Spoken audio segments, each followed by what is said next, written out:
No. Stop making up your own. It's a wonder you can see anything on that bloody thing. It's so huge. It is huge, isn't it? I normally have to get up and walk to the other side to see where the shutdown icon is. Bonkers, isn't it? She gave me a lighter that doesn't work. Typical woman.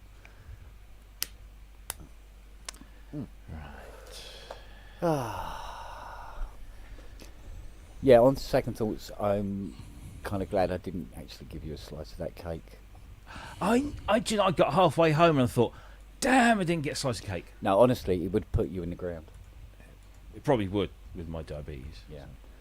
Because I can, honestly, I can put Is it it kind of away. frosting where your teeth hurt as you eat it? Yeah, No, apparently. this Manny would actually like that makes- one, right? It makes you make, honest to God, it makes you make faces. Oh, Jesus. You're about halfway through the slice and you start going, this business. Oh man, that is sugary sweet. The best face is Calvin and Hobbes when he'd eat food his parents would give him. It was just like, oh, the best. Right, okay, let's do this. What are we doing? I don't know. I'm I hate updating the Hydra. Oh, okay. You sounded like checking. you're just about to start a PSN then. I thought, oh, okay. I'll get that. How do I've got, this is all new to me. You have to download the bootloader, and then you have to Yeah. download the firmware, and then you got to Yeah. power it up. This blah blah blah. Stand I've on got- one leg, squint. Oh, that's Yeah. why I haven't done mine yet.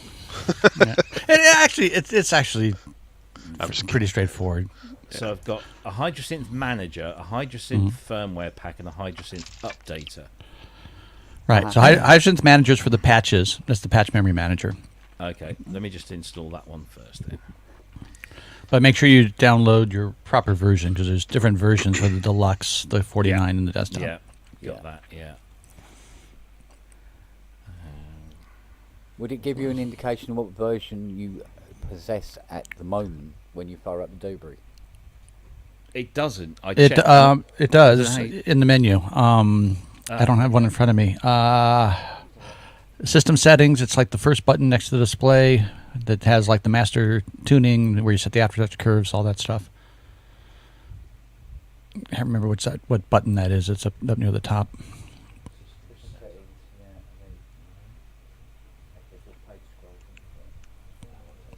I'm still. It makes noises, but that's why. System setup. Yeah, that's it. Yeah. Okay, so it says System Master.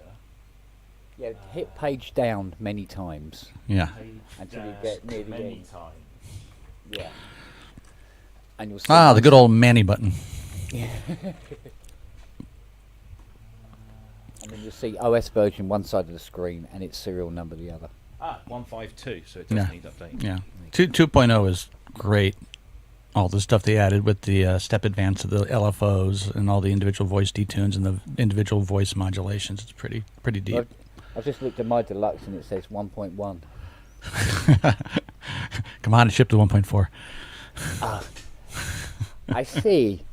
Okay. Ooh, you got a prototype. That's Yeah, wow. Yeah, how did I get 1.1? Hey, Manny, do you have the deluxe and the normal, or just the deluxe? I have deluxe, normal, and a desktop. All of Oh, which damn are it. all of which are sitting against the wall right now. You need the fourth one. Yeah, I asked Ken if I thought if I bought 3, I got the Explorer free, but he said it wasn't. Oh, Good try, though. Good try. got to catch them all. Yeah, well, The Explorer is very convenient, but I miss the ribbon and the key bed kind of stinks. But other than that, it's a cool little thing. yeah. It's funny. What I notice of it, it's similar to the reduction of the interface from Montage to Mode EX. Is that going from 8 things to 4 things to adjust stuff? You know, adds a little level of page scroll. So Well, it's like with the HydroSynth and the desktop and the keyboard 49, where you're Yeah. missing a bunch of stuff there too. Yeah. no, all those are identical. That's the point. And then the reduced I interface. thought you were missing a couple of the knobs. They removed some of the knobs. They had to. I think they're missing one knob on the desktop. Is it just one? Oh, okay. Yeah, but I think it's one of the global real-time edit ones, if I recall correctly. Because my friend who bought the desktop as for a space issue and money issue was complaining that I wish I had all the knobs, and I thought there were more missing. So When you see the Hydrosynth logo, release the buttons. Release the buttons. Okay. Select DAT file, not DIS file or the other. Actually, do you know, there's a town 10 miles down the road from me called Dis, so that joke happens a lot. A lot. So Right. how do you like this town? I don't know. That town's better. Yeah. Yeah. Hydrosynth. Have you found DAT, up there we on go. button yet? Yeah. It's in the ARP section. It's the first button on the left, and then the latch button's next to it. Written Manny, on what's the that thing in front of you to the right? Is that an Iridium? That's an Iridium, which okay. I have downloaded but not put in the 3.01 firmware that they just finally released. Would you still recommend that one? So, Yeah, it's really funny. I underuse it. It sounds great. It does tons of shit. Sounds very good. Filters are very good. My only quibble is the main reason why I bought it is the most awkward part of it to use, which is the FM kernel. oh, Only specifically because I'm used to direct access to every operator parameter as a modulation, destination, and montage. And what you have to do in Iridium, the only thing that's real-time controllable are these guys. All the knobs are assigned to controllers. So you have to build your patch by assigning the destinations you want in groups to all of these first, so then you can modulate them. Well, unfortunately, it's very cumbersome because you get halfway through a patch and then you realize, oh, I want to do that here. Then, and so you have to, even for me to say this, it's really awkward. I noticed that over the years. Waldorf doesn't always make things easy. So, Well, that method works great in the other engines, okay, but the kernel was the FM kernel was a later add-on, so it's just not streamlined for that, you know. like the Blofeld's not that fun to edit, to be honest. But All done. But anyway, but for all the other stuff, all the other engines, it works out great. You know, but yeah, it's just a little awkward in that particular one. I mean, the contrast is when I had the C15 hooked up, it's got like a built-in, D-Tronics interface on it. You got a button for everything. You know, it's two presses, maybe 3 screen things, and all the modulations are actually on all the destination pages. Just pull them up. It's like a piece of cake. They have a very good software editor, that runs through Chrome, but I only actually used it as a librarian because I found the panel so efficient. is that a Nord Wave up there? This? Yeah, That's a G2. G2. So I've got 1, 2, 3 of the synths in shot there. Yes. Look at that. You got my MIDI Express 128. I'm putting out the old stuff. My DX72, whose keyboard's velocities are really all out of wank.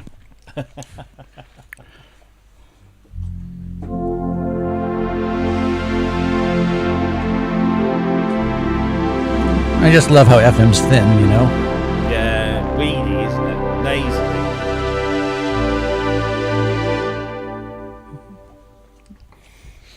Fun Sorry, stuff. were you playing something then?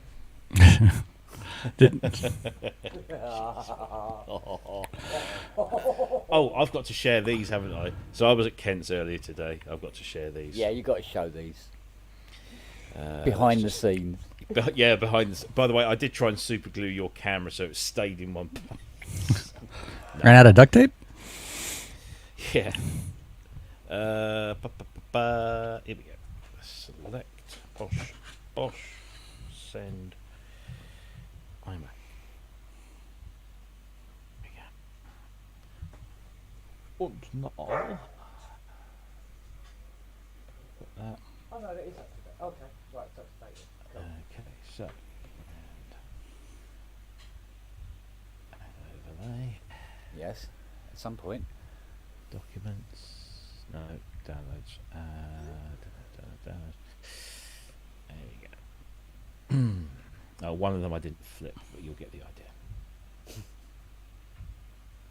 So looking Yeah. at Kent's studio here, you'd think, oh, yeah, one tile, maybe two have Two gone have missing. now, look. Yeah, Right. two over there. Right. You know where you were leaning against them? Yeah. Behind the camera. Oh, now I see the monitor envy going on. Yeah. I've got more negative Yeah. space there. That's great. But Yeah. look on the right. Look on the far right hand side there. Look at the bulge, The bulge. Yeah. which is that. Yeah. I keep banging them. I keep sticking them up, and the bastards keep coming off again. How many rats are back there? Do you have high humidity? Is that why? Well, we've had high humidity, but Yeah. I don't think that's the reason. I think it's just Just I shit don't know. glue. The wrong Yeah. fucking glue, right? No, Yeah. it's glue made out of shit. Oh. No. We got to use that Like- dog shit for something, right? Well, that Yeah. would stick better. And it might smell better. Oh. Yeah. It's a really bad smelling glue as well, isn't it? It's quite a stench. Well, this should be the week you stop sniffing it. Yeah, I tell you what, I don't know why anybody would want to sniff that stuff. I'd rather have Oh, some of Lord that Bridges. Swedish canned fish that they do. Oh, surströmming. Yeah. watched the guy on YouTube maybe a couple of weeks ago trying to eat it as a challenge, and he was just throwing up all over the place. He just couldn't handle it. He said, it tastes like octopus jizz. And how And do you know that? how? Yeah. Hey, he gets around, you know? You got to be careful with your metaphors, right? Yeah. Yeah. Abso-frogging. Oh.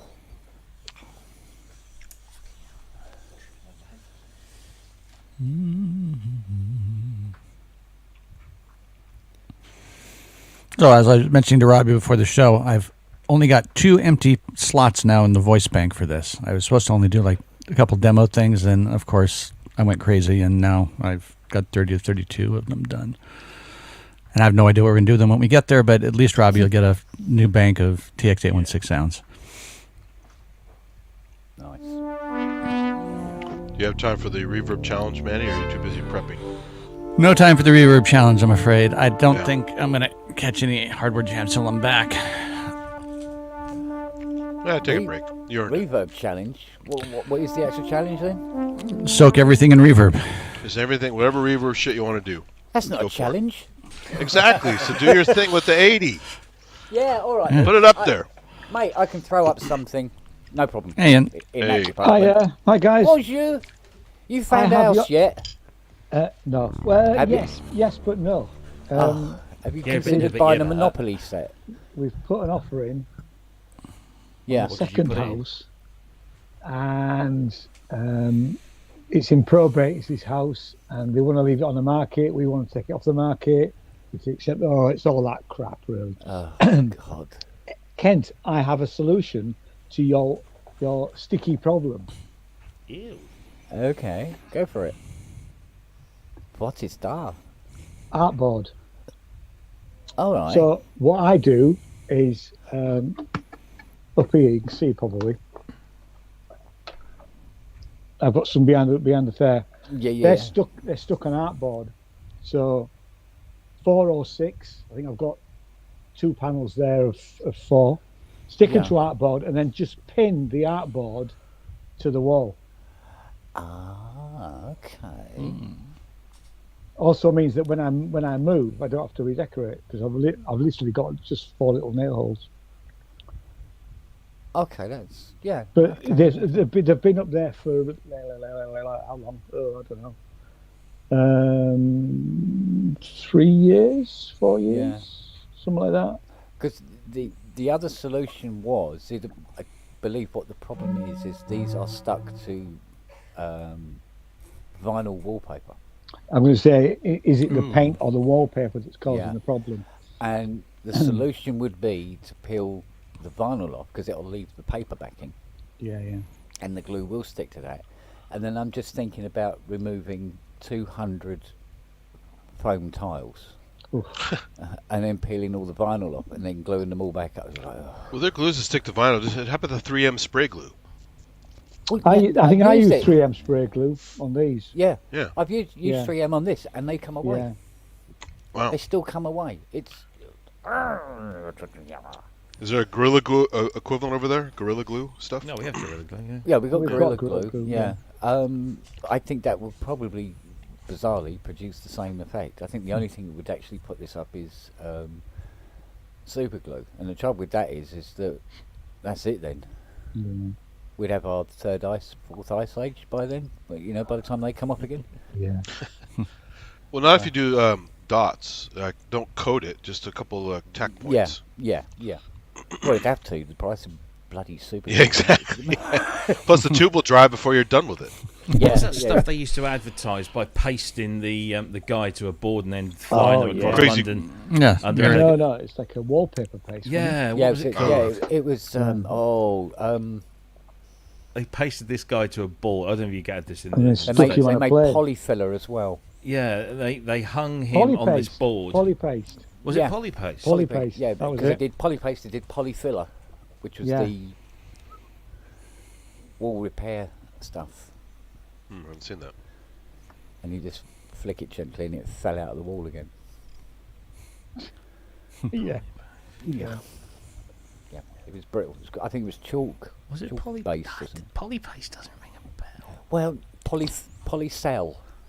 It was called. Polycell. Yeah. that's Polycell. what- Yeah. I mean, I used to be an apprentice patron decorator. That's how I know. Oh, you should Ah, know. I mean, I was 16 till 17, and then Oh, Jesus, and that then- was last century. Solvite. and some, and No, then literally was last Solvite. century. Yeah. I saw the light. Solvite. Solvite. Oh, Solvite. Oh, yeah, That that's was Nailed. it. No, Nailed. right, you're That right. was it. It's not Solvite. Polycell, it's Solvite. Yeah. Yeah. Yeah. What do I know? Solvite, I'm talking crap again. Let's get. Well, you'd know. You were a I apprentice was, yeah. painter and decorator. Yeah. Yeah. Yeah, he was only an apprentice. He never I made was only it to the- apprentice. Yeah. I never got my apprenticeship. Yeah. Oh, mate. Solvite. And in fact, when I handed my notice in, because I was there, I did it for about a year and a half, and my boss said, "You'll never make anything, Cole. You'll never do any good." That's quite Nothing like great words of encouragement, right? exactly. Yeah. It wasn't the advert. They pasted overalls to a board. To- He got in yeah. the overalls and Overalls. then took That's him it. up in the air with a helicopter. That's it. Yeah, That's the one. Yeah. There you go. Fuck that. How do I share this? Present. You're asking us. Screen. Solvite. Pause. There you go.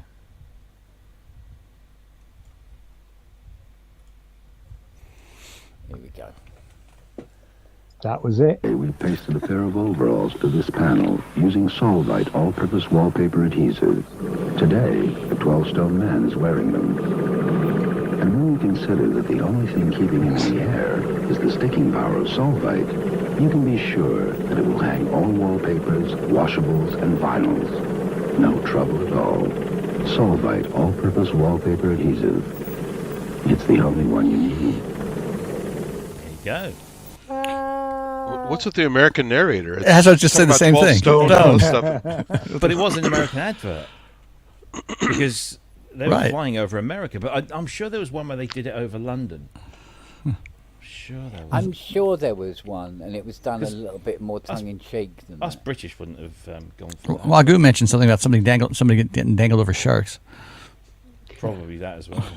Yeah. Yeah, very possible. There you Yes. So Solvite jumped the shark as well. Yep. On cue. Just imagine Fonzie hanging from some glue. You know? Was it, Or hair gel, right? Yeah, exactly. was it Pew, Barley McGrew? Cuthbert, Cuthbert, Dribble, Dibble, and Grub. Grub. Not Dribble, Dibble. Yeah, Dibble. Dibble Yeah, and 'cause we Grub. used to Yeah. go, was it Pew, Barley McGrew, Barley crusty dribbly cunt. Wait. I know. Wow. I was a good child. You scared the life out of my nephew. aftertouch on this AM1X is it's just like it's there or not. Yeah. How's the Riven? Is the Riven Z-axis good? Do you know it?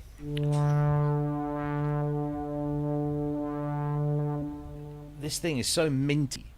Nice. It's like it's been kept in storage since 1997. Yeah, it looked almost practically untouched. Yeah. All it needed was the box, and you're done. Yeah. Nice. It even still had the plastic film, On the display? Holy Yeah. moly. Yeah. and there it is. Mine has the original batteries. Finally warning me to change it. So Yeah, he said to me, because apparently he'd been in storage for 12 years. And he said, when I took it out, it got the low battery warning. So he said, I fitted a new one. Here's another one for you as well. Here's 2 cables. Here's a carrying case. Bloody lot. Is the display backlight good? Yeah, yeah. Cool. Yeah, it really is. It's just... Probably never been turned on. Yeah, I had to replace the LEDs on one of mine, and it was quite the chore. Yeah. But on the good end, I got to do a custom color background because on each side it's side lit, and there's 6 LEDs from the side that are totally separate from the display. So I got to mix some colors. But the biggest drag was the height of all the LEDs were just a little too tall. So thankfully I could take it into the office and countersink the PCB. But now I chose an amber color that kind of matches the orange label of the panel, so the green, it's not so glaring as the green. That's a great machine. It really is. Yeah. It's weird because I keep looking at it thinking, because I used to have a CS1X, and it's just like, whoa. Yeah, except this one actually does something. Well, yeah, quite. Although I think the CS1X CS1X is is a bit of fun. a bad rep. Yeah, it's a good little synth, and you can do some decent stuff with it if you know how to dig in and get mess around with the layers in all the performance patches and stuff. It's just a stupid rompler. Well, yeah, but Jexus me- has a great video on the CS2X. It's really fun to watch. Yeah. So. I enjoyed it for whilst I had it. Mickey's in the chat. He's got it now. I assume he still has it. Yeah, I had CS1X. I had the RM1X. So that was good fun. I had the SU10 because I just hated seeing that lip there not being used. So I bought one of them. Sold all of them like an idiot. But I've got CS6X now, so Is that me buzzing? let's do a. Hang on. No. Oh. It's Ian. Oh. What have I You're done? buzzing. You're buzzing. Am I? Oh, hang on. Oh, whoa! Oi, there you It's go. gone now. It's gone now. Say Yeah, some well, words. And so's Ian. Yeah. Say something. Hello. There you go. Yeah, it's fine. Yeah. It's obviously this headphone connector. Tell me if it happens again, and I will sort it. We will. I'm just glad it's not me. I'm just glad it's not me. I just couldn't. I couldn't hear it. Obviously.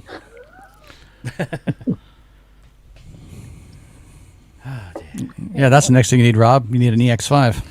Yeah, I need the room. I haven't got any room for this stuff I just brought home today. I barely have room for my EX5. It's fucking huge. And I take it you're looking at that drum kit. I'm still looking at the drum kit, yeah. That's just... no, something's going to have to change here. 'Cause I need Yeah, a well, new when you desk as found well. out that it did all the things that you suspected it might not do because of the price, it's just made it even more attractive, doesn't it? Yes. Yeah. It's 600 and something quid, for Christ's sake. Well, I've just, did anybody watch the MIDI awards? No. Because it's 2 hours and Who won? It's quite torturous. So I've done a shortened version of it with just the winners, and one of them was the Exis. I think it's the Exis. It's this French hexagonal pad thing. You may have had it on PSN. Anyway, Doesn't ring a bell. the. I might have got the name wrong. In fact, they were getting the name wrong on the live stream as well. It's by a company called. Just give me a sec. I'll find it. Anyway, I've ordered one. Going to be out next month. Not next month. November. And it's cheap. It's 100 and I think it's €207. There might be a bit, and that's including shipping, but there might be a bit of duty. I thought for that it was worth a punt, really. Let me find out what the other company is. Just, where's my Synclavier? It might even be here tomorrow. It's scheduled to depart on the next planned movement. Feed it some fiber, it'll come tonight. Yeah. Yep. Estimated Excellent choice of Tuesday, words. but look, it's tomorrow. So I'm assuming if it's scheduled to depart, then it's cleared customs. Must have done. That's good. So what's the next Did you one get one in that? the end, Manny? The regen? No, not yet. I have to. My travel budget's eating up my synthesizer budget. So I've got to figure that out because I've got a couple things on my radar now. I canceled my Super Gemini pre-order All right. because I'm really thinking I got to get a Nina. You reckon? Yeah. Yeah, it's looking good. The last updates with the MP stuff. I talked to Drew Schlesinger a while ago. He did some of the presets with it, and he was pretty flattering about it and the architecture. You know, basically the knobs is the least interesting thing of it. It's kind of a Polyphonic Pro 3 because you got the full analogs thing with the one digital, the two analog oscillators, full analog signal path, all the modulation, all that kind of thing. Nice. So, and 12 voices, it's a reasonable price point for 12 notes of poly. And then I'm thinking, I might add a regen in there somewhere. But I'm still thinking I might actually get a Pro 3 as well at some point. So, my next 10K of expenditures just went really quick. Craig from Synclavier emailed me the other week, and he said, I've just seen your Anthony Marinelli video pop up on my YouTube feed, and it reminded me that you asked me last year if you could get hands on with one of these, and he said, I'm so sorry, I've forgotten. So he said, I'm coming to Synthfest, and I'm bringing 2 regens with me. What if I send you one in advance? You play with it, get a feel for it, and then bring it up to Sheffield. So I'll have it for about 2-3 weeks. Fun. But yeah, I'll get to play around with it. So Maximus is showing up there too. Yeah, that'd be Yeah. interesting. That's very, very interesting. I've put that thing in the chat. I think it's Exquisite by Intuitive Instruments. They're a French company. Equus. Anyway, maybe the first Bit thing. horsey, isn't it? Maybe the first thing should be have a product that people can pronounce. Yeah, well, as Robbie knows, I had to cancel my System 55 yesterday. Did you? Oh, Yeah. Didn't I, Robbie? Yes, you did. Why? Because I found out which shop I had ordered it from already. So you've ordered it twice? yeah, 2. Yeah. So do your second Osmos ever arrive? No, thank God I managed to cancel that one. Then just managed to cancel this one as well. I could have sworn I bought it from Thoman, but I hadn't. I bought it from Anderton's. Oops. Yeah, well, British company, you're better off. Well, yeah. You know, they say, oh yeah, but Thoman's always cheaper. Yes, it was.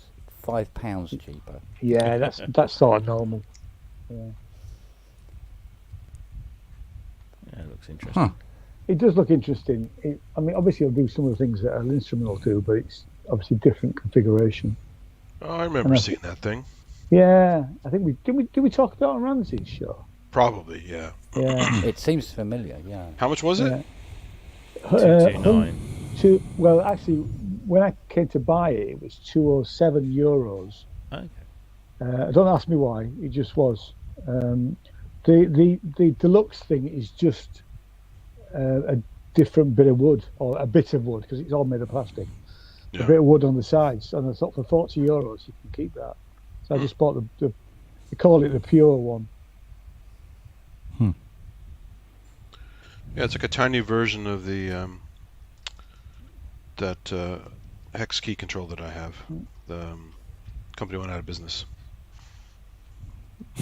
Looks like a 3D model. Yeah, it just probably is. Could be. Ah, It's on the website. Yeah, It's interesting. but he did win the commercial hardware award. Mm. And I was expecting it to be a lot more expensive than that. Yeah. Hmm. I watched a video the other day of somebody playing one of those bloody whatnot-y things you've got, Ian. What, the Eel instrument? Was it a harp? Oh, I've got a Haken.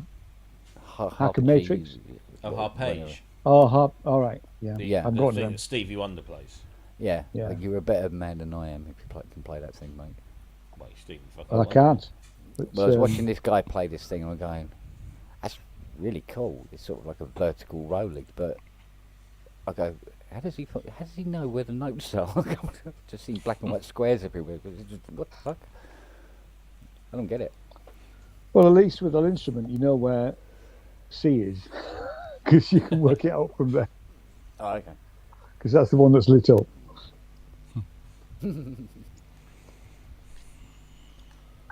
That sounded nice. Anybody want to buy an Emax 2? Is it upgradable, Robbie? No, it's not upgradable. It's the base model. I mean, it is upgradable if you could find the rare ass upgrade for it. No. So you don't get the overriders and the spotlights with it? But you can't? You cannot upgrade a base model Emax 1. Oh, they just locked it. Oh, I didn't know that. So Yeah, the 2, you had the upgrade path. The, No, this the is 2 the- meg one. Yeah, so 2 meg and upwards you could upgrade. Yeah, that's it. But from the 1 meg one is the base model with 1 meg of RAM, mono sampling input, stereo output. But it's a decent machine. I mean, you know, the stuff. I mean, it's got a 16 gigabyte USB replacement in there. I suggest you There's put it tons on of stuff. eBay, but don't mention anything about upgrade paths. Yeah. Yeah. I can't lie. Well, even at 1 meg, Well, you're not. it's cool because you still have the Right. spectrum synthesis, you still have transfer multiplication, you still have Yeah. a bunch of other good. The killer arpeggiator on that thing. Yeah, I mean, I bought it hastily. I bought it from a guy called Steve Mack, who's a kind of a house producer in Brighton, and it was on for 400 and something, I think, when I bought it, and it wasn't in the best condition, but I really wanted something to play emulator samples on hardware, so I thought, yeah, go on, I'll do that, and then got it home and then realised that it was the base model that could not Yeah. be upgraded. But as luck would have it, a friend of mine said, "Oh, I've got an 8 meg Turbo HD, I think it was called, Emax 2 upstairs." He said, "It's dead. Do you want it? Spares and repairs." I said, "Oh, yeah, go on then." So I gave him, wasn't much at all, thinking that I would repair the bits in the 8 meg with bits out of the 1 meg, and then just have the 8 meg, and then just took it round to Simon's, and Simon says, he said, Huh. the only thing that's wrong with your 8 meg is that the hard drive died. It's a 40 meg sealed hard drive unit. Yeah, it's a That- quantum drive or something. Yeah, that died and took out the PSU. He said, "I'm going to just rebuild the PSU for you. That's no problem." And bought a SCSI to SD drive, put that in. So now I've got 16 gig SCSI to SD drive in it. Put the Gotek floppy drive in, cleaned it all up, and that's it over there behind me. So the one, he said, "What do you want to do with the 1 meg?" I said, "Well, is it salvageable?" He said, "Well, it's fully operational. didn't use anything from it. So I said, all right then, yeah. So we cleaned it up and brought it home, and I put the Gotek drive in that, and then I thought, yeah, I'll have 2 Emaxes. Why would I want 2 Emaxes? So it's been sat there for a while. So I thought, well, if I'm going You to can buy pretend this you're Alan AM Wilder. well, yeah. Exactly. So I thought, no, that'll fund the AM1X, but I had to jump quickly on the AM1X, so it's there. If anybody wants it, it's on. Get in touch. Even with less memory, it's still a killer machine. So It's a great machine. Yeah. And if anybody tells you, as we had this conversation with Kent today, if anybody tells you, oh no, what you really want is the first Emax because it's got analog filters. Yeah. All I would say is, have you ever heard Emu's digital filters? Yeah, exactly. they're I mean, I have bloody both, good. and they're both cool in their own way. But my first was the 2 because I couldn't get a 1 back then. Yeah. Yeah. Yeah, I was going to say, Matt, you should buy it. I'm a Depeche Mode fan.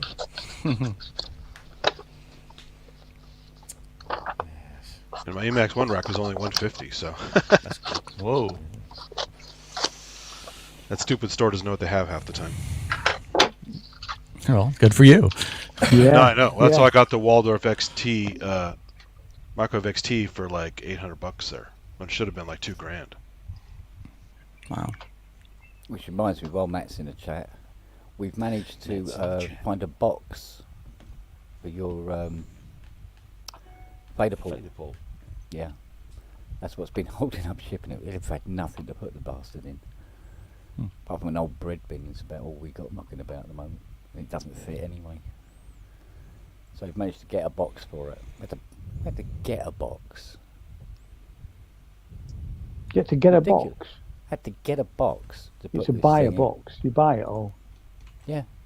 Yeah. Get a box. Yeah, had to get a box special to put this bloody thing in because we haven't got any boxes knocking around.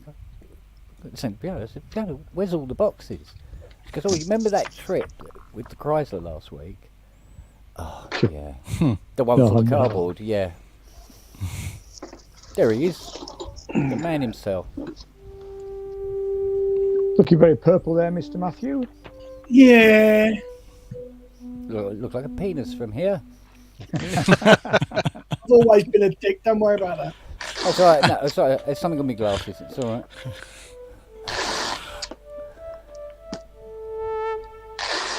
So we're still going to make that front panel into a clock. Yeah. Eventually. Right. I'm a little bit spaced today because my legs aren't great today, so I'm on some fucking painkillers and I'm a bit. Oh, this should be fun. Quick, setting mass questions. Yeah, I've got the boards now, so we can mount the boards on the front panel and then put all the knobs and sliders and buttons on it as well. Right. Hang on. My brain is. Boards on. Right. Yeah. Okay. So the boards mount onto that front panel, Yeah. so you'll have pots, Oh, fucking hell. sliders and buttons. Fucking hell. So it'll look like it will be a real JP8 front panel, just missing the 8 bit. Synth. The actual synth. Yeah, be a JP. And then You bit know, by bit, It's yeah. was it a And in weekly D'Agostino monthly instalments- part work? Yeah. I will send you another part of the JPA that I come across. Issue 1 is only 99p. Yeah. The rest are 2,500. Yeah. They always rope you in like that. Every January, build the new Millennium Falcon. First issue 99p. Subsequent issues £10 each. Yeah. But it's like we were looking at the Voltaire one again today, and which is basically, for want of a better word, a 3D printer that makes circuit boards. Wow. Yeah. So basically, what it is, you put the board in, and it uses a ink compound, conductive ink compound. Conductive that ink, draws yeah. the tracks. Yeah. Huh? Then it bakes it. It'll drill all the wires and everything that you need. You put the components on the board, and then hello, and then it bakes the components on as well. So what you end up with is a finished complete board in SMC. Wow. And we'd been thinking about, yeah, 3.5K, I don't know. Because it's like, you see these things working, then you get one, it's like, oh, fuck me. The next one up is 38,000. So we thought, no, all right, let's go back to the Voltaire one again and have a closer look. And we thought, yeah, we'll get round to it. Well, Sounds like it denies you all the pleasure of soldering burns, though. yeah, exactly. So we got round to it this weekend, and we checked it out, and it's gone up another $3,000. Oof. So, and they've moved to Canada from China. So it's fair dues. And yeah, but it's gone up another 3K. It's like, man, should have jumped on it while we had the chance. But we'd probably still end up getting one, I think, somehow. Because it looks like, ladies and gentlemen, that the anaglyph's going to happen. Woohoo! Yeah. Investments have been made. Nice. And we're on the road. Right. But you know what was really the final push? Was Maximus. Yeah. It was really the final push on it, because we were thinking, yeah, shall we? She's going, yeah, we should. And then I showed her the Maximus, and she went, there you go then. But let the Maximus have a while. Let it have the limelight for a little while. And then, boom. How big is the first run of units? Any of you guys know? Of No, Maximus. Yeah. don't know. Not big. It's not big. I and they're would almost say- gone. A dozen? Tops? Yeah, I'd say maybe 15. I would have thought. Don't go too mad. Mhm. But then they go up again, don't they, for the next batch? For the second batch? Yeah, just simply because of price costs.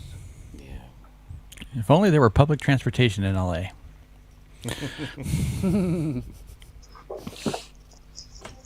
Yeah, so there you go.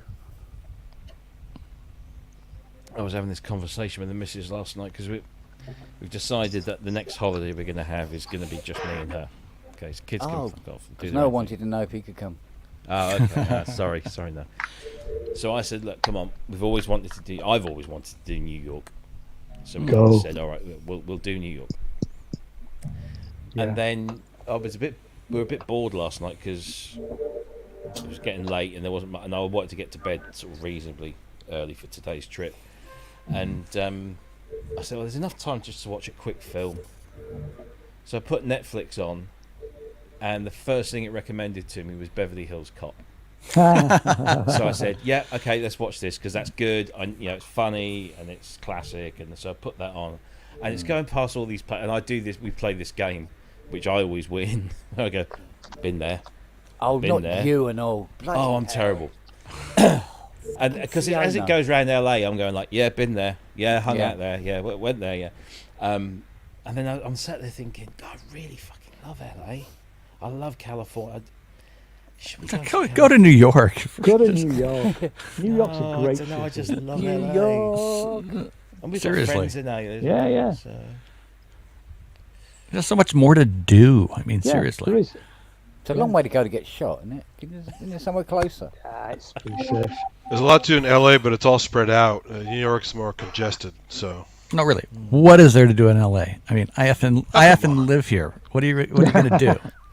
that's Come I and go there at least hassle once a you. year for all kinds of stuff. Museums and New York's got great museums. You got It Central has. Park. Yeah. Look, LA does too. Lacrima's pretty awesome. yeah, The Continental. I guess I'm jaded saw- because I live here, but it's just like I saw yeah, a King what if I Tut did? thing at LACMA last time I went to it. It was awesome. Oh yeah, that was ages ago, but yeah, that was I know. cool. Yeah. I don't know, just with In the Venice theater Beach to and the watch all the energy. freaks, it's great. Go see where You go to Sully Times Van- Square for that. Well, that's true. Yeah. Yeah. A little more violent there, though. Naked cowboy. Yeah. I don't know. We'll see. It'll probably be Skegness for a weekend at Butlins. Hey, don't knock Skegness. No, it's just Because torture. it knocks back, apparently. Yeah. Yeah. Oh dear. No, we'll see. Got to see how much bonus I get next year. Yeah, Wagu's got the idea. Come to California, you can tour all the macOS cities. Well, it's funny. It wasn't the last time I was there. It was probably the first time I went to California. It was with my first wife, and we flew into San Francisco, and we rented a car, and the only other thing we had booked was our flight home 15 days later. So we then just drove from San Francisco down to LA on Highway 1, stopped off at a couple of places, and then went across. We did Death Valley, we did Grand Canyon, we did Vegas, and the idea was to kind of go in a loop and come up the other side, and then go across Yosemite back into San Francisco. Except this was around June, and the pass that we were going over was closed because of snow. So we had to replan and drive all the way back down the Sierras to Bakersfield, and then back up the other side. You're going to cut through the middle. That's what you're going to try to do to get to the Bay Area, right? Well, see because this was 94, 95, so we didn't have sat nav. Right. I printed off a whole bunch of maps and stuff, and so I just thought the simplest way to come back, if we can't go across the Yosemite, is just come down to Bakersfield and then go back up again. We just about made it, so I'd love to go and do Yosemite. So that's one Mac OS off the list. Yeah, that I can't remember the name of that pass, but yeah, when that has the heavy snowfall and doesn't open, the only ways you can get from the backside of Yosemite is through Bakersfield Tioga or Sacramento. Pass. Yeah, Tioga It's Pass. closed in the winter. Yeah, but sometimes you get the late stuff. But yeah, so you have to go up to Lake Tahoe to get back down. Yeah. We went. I made the mistake one time. I forgot it was closed, and I was coming back through Vegas, and I was, I'll just do 395 up to. Oh wait, it's fucking closed. Yeah. I go back all the way down through Bakersfield. Yeah, because I think we got as far as Bishop. I think it was. Bishop. And we spent the night there. 'Cause when we got into Bishop, we saw the signs on the road saying, pass closed. So when we got to the motel, we said, what the hell's going on? And they said, snow, shit, and all this kind of stuff. So, it was like a mad thing. Can we make it back to San Francisco in time? And we did. But so we went down to Bakersfield and watched the Batman film that had just come out that year. And what was it? Congo? The Michael Crichton. Oh, yeah. They had that was my first experience of an American cinema. Never again. The sticky floors? No, just noisy people. You guys applaud and cheer. Nah, not always. It's a mixed bag. Not always. It depends. That night it was terrible. It was like, You go to New York and watch a movie, watch out. okay. Yeah. Yeah, especially if it's a horror film. Don't go in there. Don't go in there. Exactly. You must have gone on the Rocky Horror Night. Yeah. But while you were in Bishop, Robbie, did you stop at the world famous Schatz's Bakery? I can't remember. Never heard of that. Probably not. Probably not. I mean, It's like it's the biggest store right on the highway that goes through town. So it's hard to miss. We might have. I don't know, because the thing is, when we got there and we found out the pass was closed, it was just like panic mode. What are we going to do? And we had to plan everything. So we probably didn't. But I mean, it was a great trip. It really. I want to do it again. I want to take the present Mrs. P and show her. So. Because we stayed the night in Death Valley. That was cool. Yeah, Death Valley is awesome, especially in the winter and spring. When you catch the flower blooms there, it's spectacular. No, that was amazing. I got the record bloom in 2005. It was stunning. Yeah. We did Hoover Dam, did Grand Canyon, which is just the only thing in the world that's ever literally taken my breath away. We did Vegas, LA, we did the whole Hollywood tour and the Man's Chinese Theatre. It actually got captured on film in a Spike Lee movie. Really? Which one? Girl 6. No kidding. Oh, wow. Yeah. Huh. We were there. We turned. It was a funny old day because we got into Hollywood and we got into our hotel, and we said, "What we're going to do tomorrow?" And the guy at the counter said, "Why don't you do one of these, bus tours?" And they take you around, they show you all the places. You stop off at the farmers market for lunch, and then you get back on. You go and do a few more places here and there. So we said, "Yeah, book us on that." He said, "Right, be down here at 8:30 in the morning, and you'll all get picked up and off you go." So we were there 20 past 8, Mhm. and we waited and there was nobody else around. We thought, what's going on? So we spoke to the reception. He said, "Oh, they came early. They're gone." So we phoned up the company, and they sent one guy in a massive, a Chevy, like a mini coach kind of thing. And he picked just us two up, and we kind of did a little zip around, and we ended up at Man's Chinese Theatre. And he said, well, "Stop here, have a look around." So we did all that. And as we were there, there's a film crew with a big camera on a big boom arm going across the road, and there's police guiding traffic and stuff. And he said, "Oh, they're shooting something over there. Don't know what it is." And I filmed all of this on my big old VHS camcorder, and got asked to move by a couple of people with headsets and walkie-talkies, and didn't think anything more of it. I thought, "Oh, that's cool. You've seen a movie being made in Hollywood outside Man's Chinese Theatre. That's ticked that box. Thank you very much." And off we went. So we had the rest of the holiday. That was all fine. And then I don't know how many months later. It was the following year. And being a huge Prince fan, Prince had a store. He had a boutique store in Camden in North London, as well as one in Minneapolis and one in Miami, I think, as well. And I knew the girls there really well, and they phoned me up one day and said, "Would you like to come to it's not a premiere, but it's like the first screening of this new Spike Lee movie, Prince Has Done the Music." And we're like, "Yeah, it's free tickets, show in London, off we go." So me and a mate go, and we're sat there in the cinema. Coincidentally, this is the day I bought my first proper Roland synthesizer. We're sat in the movie theatre, and it gets to the final scene of this film, which is, it's not one of Spike's best, but it's an okay movie. And the final scene of the film is the scene that I saw being shot the year before in LA. And I'm like, shoving my mate, said, "I was, you see that white van? I'm stood right next to that white van.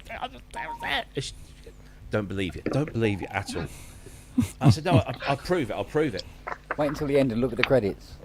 What? But they spell your name wrong this time? No, not that time. So we got all the way home. It's like 2:00 in the morning, and I said, "Right, come in." I said, "I'll get the camera, put the camera into the TV." Fast forward to that bit, and there it was. And of course, then I recognised Spike Lee and Teresa Randall, and it's just like, oh my God, it's there. I was there. So bizarre, absolutely bizarre. Cool. Hi, Ty. 30 feet from stardom, Robbie. 30 feet from stardom. Yeah, always.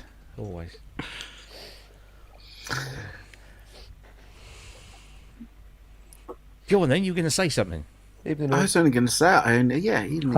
Hi, Ty. Andy. I only popped in just to say congratulations on the A1X, that was all. Oh. Do you like it? That Love sounds it. Yeah, so like far. it. So far. Yeah. But did you hear what I also picked up? Yeah, I know. Yeah.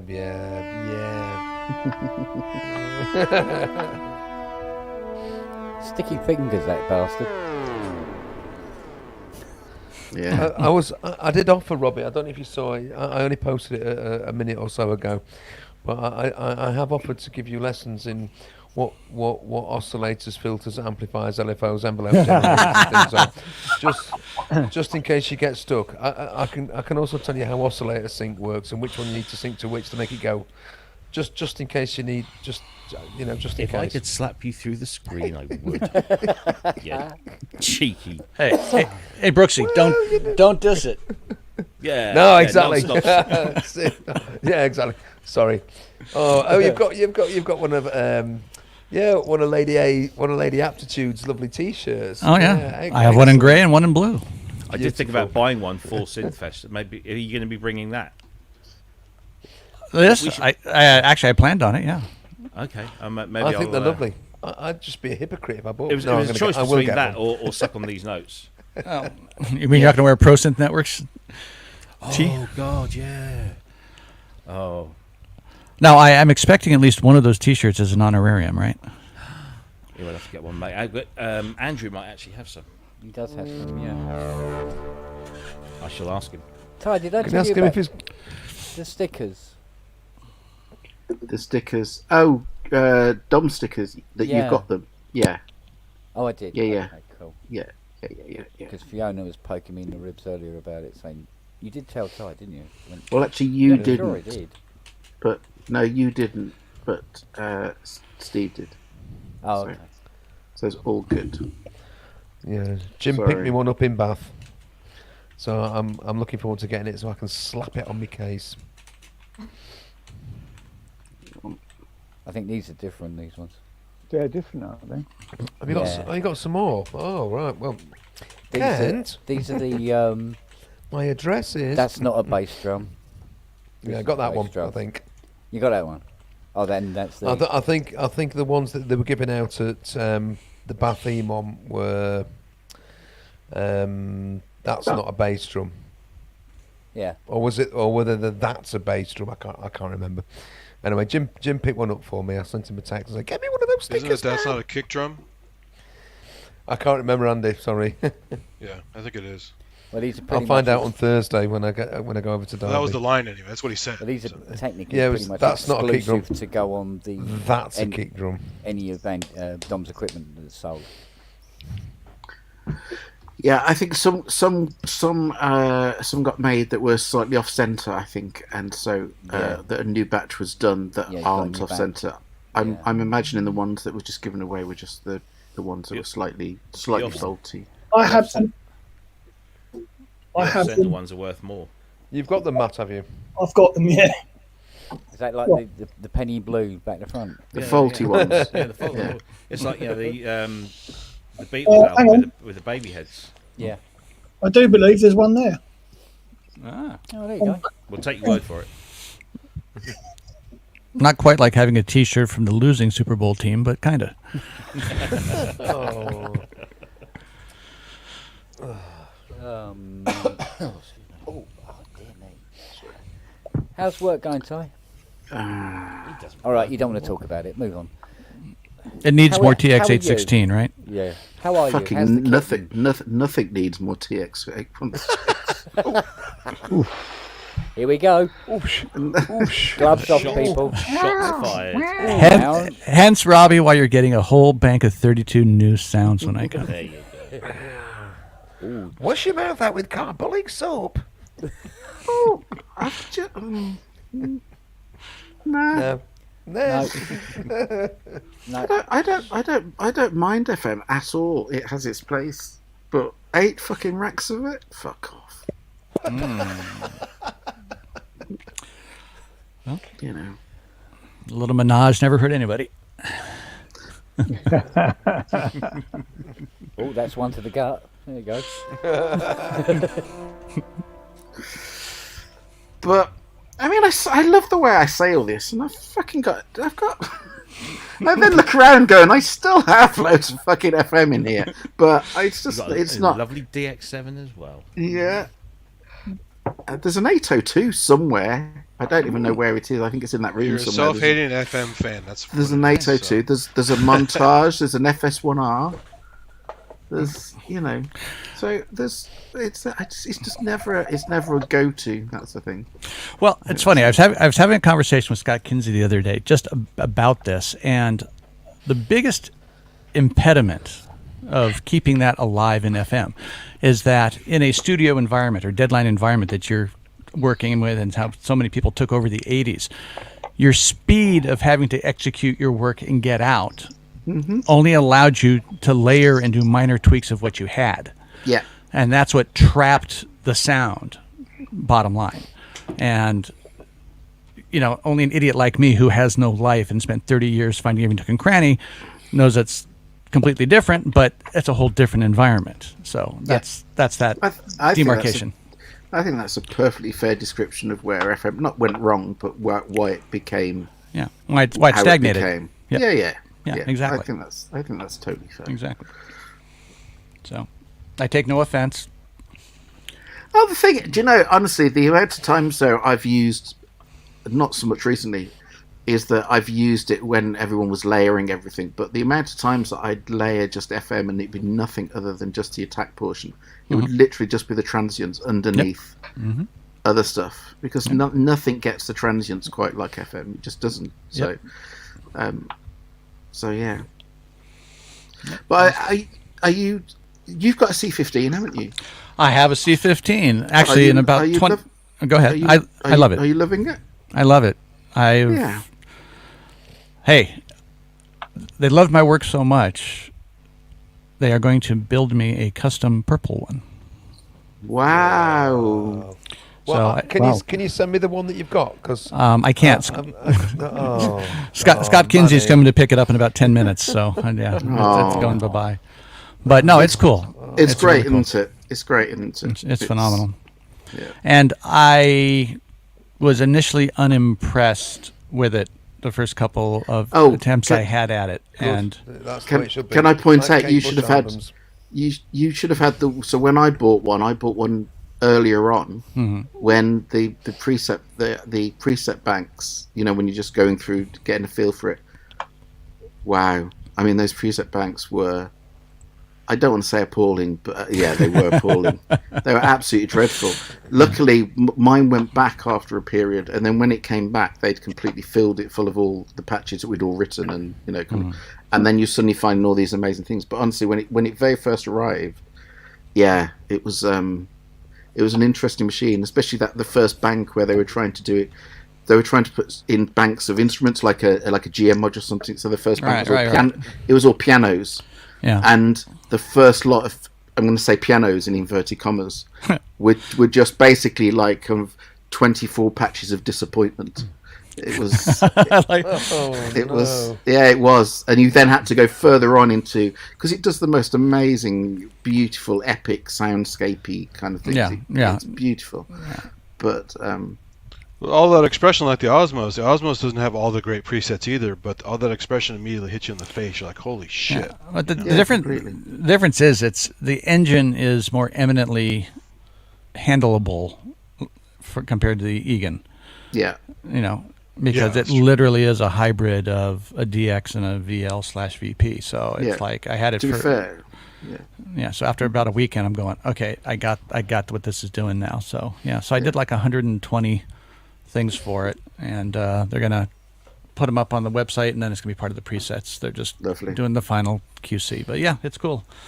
Good enough for me to keep one. yeah. Well, It's can't nice, wait to get it's- them in. It's a keeper. It's Yeah. a keeper. Absolutely. So quite nice.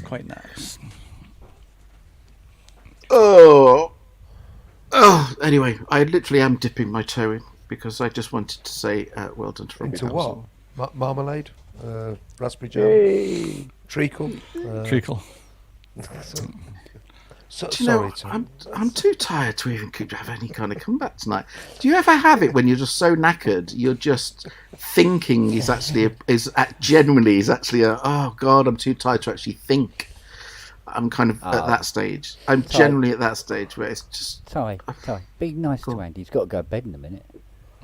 This is Well, true. you gotta And go I- to- and oh, I've spent it's 'cause all it's morning. weekend. School night, isn't it? I've spent all morning scrubbing, cleaning, scraping, wiping, taking bins out, repairing stuff, getting a boiler working, all sorts of. Honestly, and not even at my own home. So I'm going to say, do you want to come round and fix my dishwasher? Because my No. dishwasher's gone on the blink. my own dishwasher's dead. It's no I've got more a dead satisfying dishwasher if you here. own the place. Trust me. No, I disagree with that. I hate doing it, but then I go, "Ooh, look, it scrubs up nice," you know. I'm like that with Veet. What? It was thought feet. Have you tried wetting the toilet paper first? This gets more and more surreal, doesn't it? I'm sorry. Oh, With yeah. talk like that, you need one of these. Boy, I've got a whole box full of them. yeah, but you got to go like that. With it. Full effect. Oh dear. So you running on vapor now, Ty? Honestly, I'm generally am just completely exhausted, but I kind of need to just kind of carry on, but I don't really know what on at the moment because I'm just absolutely shattered. And I'm not actually joking, actually talking is taking effort. It's actually easier for me to write music at the moment than it is to actually talk. Yeah. But I've got to push through it. I'll come out, give me a couple of hours and I'll get through it. And I'll be back on talking my normal bullshit again. You just Probably need writing somebody shit to music. rile you up. That's all. That's all you need, Yeah. mate. Yeah, exactly. Yeah, hi Keith. Haven't said hello. Hey, yet. Babs. Yeah. Yes, good evening, Ty. Yeah. Are you well? Hi, Keith. Yeah, very well, thank you. Hello, everyone else. Hey, Keith. Oh, buddy. Good. Yes, hello. 2 hands. Oh, lady, I as what we called it, Club Wanker. Do you know what? I think we should retitle the whole thing from pub to Club Wanker. No, it's the Spong Arms. It will always be the Spong Arms. Long arms, yeah. The Yeah, Spong arms of the law. The Spong Yeah. Arms. Spong Arms. Oh dear. Oh. Oh, every joint aches, does it, Ty? It's just my head. Joints ache Yeah. and a drowsy numbness pains That's- my sense. Yeah, that's just. Are you being literary there? Or are you just being very artistic He with is. your He words? is. Come on, come Yeah. on, come on. Go on, Ian, then tell us. No, I'm not saying out me. All right, okay. I'm doing the accounts. Sure. How are we doing? I've got. It's been a while since I've seen a donation. This is me multitasking. So I'm on here. What was it from, I'm doing and? the accounts. Oh, that should be interesting. Ode to a Nightingale by Keats.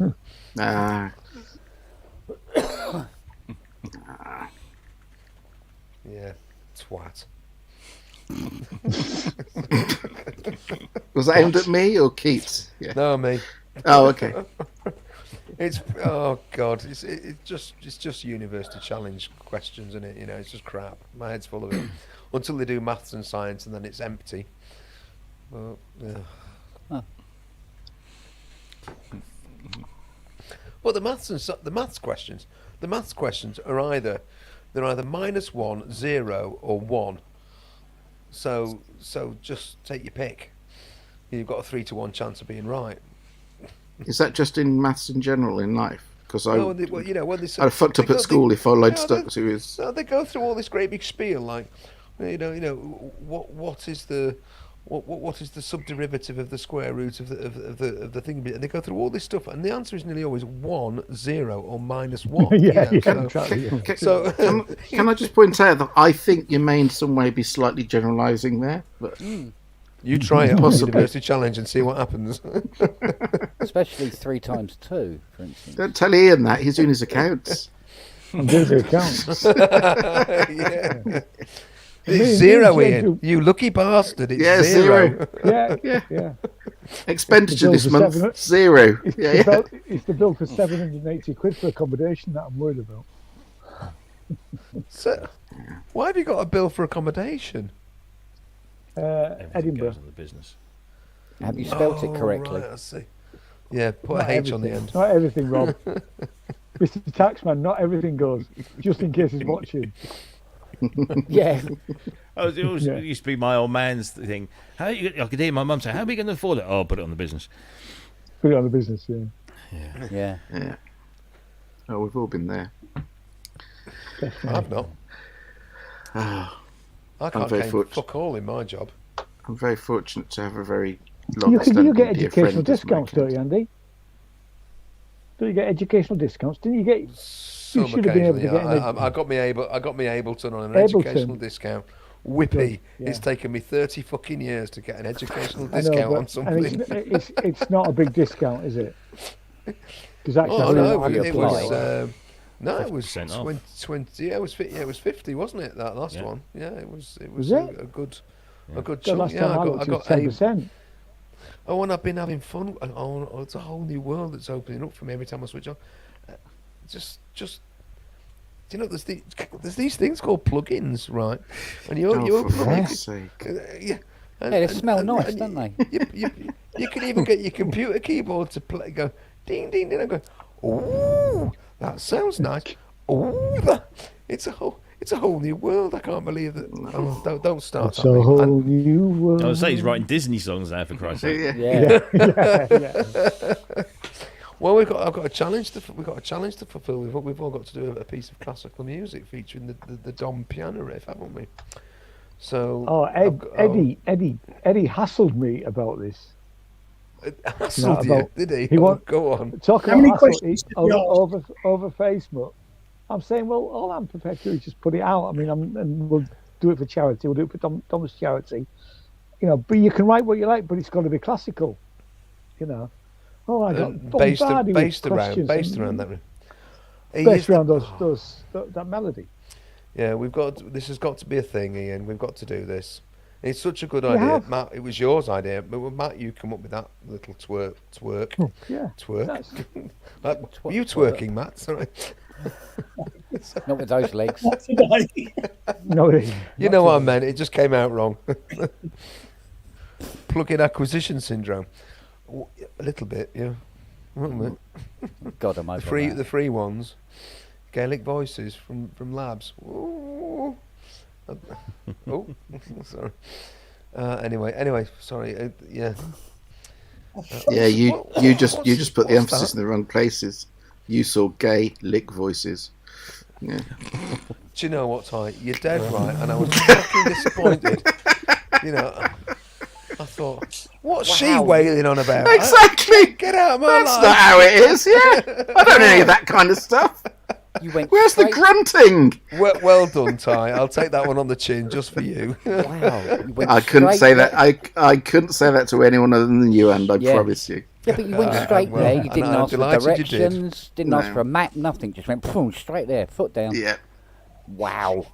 Straight into a tree, burst into flames. The whole fucking. Well, I'm thing. still trying to see. I'm still trying to see or sort out if I can get up to Sheffield. But it will, if I can, it would literally just be a flying up and flying down kind of thing. You've got a car. I'm- It goes very. You've got lots of Yeah, cars. I know, but they I all have go a- I very also- fast. They Unfortunately, I have also car have. parks here in Sheffield. I also And have you a can park life. it in a car park, and you can get a tram which will take you to the.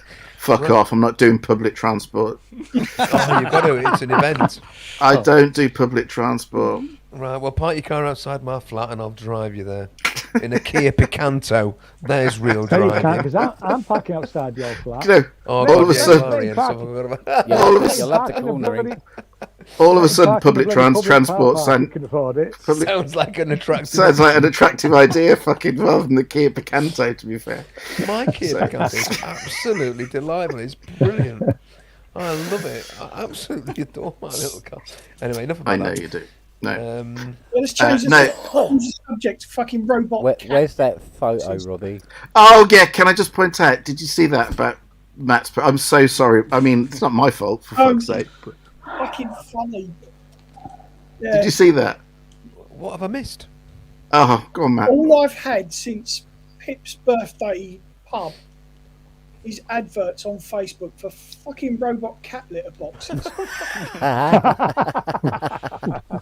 I have. Yep. Bastards. Brilliant. Yep. Yep. You're not alone. Excellent. I'm glad that I've ruined all of your lives. Yeah, Again. In oh so many ways. yeah. And can I also point? Yeah, exactly. And can also point So out when has you realize has it's a physical, I'll ruin yours. yeah, exactly. But can I also point out that has the fucking bitch actually used it once? And the answer is no, No. No. Yeah. no. She has still not used it, but yeah. But there we go. She will. Many years ago, my wife tried to train our two cats to use the toilet. Oh yeah, no, it's Can be doable. done. Yeah, Yeah, it can be One, done. one of them got close to being consistent, but then once the treat stopped, didn't continue. Yeah. Hmm. The other one just proudly would drop it on the floor and say, look at my work." No, I have to say she's good in that she just uses just a bog standard list tray. She's been well trained, all good, but it's just she won't use the robot one. Well, there we go. She'll get there. Whose idea was it to buy the robot one? Oh, who the fuck do you think? Do you think it was anyone else other than Twat Features? Of course it was mine. Of I course just it wanted was. to I mean, check. I think no. I think. I mean, the failure- honestly, it was genuinely the moment it was suggested. Everyone else around me just gave me that look of, "Are you fucking joking?"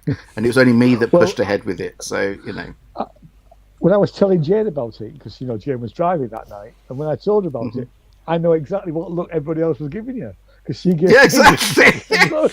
I'm thinking it's true. Okay, my account. So coming back to my accountant, generally my accountant, you've got to imagine the shit that goes through my accounts. He questions nothing basically, and he's an incredibly wonderful guy and whatever. And I was talking to him about things, and I told him about it, and he literally just screamed down the phone, going, "What the fuck?" And now he's got cats, and turned around and went, "All the years I've known you," he said, "and all the shit that goes through your accounts, I've never questioned anything. But this is one of the only occasions when you have just blown my fucking mind." So that's my own accountant. So. Hey, Ty, you know you have to demo it in front of the cat so it knows it's okay to use. Oh, I've done that one. I've done that one. Andy. Learn by doing. Learn by doing. Andy, can I suggest you put a toilet at the back of your car then? Christ, be the first cat that's ever committed suicide. Oh. I think, Ty, you would have been more successful if you'd spent the money to get the one with the kitty interface. Oh, yeah. Oh. Come on, Robbie.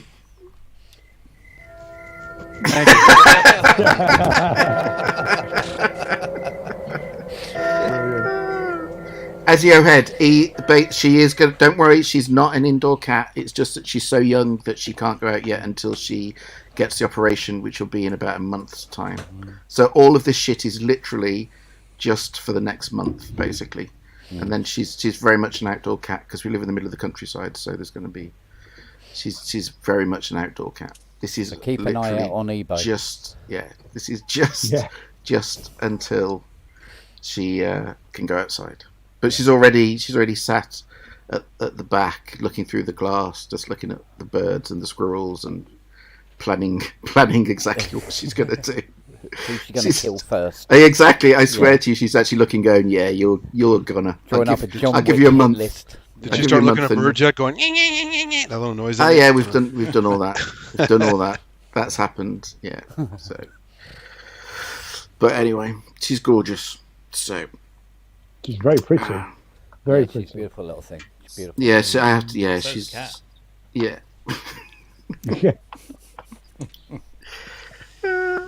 No, I showed my missus and she was like, "Oh, gorgeous." Yeah, she's a little beaut, and she's got a really lovely nature. And The thing is, the cat. the problem, the biggest problem, the biggest problem is the fact that she's is that Boo just thinks basically she's like the best toy known to man. So basically just wants to chase around to grab her and have hugs, which is fine, but she's only been here a week. She's a little kitten. She's fucking terrified of Boo. And but Boo manages to grab her, literally, and then he's holding her in, stroking her, and all you can see is Pickle's face kind of just going, "Yeah, I'm going to go along with this, but all I'm really doing is planning my escape." I'm literally you could just see in her eyes, she's just planning for that moment where, kind of the daughter just releases the pressure just that little bit, and she's out of there. Yeah, so that's what we're going through at the moment. But all good. It's all good. Anyway, I suppose I best go and earn some money. Oh, yeah, you don't want to go broke, do you? Exactly. Yeah. Yeah. Got to keep at it, mate. Yeah, things to pay for. Yeah. Yeah. These robot cat litter things aren't free. Yeah, you got to save up for more cat gadgets, right? Yeah, that's all it is. Yeah, I'm not buying anything for the studio ever again. It's all just cat gadgets. Yeah. That's You the might thing. need some cables though, Ty. They don't last forever. What, cable ties? Cable ties. Yeah. Ties. Cable Might need some ties. cable ties. Yeah. Oh, Come on, Robbie, press the button. What a wanker. Oh, Ty's got his own button. Yeah.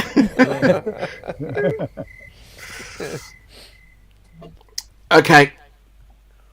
I'm going to love and leave if I'm do wake up and any of you wankers are still around. I won't be. I will. He won't be, no. No, I won't No, be. you won't be. He'll be tucked up in bed. Good lad. Good lad. Yep. And I'm so glad that I'm so glad that you had a lovely day together, you pair, Kent and Robbie. Day. And You did treat. however, was it Day. was it today? Was it today? He Yes. come in, yeah. had a piss, stole me keyboard, and fucked off. Yeah. Oh, okay. Very much. Perfect visit. Oh, and I visited said hello Kent. to Noah and give him a cuddle. 'cause- Oh yeah, give them avocados. I Yeah, visited obviously. Kent and came away with that thing because I'm too I'm not shameless enough to ask.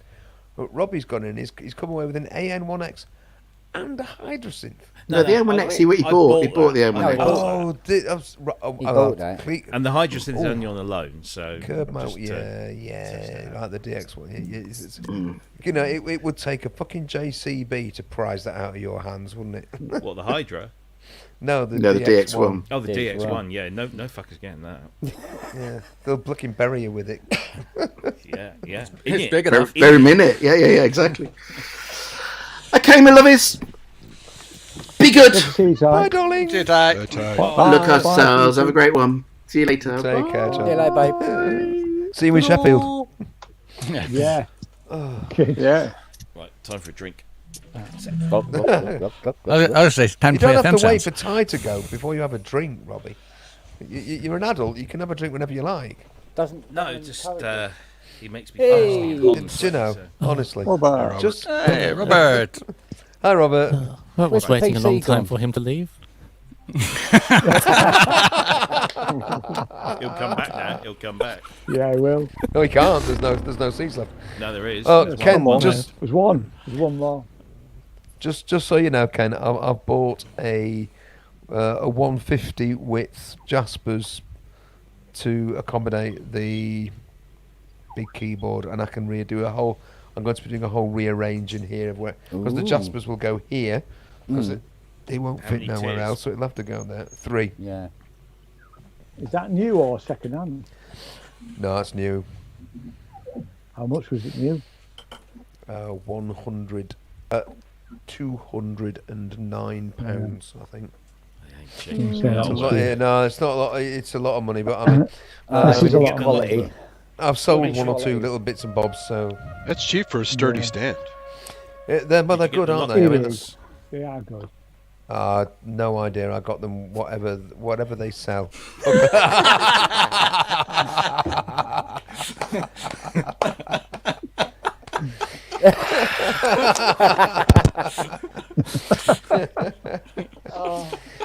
Oh, There we God, I go. love these people. What a wanker.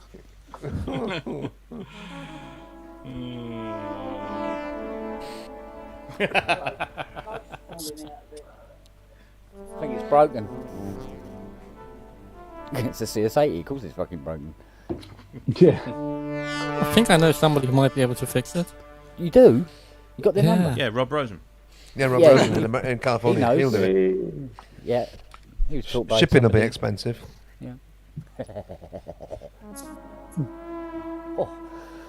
Oh, it's better. Oh, dear. Cottage pie.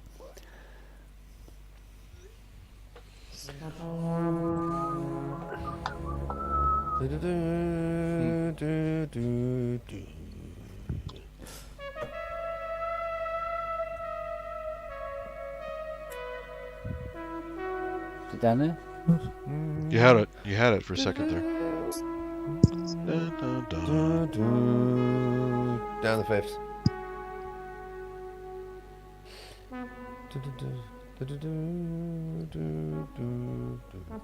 That's Is that Terminator? Terminator. Yeah. Terminator, yeah. Sorry. Oh, Slightly sharp. the digital version. Digital? The buckler version. Oh. Oh.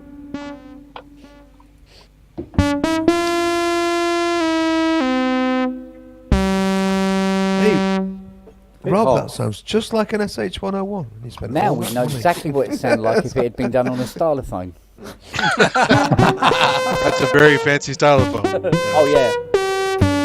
That's a stylophone deluxe. No, but I can't play with 2 styluses. Yeah. It doesn't work. It's a very shit stylophone deluxe. Oh, yeah. No, I got Maybe a firmware upgrade for it later. that's finally the adapter I had on a breadboard for a long time. Finally soldered that onto the cards, so I can now have. Are you making your own preset cards?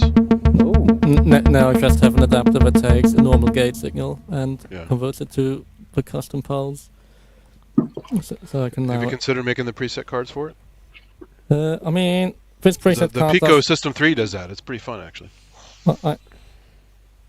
I have like 2 resistors soldered in here to do things. I to have a second oscillator also on the sequencer and still have the input free. But Yeah. I got the poor man's book with the Pico System 3, so. Can I give you an update on my dead module? Oh, I don't know if yeah. you saw that. Yes, yesterday. yes, Andrew. Have you seen the doctor? Yeah. Viagra works for that, doesn't it? It's pining for the patch cords. No, honestly, it's this module from Chris Makeshifter. Is a company module to the 182 sequencer, and it's great. And he suggested that I use this bit, which is the programmer. This is used for flashing the EPROMs or whatever you call it, putting new firmware on it. Yeah. And I plugged it into the computer, and the beautiful dead LED, or not dead LED, came on bright and beautiful. Came on absolutely bright. So then it might just be a case of reinstalling firmware, or there might be something else. So there's a couple of little tests that we still have to do. But it's not as dead as we thought it was. But something's definitely gone wrong with the thing. And it's such a shame because it really does enhance that slightly. There's a lot of fun limited modes on it. Yeah, it's pretty cool. have you got yours, Andy? Yeah, I've been playing with it a couple days. It's fun. I gave him some feedback already. The Bernoulli and gate then- is really fun to use. Right, I hadn't got that far. No, I ain't got far. It died. So, and you're using it with a 182. So you've got the 182. I bought a now. 182 just so I could play with it, but I'm also going to Yeah. try it with my Depth for Dark Time to see how that works, because Oh, that also needs interesting. a ratchet. Interesting. I mean, in theory, you've just got to follow the same things. Gates in it. Oh no. Same no, idea, no. yeah. Because I bought a Depth for ratcheting module just to make the Dark Time ratchet, because it didn't have it built in. Right. Yeah. So now I can use this instead and get even more than ratchets, which is pretty cool. So. Yeah, it's a fun thing. It does some really clever bits and bobs that work Yeah. in a very musical way, and it did fit perfectly. I took out my touch sequencer from ModCan, and the 182 and his module fit perfectly in that same spot. So it was awesome. Well, there you go. It was meant to happen. So there's still some. I guess that's what beta testing is. I mean, you send out a module, Yeah, you work yeah. it, it goes great, and then the next time you switch it on, the thing's not working. You go, Well, I helped "Oh, Paul why is Schreiber it beta test the Hyperion FX module a little bit and found out Right. that there were some things that. Plus, I also found out how underpowered one of my cases was because it was starved and it wasn't working well. So.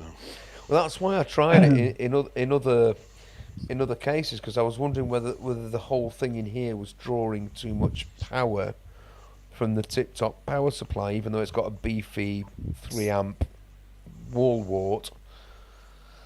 No, it wasn't that. It's something else. So we are narrowing down the possibilities That's bit good. by bit, which is good. It's progress. It's not totally dead, which is a good thing. Yeah, because it is well built, so it's shocking it would have just died like that. So. Yeah, it is. It's beautifully made. I mean, even Grace was looking at it. She was going, "Cool, the soldering on this is gorgeous." I don't know how do you Also, do I that? love the custom artwork he did on the 2 HP box it came in. What? Did you see that? Did you get that on yours? No, I didn't. Mine came in a little box. It was just plain. Oh, he did a custom external artwork on box my that he 2 put it HP in. box that came in. It has never taken me so long to get into a box as the woman. Yeah, it was very well packed. It was good. I had to. Yeah, I not really. I basically had to destroy it. Womp womp womp. He's the last person I thought would say that. All right. Yeah. Okay. You've let the moving side down, Andy. You really have. Well, Andrew, I'd like to say, Andrew, that I made we- inquiries with Chris about one. Oh, did you? Go on. Yeah. Well, I'm just saying, after, he'd done it and he'd sent them out, and then you'd done your email. I thought, well, we've got the 100 system up there. Might as well We give it a we go. didn't do an EMON. We did a hardware jams last week. Oh, sorry. That's No, it's all right. Sorry, So we that's did- what I we meant. did- Yeah, we yeah. did it in the Hardware Jams last week, and it was absolutely fine. It was great. It really was like, whoa, this thing's proper brilliant. You know, just for, I mean, it sounds silly, doesn't it? But just for sending things to different places at different, it was great. And Was that Royal and then Mail? the next time I needed it, it's what? Sorry. Was that Royal Mail sending things to different places? Yeah. Don't talk to me about sorry, Royal just- Mail. Come on, press the button again, Robbie. They've lost my parcel. Okay, it wasn't that good, Robbie. I gave come on. myself. Well, I hope honestly, if he's got some available that he can whiz out to and you can use it, because I suppose the more people who are sort of testing, the more, if there are issues, because it's a good thing. I mean, okay, it's not going to write a symphony for you, but it just makes a rather boring sequencer, because the 182 really is a boring sequencer. Yeah, in it that is. sense. Is that Chris's module? Yeah, Yes, so yeah. it just enhances what that thing can do in a really clever, neat, and convenient way. It's a bit of genius. Although ironically, Robbie's avoiding module, but he got that Hydrasynth, and that does all that cool ratchet and probability and all that shit that this module adds. So you can do it with a Yeah. Hydrasynth, Yeah. Robbie. but he doesn't need patch cables to do it. And Well, Robbie's sure, happy. This has got CV and gate. Hey! Yeah, I've but got you nothing to haven't, plug into Robbie. there. You've- That's a slippery Yeah. slope you're starting on. Well, you might have a You gate could- in you the could- garden. you but- You could try it with your TD3 if you can find where you've hidden it. No, it's down there. And I know exactly where all it is. right, yeah, because Well, that'll take stuff. Or if you, Modulating the TD3 with CV and gate stuff is really cool. That's really well. or with the 101. Yeah, Oh, yeah, yeah, the yeah. MS-101 will do it as well. Yeah. Look at me. Good you call, Gateway, good watch call there, out. Robert. So We'll slippery get you. slope. We'll get you. And then That It'll just be me. Yeah. It'll just be me on my own. No, mate. No, seriously. Well, you're Don't going to come worry. and stop here, so you're That's going true. to see. We're going to convert you. You will be contaminated. And he will bend This you to modular. his ways. Let's I face think it. this you were modulation lucky- came for more than a year. Yeah. you were Oh, he'll lucky be the disappointed code, if I isn't did it? that, Rob. So let's just hope he gets into modular instead.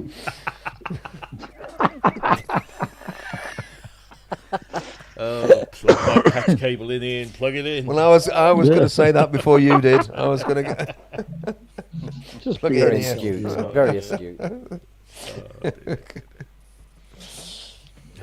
Dear. Hey, when's yours arriving? Nuts. That's you, Kent. My what? My nuts. What? Yeah, your nuts. Hey? Yeah. Your little knurlies. You got to get all the knurlies Oh, in the right yeah, place. yeah. Any You wanna tell him- update? Do you want to tell him, Rob? No, Go yeah, on. you do. yeah, you came late, Brooksy. This is great. Yeah, you missed this. You missed I it. had cancelled to. it. I had to cancel my System 55 Oh, because Go on. I found Oh. out which shop I'd already bought it from. He'd ordered two. I'd ordered two. what? Again. Yeah. Oh, I'm sorry. Can we have this story again, just for me? Because this is too good. Well, I went to Thoman to find out. Did how you much buy I it? Did you buy it twice from Toman? No, I bought it from somewhere else. You bought one from Toman and one from Anderton's. He Yeah. goes to his Toman account and wonders why That's- it's not in Why is it not his order showing up? history. I don't believe this. It must. It couldn't have gone through, so I bought it again. And then I think it was last night.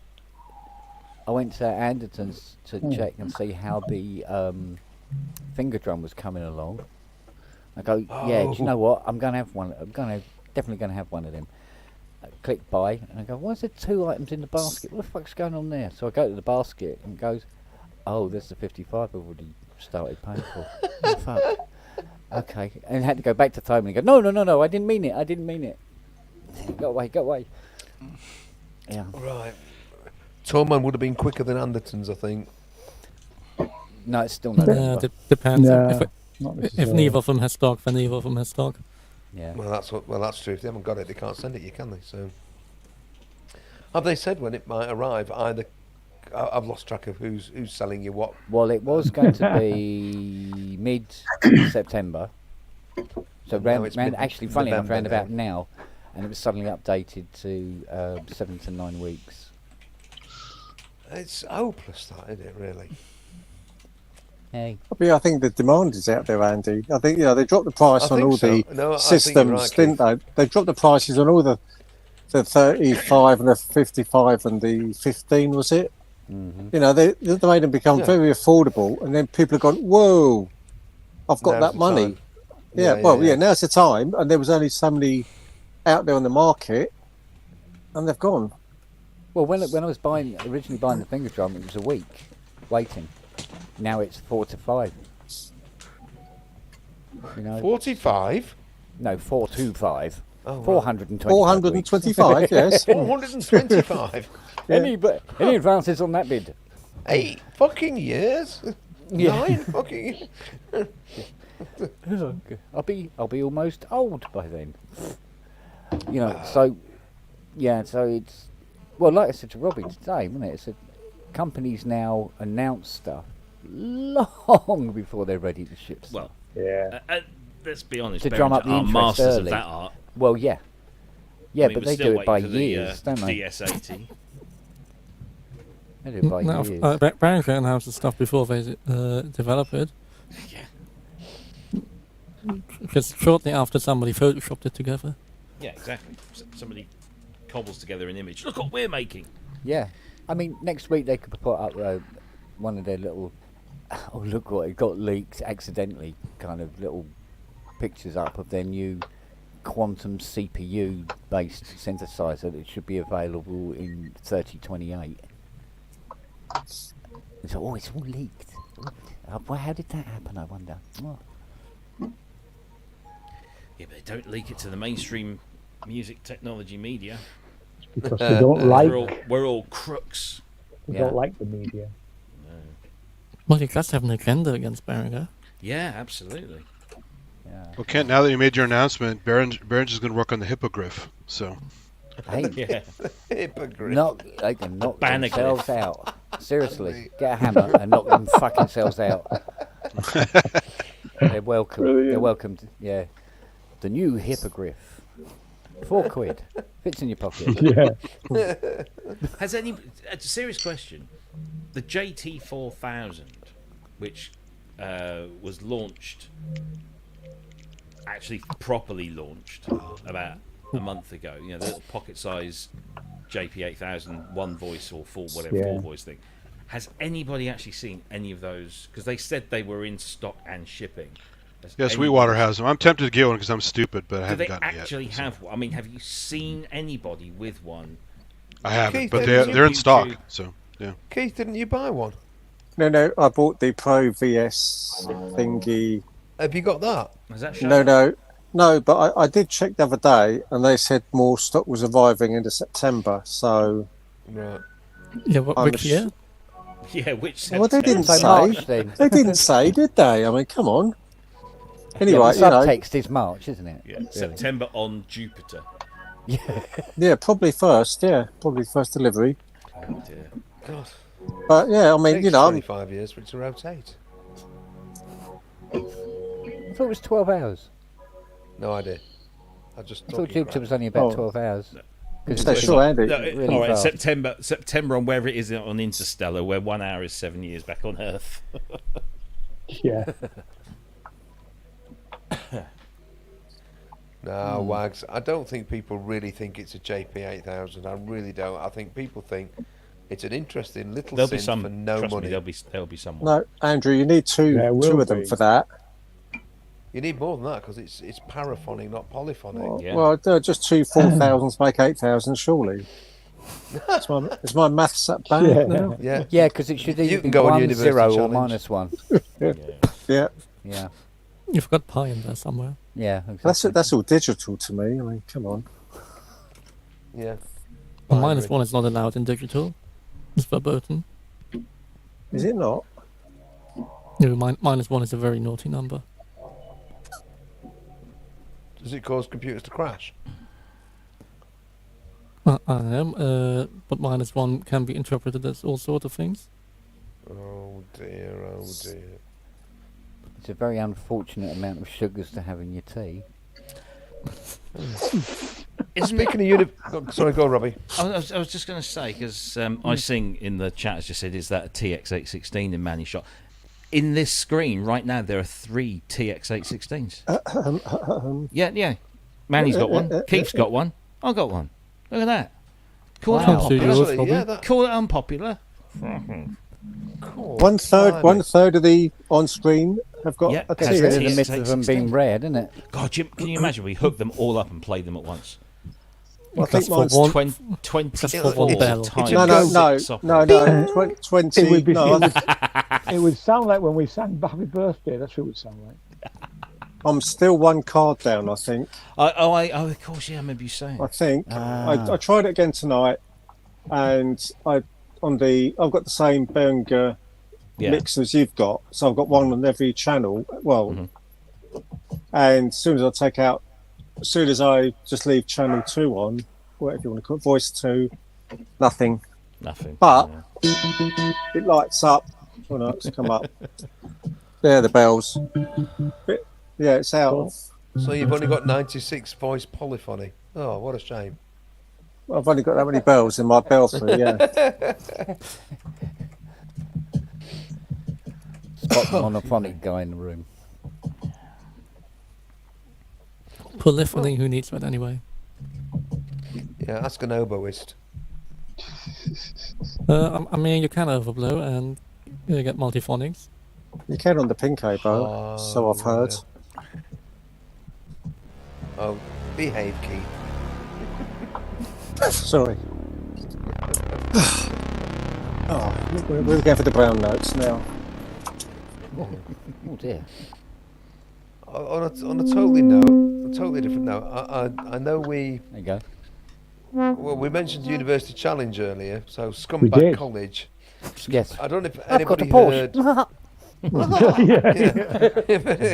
If anybody heard Aid Edmondson on Desert Island Discs, absolutely brilliant. Really give it a listen. Really fantastic. Was that recent? This today. All right. It'll be on BBC Sounds. Yeah, it'll be on BBC Sounds. Give it a listen. It's so enlightening, and he gets to the point where he's talking about his relationship with Rick Mayall. And the point where Rick is almost begging him to do more work, but Rick's not in a state to do it. And then Rick Mayall passes away. It's so moving. I was sitting in my car going, "Oh no, this is so sad." It was beautiful. It was really beautiful. But it's just great. His musical choices are a bit. Oh, he did go for Petula Clark Downtown, which gets a big thumbs up from me because he mentioned it was his mum's favourite and it was my mum's favourite, so I got Downtown. But it was just so good. So if you Aid Edmondson. Anyway, right, that's killed the conversation, hasn't it? I'm sorry about that. No, not at all. No, he's from Pocklington. Is he? Yes. Yeah. Of course. Yeah, he is. Never mind. Via lots of other places. Went to school here, Yeah, and he was in Uganda. It was in Uganda when Eddie Amin came to power. And there was also that was a fascinating story about he wasn't even sure what his family or his classmates had been bumped off and stuff. It's brilliant. Do give it a listen. Really great, really great. Okay, there's my advert for the BBC over. Yeah, that university challenge, is it only the top universities competing or just any university? No, anybody that's got university in the UK can enter and field a team. Anybody, but apart from Oxbridge, which every college can enter. Every college can enter, which makes it biased. It's crap. Yeah, it shouldn't be. It should be an Oxford University. Yeah. Yeah, because some of them are representing a field of 35 students. Yes. You go, fuck off. I mean, there are actually 2 universities in Oxford. There's Oxford University and Oxford Brookes, which are different universities. So both of those could be in. But as far as the college is concerned, nah. Because it's like, I mean, York's on the same. University's on the same basis. To be fair, London, the University of London and all of its colleges can also do the same thing. I didn't realise that. Are there that many still part of University of London? I don't know. Because I thought more and more are leaving all the time. UCL, London School, are they all becoming independent? I didn't know that. You I mean, know better than me. More and more are leaving it, and well, some of us are joining it. The ones who are further away from London seem to be joining it. Yeah. And ones in London actually leaving it. They should try doing here with Trump University graduates. Is there a Trump University? There was a bullshit Trump University, yes. Total bullshit. Well, they faced lawsuits because of using the name university. Exactly. No. And the funny thing is, every student contested the test results. But you need that button, Robbie. You need Sorry. that button, Robbie. Oh, wrong one. There you go. Both worked. Yeah.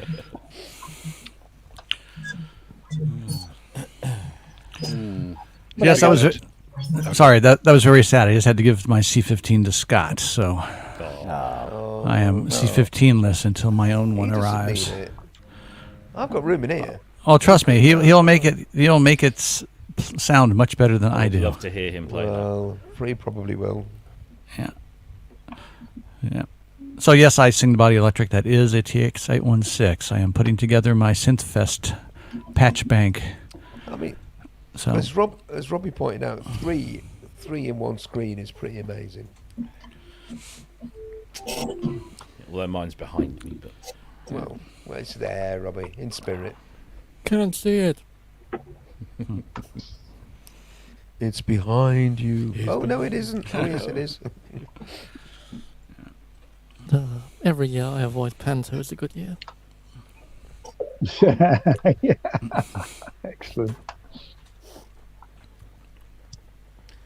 I'm not that Halloween. desperate for money. Apparently, we've got Judi Dench in our. Yes, in Norwich. Back garden? No, Bury St No, Edmunds. Bury St Edmunds. And Yeah, yeah. everybody got really, really excited until they realised that it was like a pre-recorded thing that they're playing. She's not actually going to be there. She's from York as well. All the good people come from York, York and Yorkshire. You know. Michael, he comes from York. Michael who? Michael York. York. Michael Susanna. York. No, he doesn't. No. Goes Yeah, from his sister, Barnsley. Susanna, yeah. Yeah. Grand old Duke, he comes from Yeah. He came from York, he did, yeah. And the current Well, he one went as to well. York once, but he wished he hadn't. Well, we don't talk. There was actually a campaign to have him no longer be the Duke of York. Yeah, for him to be removed. It never happened. But Well, but York, we don't. Isn't there a York great people irony, do not wasn't- want him. York was Lancastrian, wasn't it, for much of the War of the Roses? No. Really? No. I think, Fight. go and have a look about that. York. Because York where was- the lines York are drawn was it? is really again. weird. There's only one way to sort this out. York was never. Back in the day, York wasn't in Yorkshire. That's what, It was in Where the Norfolk. fuck York was it? wasn't in York. What a weird fucking all of country the, we all live of the in. ridings used to meet at York, but York itself wasn't in the wasn't in Yorkshire. So as it such. wasn't part of it. No. No, That's Yeah. wank. and in the 12th century, Devon was actually a horse.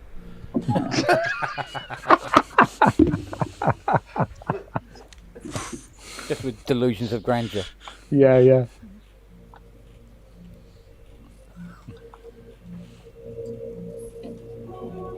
Forgot what I'm doing now. Did it make Andy burst? Yeah, he's gone, and I've lost me. And I've lost my train of thought. Can't do it. Never could do it.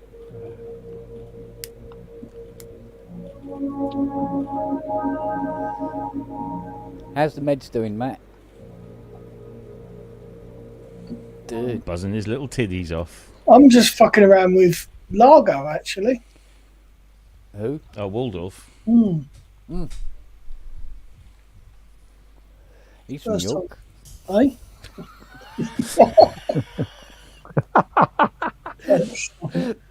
Oh, dear. Emilio Largo. Oh. You're gonna love some Bond villains. Yeah.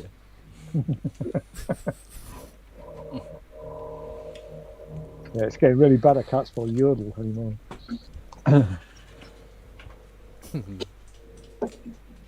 Why are you yodeling? I'm not. I'm just Yodel. We use Yodel for shipping. Ooh, how dare you encourage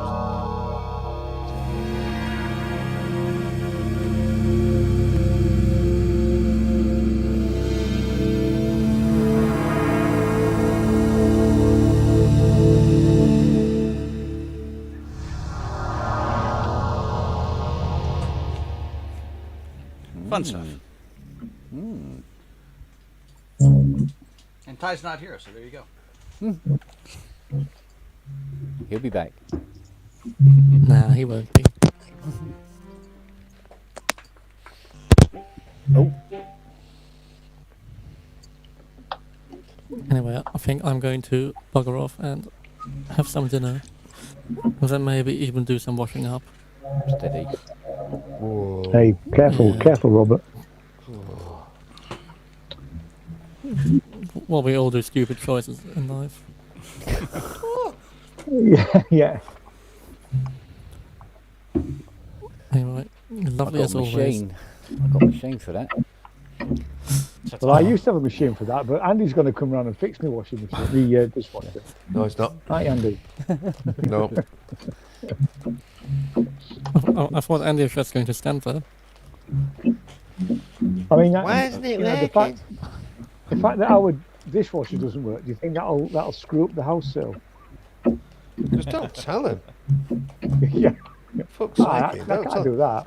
Once they're in, and once you're in Somerset, Wiltshire, Dorset, or wherever else wherever else you end up, once you're there and they're in, fuck them. Is that the polite northern way? That's not very nice. Well, when your dishwasher don't work, for sure. Did you used to be an estate agent, Andy? No. I used to have something called integrity. I don't know where it went. Oh.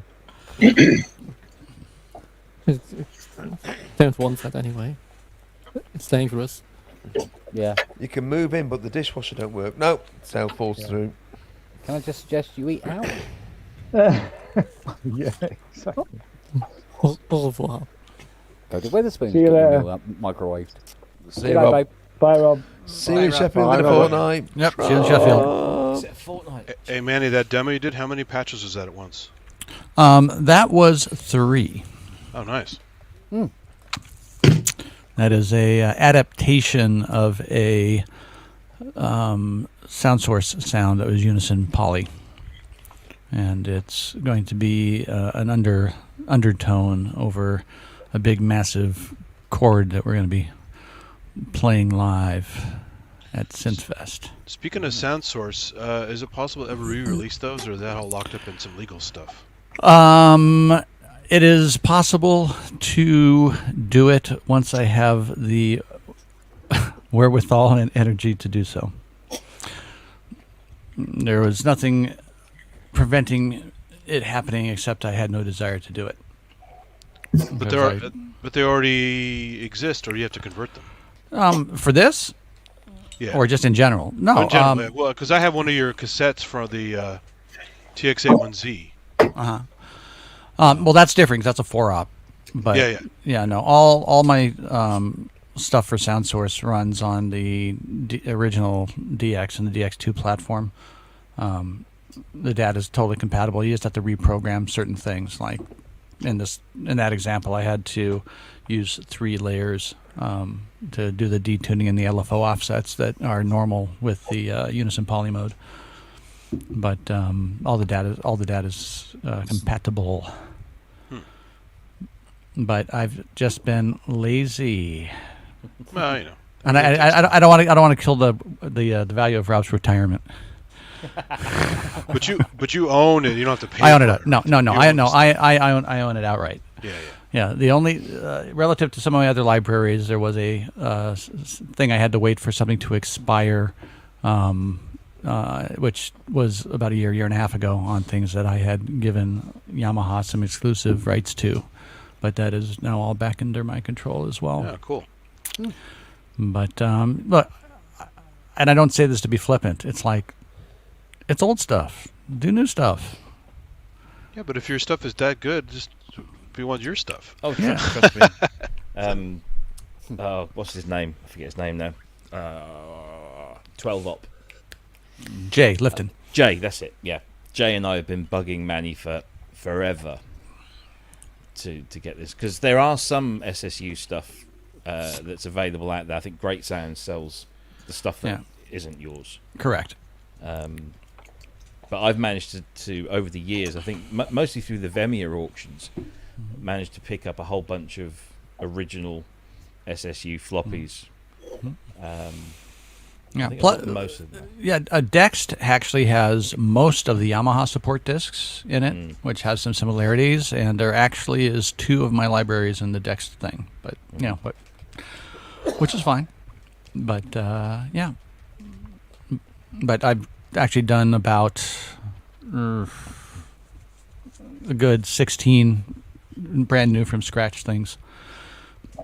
Here, focusing on the very much underused Algorithm 4, which for those of you who can't see, that's the 3-stack with the feedback that goes across all 3 operators. And it does some very unique things that most people aren't aware of, because everybody's got this stupid habit of making their carrier operator output 99, which drastically limits what you can do with the other 2 because of the feedback. So once you realize that it's very useful with your carrier 75, 80, 82, you have a whole bunch of timbral stuff that happens there that's very unique.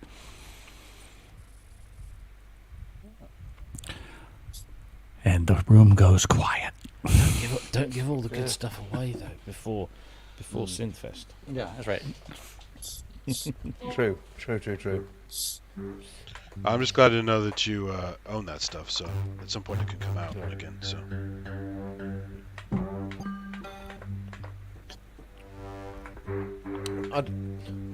Robbie, if I've asked you this already, forgive me. Do you need to get little tickets for the seminar, or is it just a case of standing? Can you book tickets in advance, or is it just a case of standing a bloody queue and they'll let you in? Yeah, I think it's that. I don't know. It's usually the queue, isn't it? Yeah, it's usually just getting the queue's got. I remember last year, which queue were we standing in? Oh, it's for the EMOM. The EMOM queue was really long. Yeah.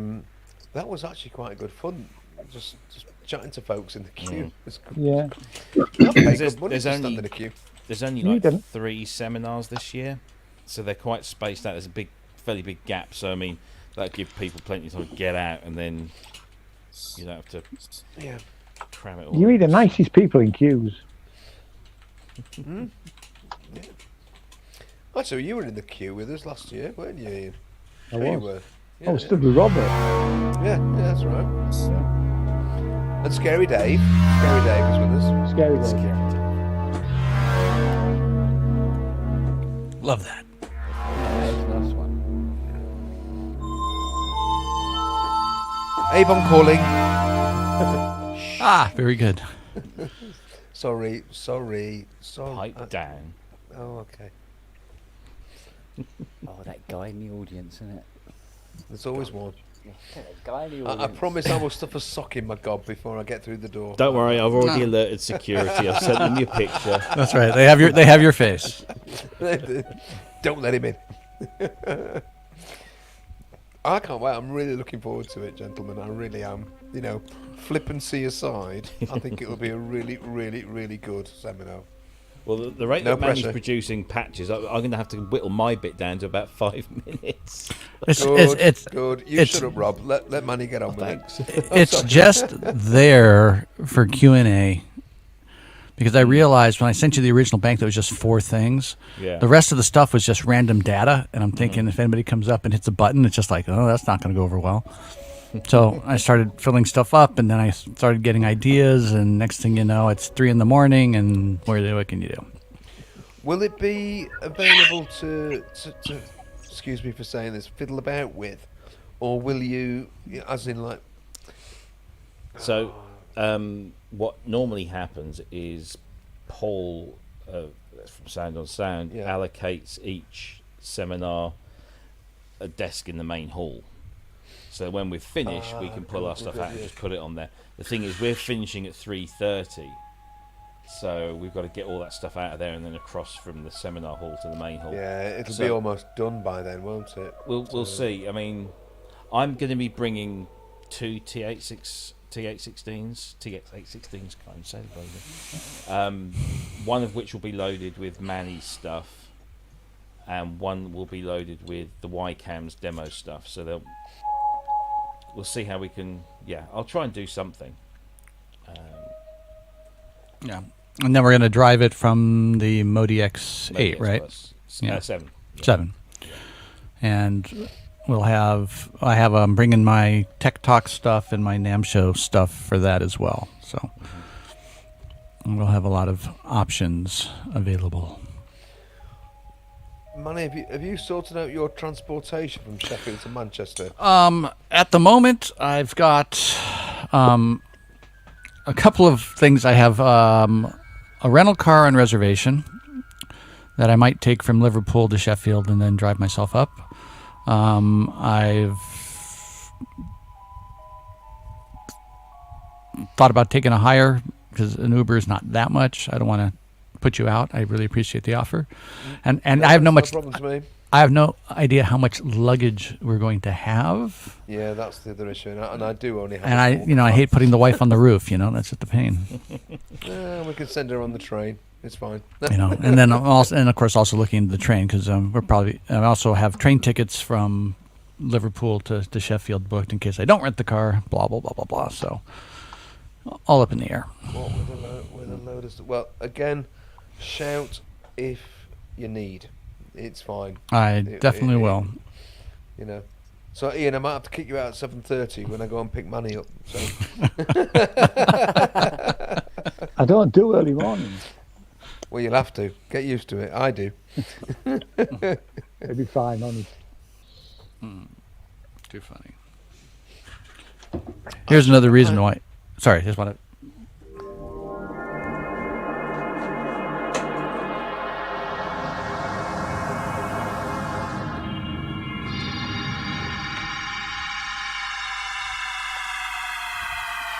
Sounds like something from Nightmare on Elm Street. Yeah.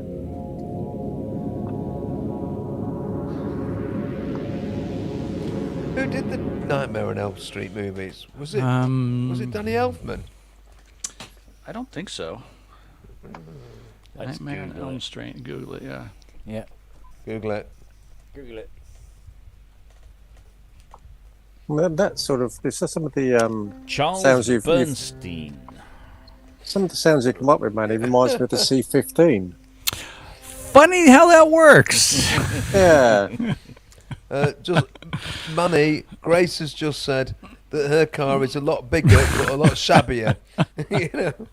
Which is true. So if help is needed, Grace will help out too. I appreciate that. There's no shortage of help. We'll get you to Manchester to get on that bloody plane. Too fun. According to Google, it was a guy called Charles Bernstein, who did Nightmare on Elm Street, and is according to this review, is very much a product of his time, eschewing traditional orchestral approaches while employing state-of-the-art synthesizers and sound effects. So, 1985 state-of-the-art's got to be DX7. Means DX7. Mm-hmm. That would make sense. Could have been an SH-101. Oh yeah. Yeah. That's the state of the bank account. That would be a Nightmare on Elm Street. Yeah. Oh, Robert, you've got sort of a thing up there in the left-hand corner of your screen. It never gets used.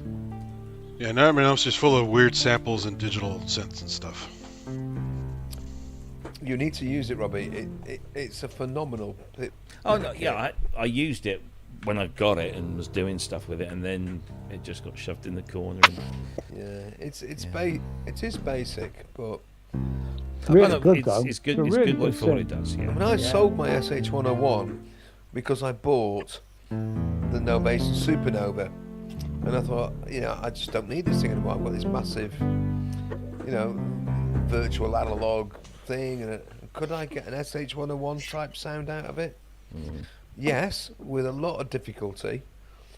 and it took ages and ages. Do you know, I could rattle that up in seconds on this, which is why I've got the SH01A. As soon as that came out, I bought that, and then now that I've got oddly enough, the Behringer System 100 with the 110 module with an envelope generator and a bit of noise, you're into SH101. It's like remarkable.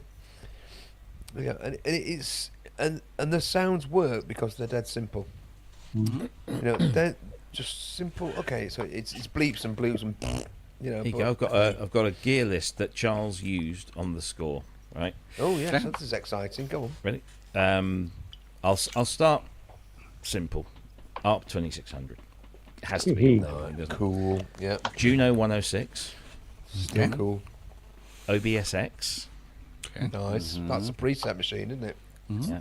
A Roland drum machine. Not sure. Charles doesn't remember apparently what model it was. An acoustic piano. Probably. An acoustic piano and a DX7. DX7. Yeah. Nice mix. Yeah.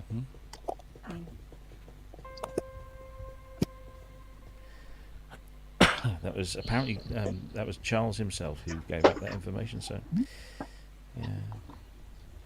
Oh, and possibly a prune. Of course. Yeah, we've got to have a prune. Yeah. A prune. Sorry, Manny. Pro 1. Pro 1. Prune. Got it. Got it.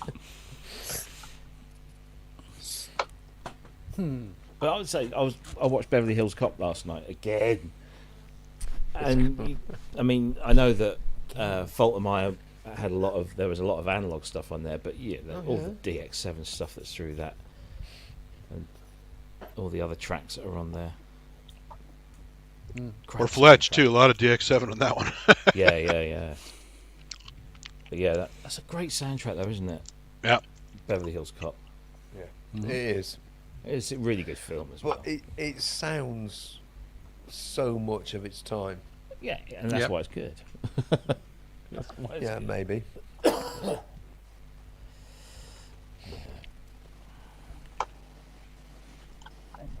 Watched Weird Science again the other night. That's a cracker. Really? God, sir. You like your John Hughes films then? I love them as my well. John Hughes. I love them as well. They're terrible but amazing at the same time. Yeah, but they're terribly good. Yeah, I mean Breakfast Club is amazing. Pretty in Pink. Breakfast Club is Pretty in Pink. 16 Candles. Some kind of wonderful. Ferris Bueller's Day Off. Yeah, don't Ferris forget Bueller, that one. I think Some Kind of Wonderful, because he got away with making the same film at least 2 or 3 times. Because Pretty in Pink and Some Kind of Wonderful, almost identical, just different actors. I'd not noticed that, but you probably yeah. Seriously, watch them, and you'll. The only reason, I mean, I love Molly Ringwald, but Mary Stuart Masterson. Behave, Robbie. Oh, that's the problem. I do. No, you can't, can you? No, I love John Hughes stuff. Well, I love that kind of irreverent teen stuff that he did. You know, Home Alone, But I didn't realise he only directed 2 films. All the others he wrote and produced, but didn't direct. Oh, I didn't realise. Yeah. He's just Chris like Columbus and other guys do work for him. Yeah, he's a bit like George Lucas, who how many films has he directed? 1. The count? American Graffiti. Well, no, there was American Graffiti, THX 1138, and Star Wars, and then he didn't do anything for ages, and then he did the prequels. Yeah. But yeah. But did he do the prequels? Exactly. It's all done in computer. Yes. No, you can. Sorry, you can have Molly Ringwald. I'll run off with Matthew Broderick, and we'll be happy. Yeah. Whatever.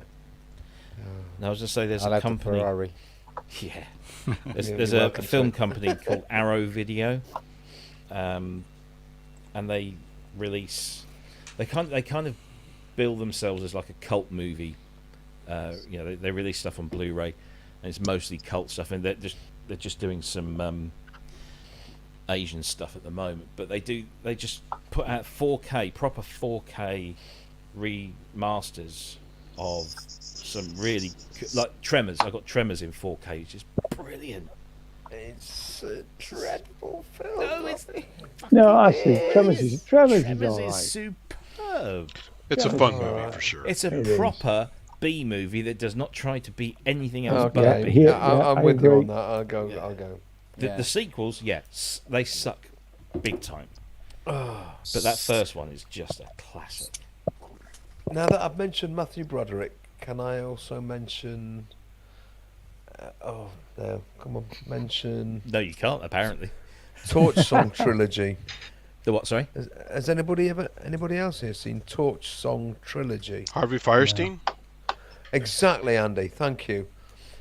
Harvey Firestein, who actually acts in the film. He's a guy who talks like this all the time. Yeah, he was the guy in the story. beginning of Independence Day. Yes. Oh, Yes. God. Oh, Yeah, absolutely. And it's his story. Oh, him.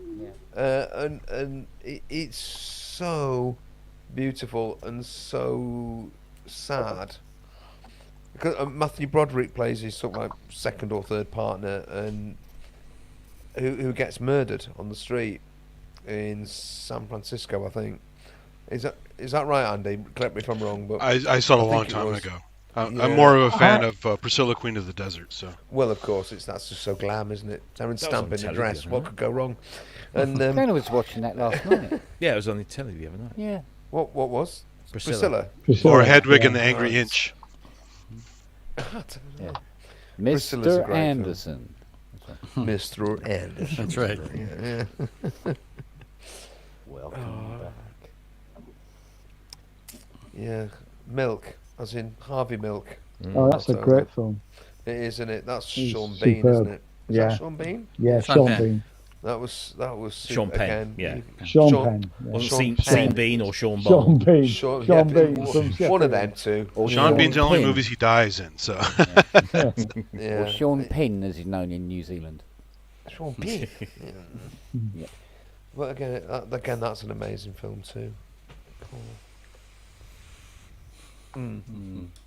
Just started to try and watch Tenet the other day, and I Oh, know really? Christopher Nolan gets a lot of stick for the levels of audio in his film. And I watched Oppenheimer, Yeah. and that was challenging, but in a good way. Tenet, I got 20 minutes in, bailed. Really? Because It's a even in rough movie in Atmos- general. It's so even in convoluted. Atmos, it was just like I can't pick out what did he say.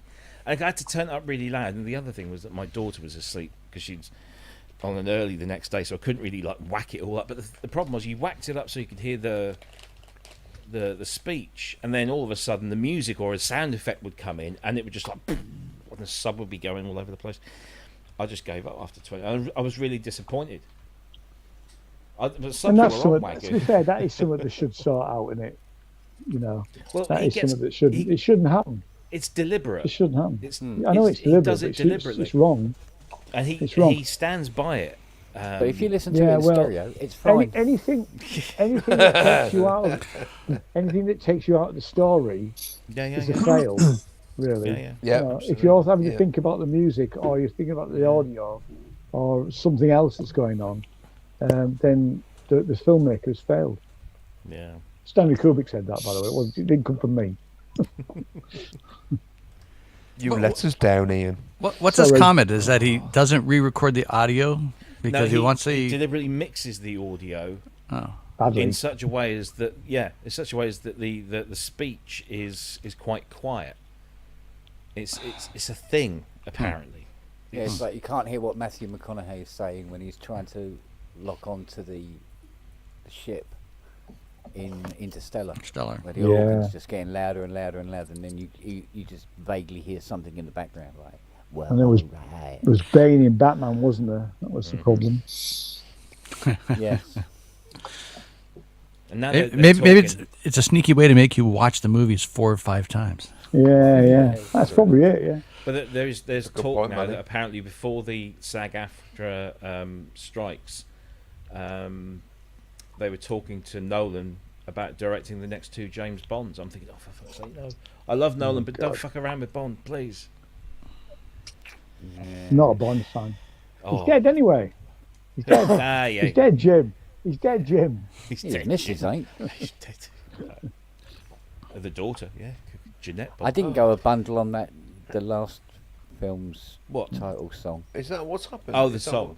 Have they killed? Yeah. Have they killed James Bond? And I missed it. Yeah. Yeah, No, Again. we could. It's safe to talk about it now, isn't it? Yeah. I think it's Yes. safe to talk Yeah. about it. He's dead. Right. So what are they going to do? Just Yeah. they ain't Well, gonna let that anybody can be franchise die. 007. Yeah. Anybody basically can be anybody. 007, Yeah.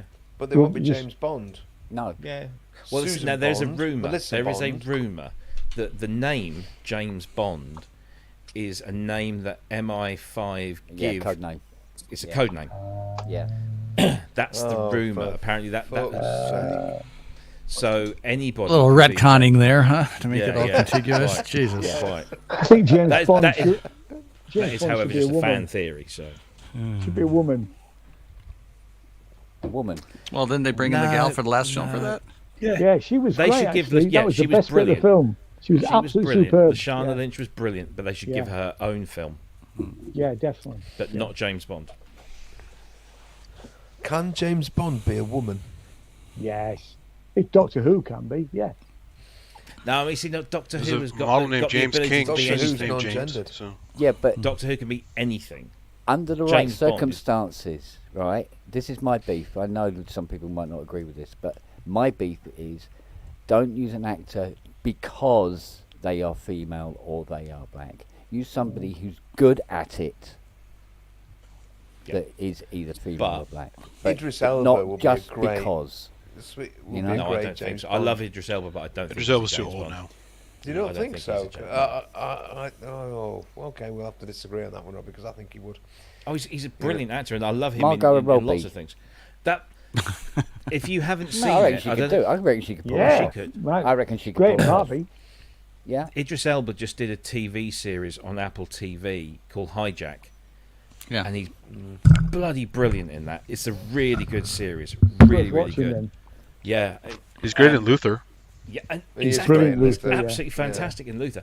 But I don't think he's a James Bond. James Bond is a very particular Scottish character. man, you know. Well, Scottish. Yeah. Slightly Scottish. Very Scottish. Upper middle class public school And educated. Daniel Craig nailed it. And I was up in True. arms when they named Daniel Craig. Bez. I thought, what Bez the hell are and you Michael. thinking? Yes. Phil Mitchell. Well, I did like, you know. Bez. you did it. Bez No, would be no, great. that's not, is it? No, it's not. Russell Brand. Oh no, too late now. No. Oh, He got James Bond because of Layer Cake, right? Isn't that how he got it? Two- Yes, I don't- that's true. yeah. No, that is true. yeah. About their cake, yeah. David Tennant. He's fucking everything else. Fucking hell, he's in everything, isn't he? He's in Yeah, Ahsoka. but he's good. He is Yeah, good, I though. know, but Ewan it's like, McGregor was for a while as well, wasn't he? Yeah, Couldn't yeah, turn he on was the flavour telly of the without month, seeing wasn't he? Ewan McGregor, yeah. You- Could the Ewan Force, McGregor be Luke. No. Not Yeah. as James Bond. I'm not suggesting Ewan McGregor for James Bond. I don't mean that at all. There's a certain physicality for James Bond, though, so you have to have it Tall, in a slim. way. Yeah, You know. because they were talking about people like Henry Cavill or No, Tom. no, not What's him. his face? Tom Hardy. Tom Hardy. Tom But Hardy. Tom I Hardy, think good. they're too.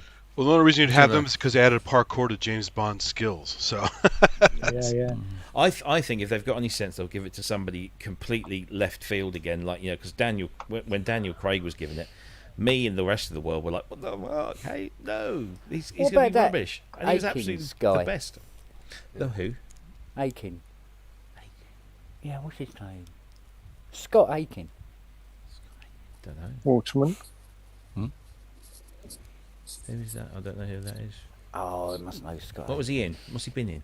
Oh, feck me. Now I've got to try and think what he's been in. He's done a lot of his own films. Imagine Steven Seagal, but he actually does the fighting and the acting. I don't want to even imagine Steven Seagal. It's just the most ugly, foul thing that I can think of. Sorry. he can't No, even he stand doesn't up look now. like He's in a anything chair like- in all of his movies. So Trying to think. What's the one? Bale. I Christian quite Bale. like the He one when Steven Seagal was on the boat. What was that one? On a boat. He Oh, was on a boat. He that's was the only really good film he did. It was really Is, good. Yeah. Under Siege. When he was the chef. Under Siege. Yeah. Yeah. Yeah, that's right. Yeah. It's the chef. He's good in Under that. Siege 2 is I on used the to rent train. the shit out of that back in the day when I was in video rentals. That was one that would always be out. Yeah, no, that was a good film. God knows why. Dawn That's French good. for James Bond. Dawn How about that? Yeah. Sorry. No, Just chucking it out there to see what the response would no, Matt Lucas. Oh yeah. Yeah, but no, but. As George Dawes. Yeah, but he made a good bad guy, didn't he? He did. He did, actually. Yeah, true. What was that film? Oh, come on. Oh, fucking hell. The one where he gets his head cut off at the end. No way. I haven't seen it. What, Chu Man Fu. He gets his head cut. No, he gets his head cut off at the beginning. Oh, it's not shoot 'em up, is it? But it's something along those lines. Jack Daniels. What? Minky? What? Bob think, Holness. Bob Holness We was can't James have- Bond. Yes, he was, wasn't he? He was. Yeah, he was. On the Oh, radio. come on. Yeah, that's right. Yeah. The very Can I first have a radio pee, production of please, Casino Bob? Royale. That's a really good pub Q, quiz. wasn't Yeah. That was a really good pub quiz question. Yeah, name all the actors that played James Bond, and very few people used. I don't know what it's like now. Very few people Bob used to get Holness. Bob Holness. Yeah. Or in the original Casino Royale, trying to work out which David. one is James Bond. Well, yeah, quite. Yeah. Fucking hell. yeah. But I think Christian Bale's a good shout. I like Christian Bale. He's Except wild. for his What Batman about voice Tom was Hardy, terrible. then? That was awful. Tom Can't Hardy. hold that against him. Yeah, Tom Hardy. I like him, but I'm not sure if he's James Bond. I still love him in. I know it's not the greatest film of all time, but the Craze film that he did. What was it called? Can't remember The Craze. The No, Craze. no. now. Yeah. No, that was the That was the original one. that was the Gary Kemp and Martin Yeah. Kemp one. Oh, well, he played both brothers. Yeah, he played Yeah. both of them, but he played them so well. I mean, Yeah. that scene in the pub when he goes in for Yeah. a fight. Wankers! Come here for a fucking he's shootout. Yeah, shooter! What's that, a fucking rolling pin? What are you going to do, He bake was- me some fairy cakes? It was really good in Taboo. It was Mother in Taboo. Teresa's dead, Hayes Anderson. Don't think we can get her. I mean, the Taboo series. That was They're a one season. great band live. That was awesome. Mother Teresa's Teresa's in dead. hell. Yeah, it was really good, wasn't it? Theresa May's jump. Teresa. Liz Truss. Boris Johnson. Or did you talk of Liz Truss? Theresa did you May as see, M, you know. Did you see who was the Chancellor when May was in power for those few weeks? Kwasi Kwarteng. Kwarteng. Threw her under the bus this morning in the Sundays. Really? Yeah, they're all killing each other off, aren't they? Yeah. Good. Sounds like a card game, doesn't he? Kwasi Kwarteng. Yeah. That sounds like a Oh, card dear. game. Quasi, as if. It's like Yahtzee. So Oh, I see what you did there. Oh, Your camera's gone. it's just said, your browser has just pissed off your camera. Reinitiating camera. Come back, Kent. I'll always figure it. Cat Kent. Cat Kent. Where did you get Have you ever owned a cat, Kent? 3. 3. There you go. Yeah. Yeah, it's... yeah, whatever. I Yeah. can't imagine a cat in your house, Kent. You know, it would like that. Used to have a Poor thing. tortoiseshell called Whitney. A black one called... no, what was he called? Buddy. Chris Brown? Yeah. No, yeah. And a beautiful white one, completely deaf, with generally are. beautiful blue eyes. Yeah, no, if they've got different coloured eyes, they're not deaf. Do you collect defect animals? Yes, Goes with the It's synthesizers. very, Yeah. it's very beautiful. because if they haven't got a defect, they find homes. The defected ones tend to be overlooked, No, especially it might cost that's- money to keep yeah. them. Yeah. True. And that's why. So I got Right, Noah, peeps. the 3-legged mountain dog. I'm off. I wonder what the smell was. Night, Ian. Psych. The accounting all done? Yeah. Well Yep. enough. I've, Did you spell it He's right? cooked the books. I've cooked the books for this evening. We'll finish cooking the books tomorrow morning. I'll see y'all later. Night. Take care, Ladies, buddy. mate. Cheers, Good night. mate. Yeah. Bye. Yeah, Yeah, mate. All right. Bye. Pro.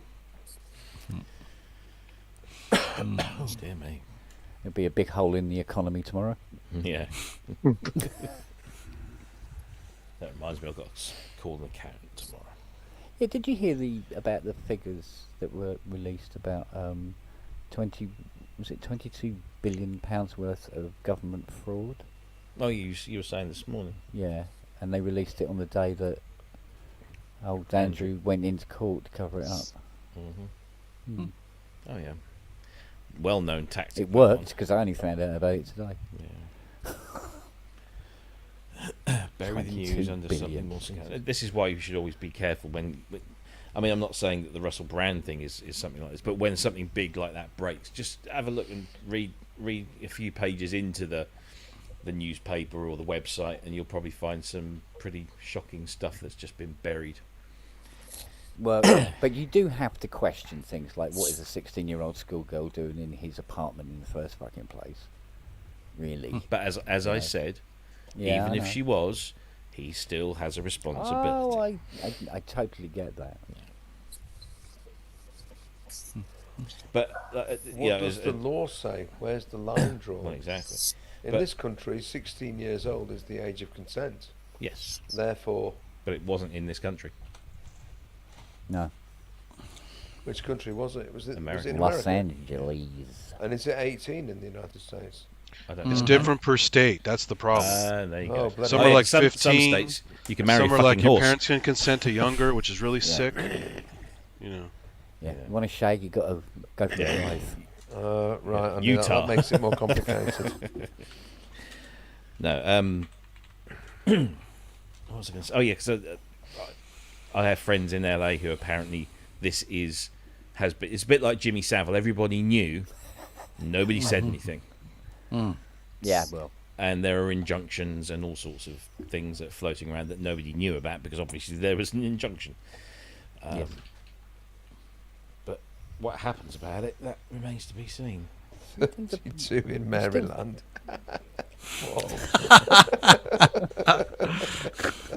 If you're lucky.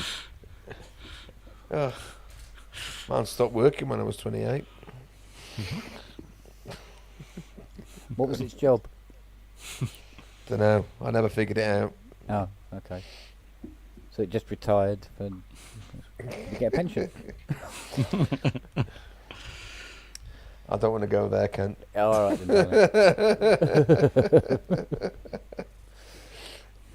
then. Yeah, no, it makes you wonder, though, doesn't it? Sort of like, But he probably started believing his own greatness. It's happened, hasn't it? But as I said to you earlier, there was a time when Russell Brand was odd and eccentric and a little different, but that was actually kind of, for want of a better phrase, an endearing part of his character. It kind of made you like him because it wasn't. He was always a twat. Yeah, he was one of those people. He was very divisive. You either liked him or you didn't.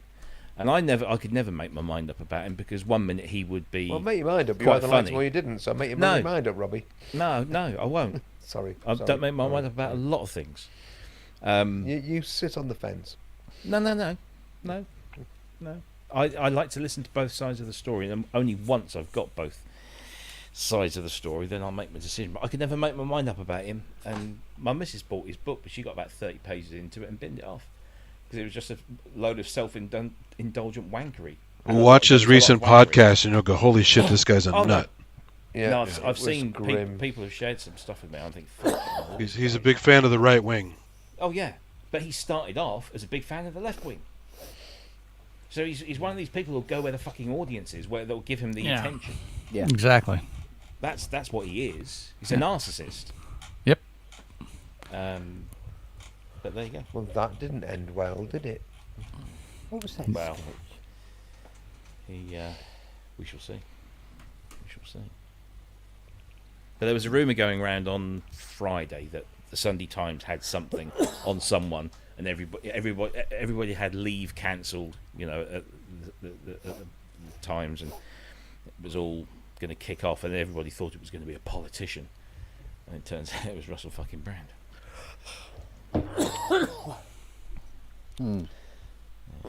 He's a celebrity. Well, he's done something horrible more than once.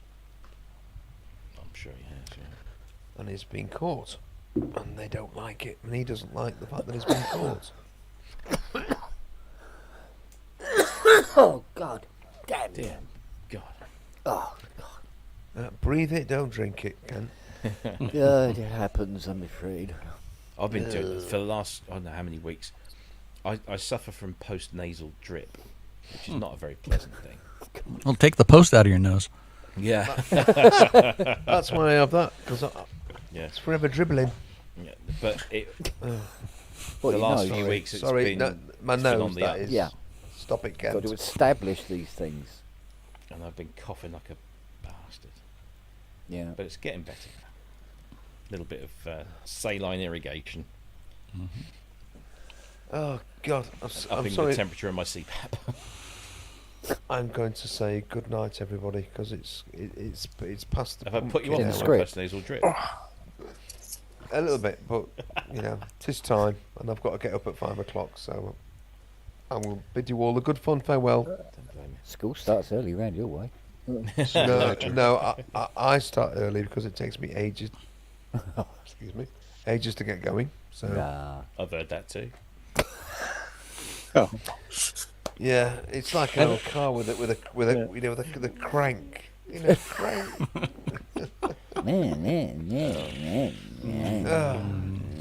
Three cups of coffee and an omelette, and then I'm ready. It's fine.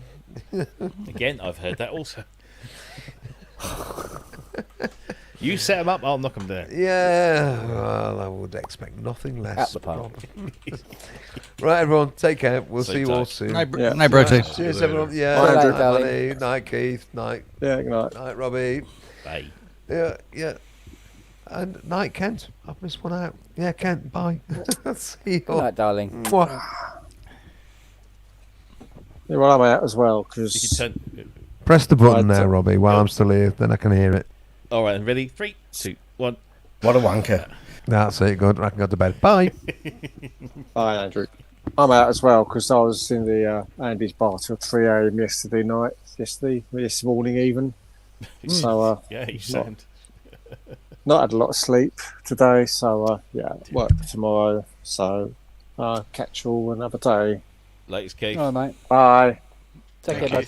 No, still. Oh, man. 5. Number 5. Yes. In about 20 minutes, there will be 4. I will have to move on. We've got theater tickets. So, Oh, what are you going to see? we are going to see the touring company of Aladdin, which was odd that Ian was singing A Whole New World earlier in the show. My missus got on me the other day that there's a play that's been highly rated. Apparently, it had Lily Allen in it on its opening run, called 222. It's like a horror story, but it's supposed to be apparently getting rave reviews, and it's on tour at the moment. It's coming to Norwich, but it just like sold out ridiculously quickly. So, no night of culture for us. At least you're not watching Beetlejuice, eh? What's wrong with that? Did you not see what Lauren Boebert did? Oh, that was fucking hilarious. She's trash. Oh, It's hilarious. that. Yes, sorry, I thought you meant the film. No, yeah, I saw that. God, she's. And now, my impression of a biplane. What the fuck? Lauren Congresswoman Lauren Boebert. Yeah. From Colorado. Yeah, who is a massive gobshite. Okay. Was at a Beetlejuice the musical with her companion. Yeah, Right. she was vaping in the auditorium, which is against the rules. She was asked to stop, which she said She was drunk, no. vaping, and singing along with it. She was singing along. She was taking selfies and pictures, and there were incidents of indecent groping, shall we say, on both parts. In both parties, yeah. Now I read this afternoon somewhere that they're saying that she'd got cannabis in her vape as well, which would look good on her gun application when she would have said, because she's very pro-gun, and she would have had to state, have you ever used any narcotics or whatever, and she would have had to have said no, surely, to get her gun license. So they were saying that if that could throw a whole spanner in the works. But it was great though. Her gun-themed restaurant was shut down at one point because for had food. inspection. Yeah. It was dirty. Yeah, but isn't she an advocate of family values? And all Of that? course. All those Yeah, she's religious all fanatics those- are yeah, all it's always the hypocrites, so. same thing. Yeah. It's She's always the tugging same. her fucking fella, or having a go at tugging her fella off, and he's groping her foot. It's like nobody's business, isn't it? Yeah. She But she tried to did. bring her gun into Congress, her hand carry stuff, and that was a no-go. Yeah, she did. She did try to blame it on the stress of her divorce. Oh dear, her and MTG, Jesus.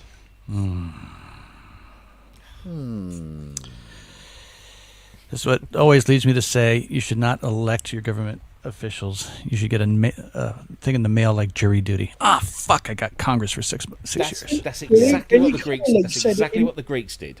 Yeah. Billy Connolly said it in 1985. The desire to be a politician should bar you for life. Instantly Yep. disqualified. Yeah, from ever being Yeah. one. Yeah. Yeah, that goes way back. I know Douglas Adams only paraphrased it in Hitchhiker's Guide about the galactic president, right? Yeah. Those who most seek office are least qualified to hold it.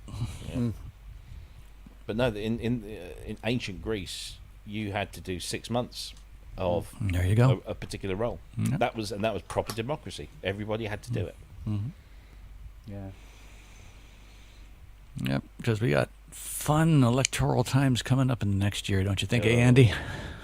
It's Well, here's the like funny that, thing. that There's line, not isn't even it, anyone running against Biden on the Democrat side because nobody wants to fucking run. It's a terrible job. Yeah. Well, What's like that's that not line in Yes, Prime Minister, where he said about he goes, I think that everybody should be allowed to have a go at being an MP or something. He goes, oh, How no, much worse no, could they no. do? Yeah, he goes, yes, but we are a democracy. No, we are a British democracy. You have to qualify. The problem is most people can't stand the background checks, the exposure of your financial stuff, the ridicule, the skeletons in your closet. Most people can't handle that shit unless you really are a narcissist and just do it anyway. And that's what happens. Yeah, exactly. Whatever happened to I forget his name now? George. Bush? No, the Of the guy jungle? that got. What was his name? He had. Gracie? He was. Oh, shut up! Stephanopoulos? I love putting him off. No. Just as he gets there, just say something else. What was his name? Clooney?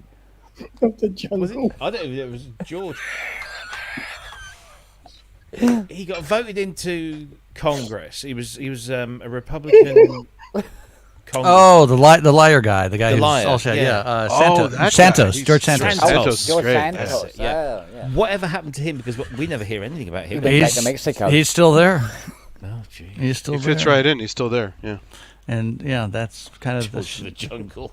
He sits in a, Watch sits out in for a that cupboard tree. until needed. Oh, Yeah. dear. yeah, Now they're trying to it's a impeach clown Biden. show. Now they're trying to impeach Biden. That's only payback for the 2 Trump impeachments. so- Yeah. Yeah, but it'll never happen. So, yeah, it's ridiculous. And then we've got. I heard, read that they reckon Sunak will call the general election for autumn of 2024, not May. And somebody even posited that he might leave it till the last possible legal time that he could call the election, which would put the actual election into 2025. If he called it like on the 18th of December, I think that's the last possible time you could call it. And that There would should mean be that nothing after, left to inherit by then. yeah, Well, that's it. It just gives them more time to rake the country fucking clean, doesn't it? exactly. Would he try to stay or can he not stay? Oh no, you can stay. Yeah. There's no, He won't get in. he won't. Yeah, Well, I don't know. I think there's enough morons in the country. That's what I mean. If he's already there, he must be able to get back. Not according to the polls. According to the polls, they'd end up with less than 100 MPs, and that'd be the first time that's happened in 300 years. yeah. According to the polls, Brexit would never happen. But then we've got to account for the fact that the only likely person to beat them is, or the only likely party to beat them is the Labour Party, and that's led by Keir fucking Starmer, who the only thing he hasn't done yet is invade Poland. Apparently, Angela Rayner at the TUC conference 4 days ago said Labour will, what was it? It was one of the something like minimum wage or one of the sort of like the basic tenets of their policy, and then 4 days later apparently they're not going to do that. And that's just, fucking hell. Yeah. Where is my party gone? Voting Green this time. Not that it makes any difference because this is a Tory safe seat. So. Well, so's it. This one down here. It was Lib Dem for 17 years after we had some right fucking twat down here when I moved here. He was a bloody. He was a novelist. He wrote like spy thrillers. Rupert Allison, in one of them, and all proper one of them. What was the other one that wrote? It was Jeffrey Archer, wasn't it? He was the novelist as well. Oh no, he was around this way. He was Cambridge one. Oh yeah, but he really did lose reality. Oh yeah, big star in the end. Jesus Christ. Yeah. But yeah, we've had this silly sod for the last 2 terms, and oh my god, Tory boy Harry Enfield's. Yeah, he's like that, is he? Oh, and then some. Has he got glasses? No. I'm trying to think. There's one that is very much Tory boy. I can't remember his name now. Even with all the options, you guys are pretty much stuck with 2 parties as well, right? It's just. Oh yeah, I mean we've got 4 or 5 parties, but it's a 2-party race. Exactly, yeah. Lord Buckethead is one of them. Lord Buckethead. Yeah. And Screaming Lord Such, bless him. Yeah. Oh, we used to have a monster raving candidate down here. Owned a hotel, and he was a fucking fruit loop. He used to walk around with his dog sat on his shoulder, and his dog was called Cat. And he'd come in the pub and buy 2 pints, one for himself, and he'd stand there with the pint like this, and the dog would get pissed on his shoulder. And still do a fucking better job. Yeah. Dog called Cat. Yeah, he was great. Brilliant. Oh, I don't know. Do you have any former leaders with mugshots though? Did that ever happen? Sorry, the mugshots. Do you guys get mugshots in your leaders there at all? Arrested? Probably. They never get arrested. They never get arrested. They just. It's pay a 'em British off. democracy. Yeah, it's a British democracy. Hey, this one isn't that much better. Come on. We don't arrest our rich people. No. We just garnish their salary. And give them a peerage. Yes, and then put them in the House of Lords, and everybody forgets about them. Well, it depends on your daddy's there, then, doesn't it? Yeah, it's basically a crypt by the river. Oh, is that lifetime appointments? Yeah, so you've got no matter what you've got the House of Representatives and the Senate. Mm-hmm. Yeah. We have the House of Commons and the Lords. And the House of Commons is a democratically elected body. The House of Lords isn't. You are granted. So you're you're given a peerage. So basically, you either inherit it, and there's not many of those left, I don't think, or you're given it. Yeah. And what happens is every time a prime minister leaves office, they are granted an amount of people they can make peers, and it's just basically paying back your mates. Yeah. Because once you so get it's not a peerage, finite number. You can keep growing that. No, there is a finite number, but because most of them are quite old, they will die they're off. dying. Okay, right. So, and then of course there are statutory seats for the members of the clergy. So we still have members of clergy in the fucking House of Lords. Holy smokes! Indeed. Yeah. Now the thing is, the House of Lords can't really do much. They don't have. That's probably all the inbreeding that done there. But they set the tone, right? Well, what happens is if you want to pass a law in the UK, you submit the bill, it gets debated in the House of Commons, it will go backwards and forwards and get amended and what have you. And then once the House of Commons have kind of agreed on it, they pass it to the House of Lords, and then they will scrutinise it, and they will make recommendations. But none of those recommendations have to be implemented.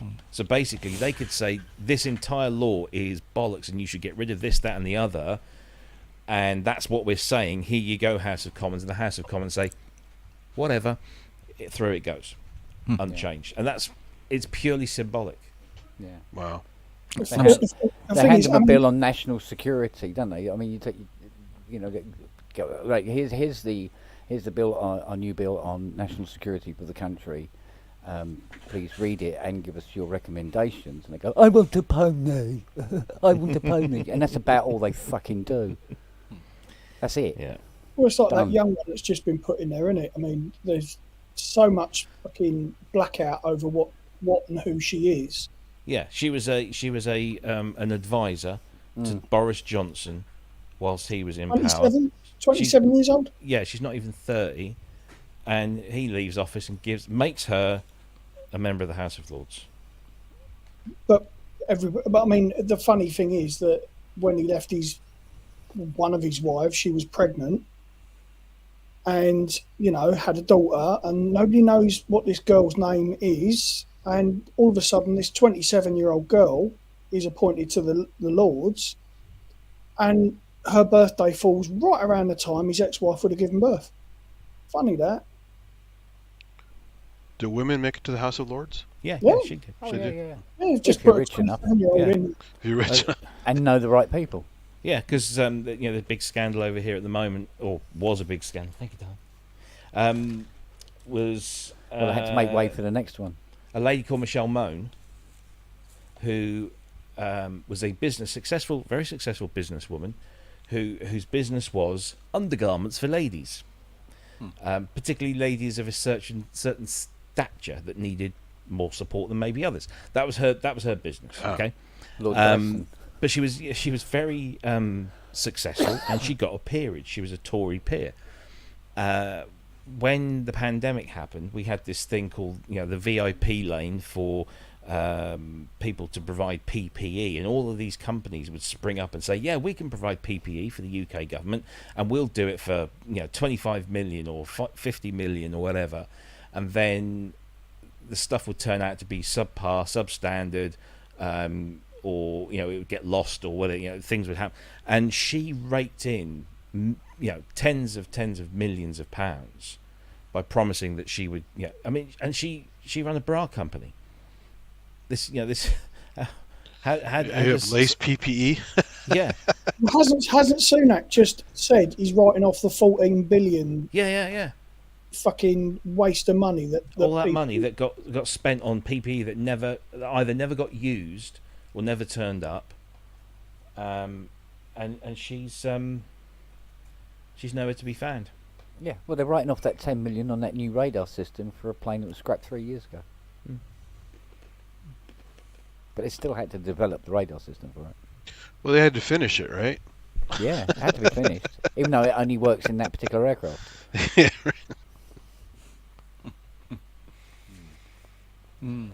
Excellent. Mostly. Well, with that, I'm off. I guess I'm going to go divert my attentions to a play. So there we go. Have fun in Agrabah. Enjoy, man. Yeah. I'll enjoy it. See how much fourth wall breaking he does. See how topical it gets. Cheers, everyone. Have a good one. Look out for Diago. Definitely.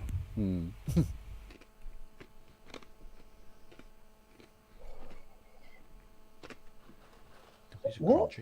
Sasquatch has been banned from Facebook. Oh, shame. What, again? No, he was already banned. Was he? Was he? He came into the chat yesterday talking about he was hoping to be unbanned soon. He did reappear for a while. He did? Mm. Oh, I thought he was still banned. Okay. Not for long, because I don't know how long for, because as soon as he reappeared,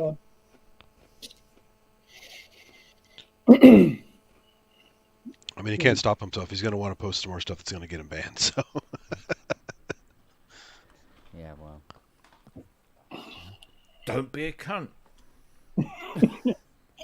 Try not to be a cunt. There you go. Never mind, It's the 18th letter of the alphabet. So can you hear me crunching, by the way? Yeah. A little bit. Don't bother us. Quite. I hate like it a rabbit. myself. It's fun. I hate it myself. We don't eat them. Then what? Don't eat them. Fuck off.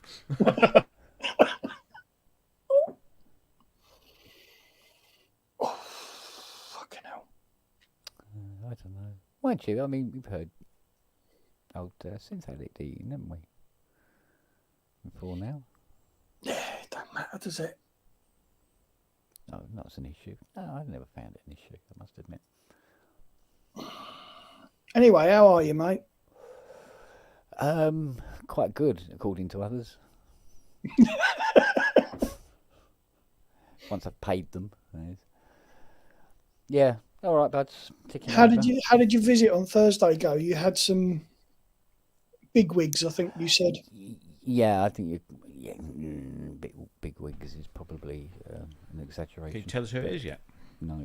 Oh, okay. All right, Rolf, calm down. Yeah. Serious, is it? But it's related to the Anaglyph project getting off the ground as well. So Right. all part and parcel of that. Oh, so it's all. It was a VIP visit from somebody in Japan or something. No, I wish it was. Or somebody that had access. Actually, his to name a was Uli, massive- I think, right? Yeah.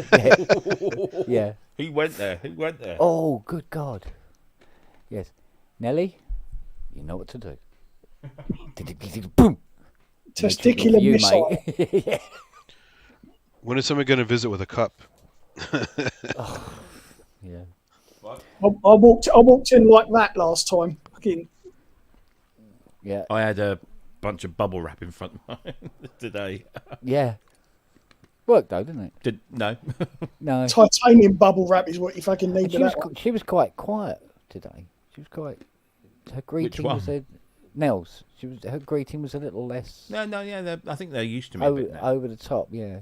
Siri does this thing though where she likes to jump up and say, Yeah, Siri was hi, just like in love with but me. she puts her nails into you, doesn't she?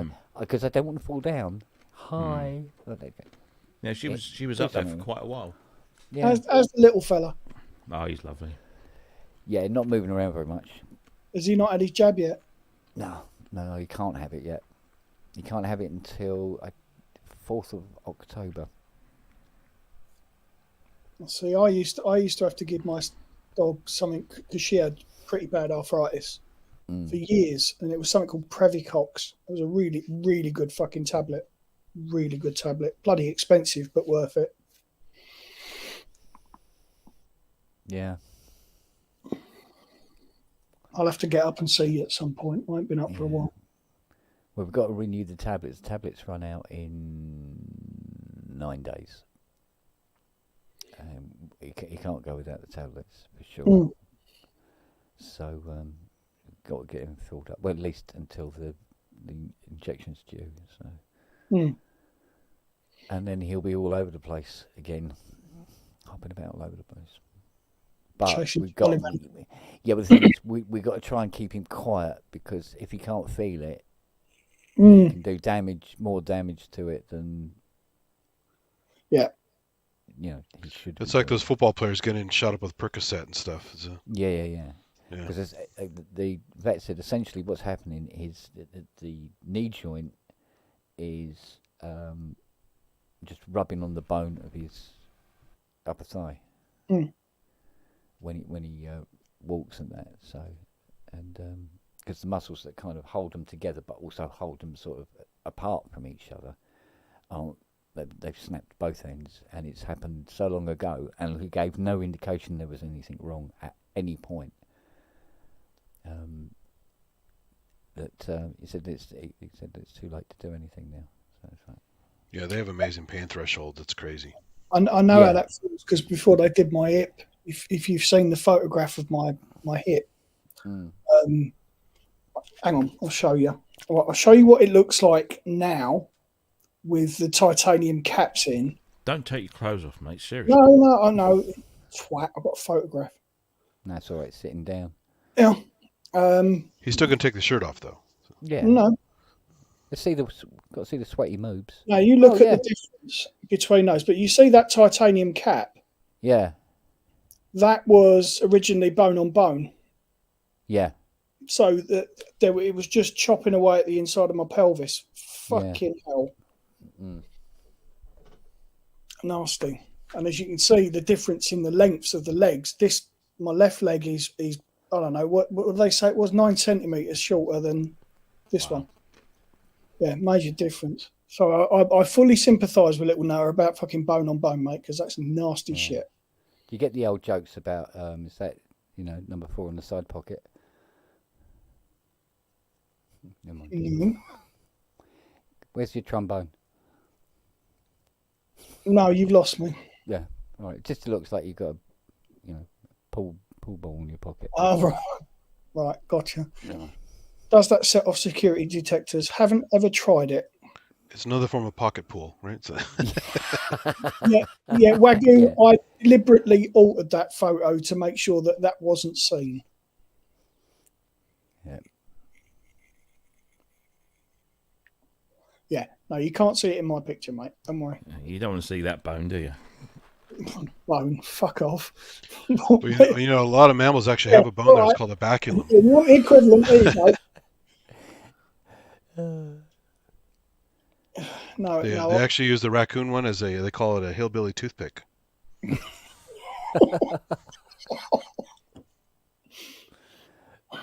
Oh man. Oh dear. Walrus have one that's like the length of your arm. Christ. Bastards. Yeah. Yeah. I've seen one of them. They actually called it the Bone Room at the California Academy of Sciences, and it was all these different bones of skeletons, pieces of skeletons and stuff, and they had a whole baculum section of all the mammals that have a penis bone. Yeah. And it's pretty crazy. Luckily, primates don't have that, so. Yeah. Not a room you want to visit if you suffer jealousy. Well, it'd be awful to have. We'd be breaking them left and right, so it's kind of nice not to have one. So. What do you call a rabbit with a bent dick? Fuck's funny. Every time. Every time there's fuck's funny. What's up, Doc? I'm pretty sure they have a baculum as well. Sorry? I think they have a baculum as well, a penis bone. So. Okay. Yeah, that's an interesting Never fact eaten I that learned the part. other day. That wombats have square shit. Cubes. Why would you? And they seen that. shit about 189 times a day. And they stack them in columns. And have an armoured Building arse. blocks. They make their own hoodoos, basically. Yeah, it attracts mates, apparently. Yeah. An armoured arse. An armoured arse, yeah.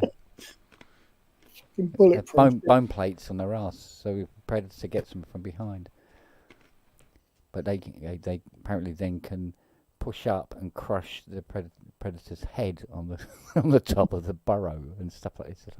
I'm just watching this going, what have I forgotten now that I've just now this all occupies. Got all these interesting facts about wombats now. But it's a good conversation starter. Well, yeah. Yeah, and it won't last long. An ender. Yeah, it's a. Well, Fiona Ken, befriended a wombat. About a wombat's arse and they fucking turn tail and walk off. It's like about how incredibly lazy koalas are. They just sag. When you hold a koala, it just like it's full of jelly or something. It just can't be asked to even sit up properly. I couldn't fix your synth, but let me tell you about wombats. Yeah. Come here. Let me tell you interesting facts about wombat shit. Your If a human VCO did it, it's the equivalent of laying 33 yards a day. And I've probably forgotten how to repair Jupiter 8s now, because that's occupied the bit where the Jupiter 8 information was. I'll tell you what, this ain't no David Attenborough, and Ty definitely ain't going to fucking Yeah, score. yeah, but David Attenborough would present it differently, you know. So it's here. Actually, his recent Facebook the posts had Australian some weird shit in them. I don't know if you follow him at all, but he's been posting some crazy ass stuff. Well, he's allowed to at his age, isn't he? What fucking? No, I know. It's just funny though. It's just all this weird nature stuff that's kind of not his normal topic. So. I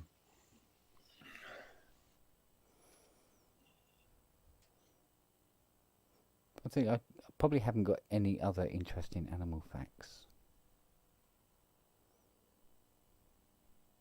Armadillos, crunchy on the outside, smooth on the inside.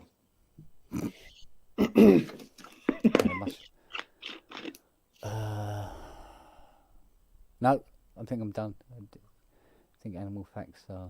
I think that's all I know about animals. Yeah, I don't know very much either. Oh, fucking hell. Rob just said something and he forgot he's muted his mic. No, I didn't. No, he just said fuck really loudly. I've got some exciting news, but I can't tell you until Tuesday. Thanks for that. Oh, yeah, it's Tuesday.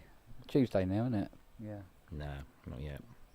Well, basically, if you're going to, if anybody's going to be in London on Friday, 27th of October, you might want to go up east.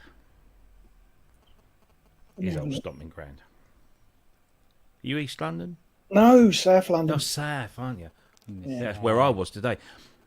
I noticed when I was driving up through Kenley, I was on this road, the Croydon Road. Yeah. And every road to the left and to the right, you are now entering the Uli zone. You're now entering the... And I actually had to go into the Uli zone today by about 500 metres to pick up that fucking A1X.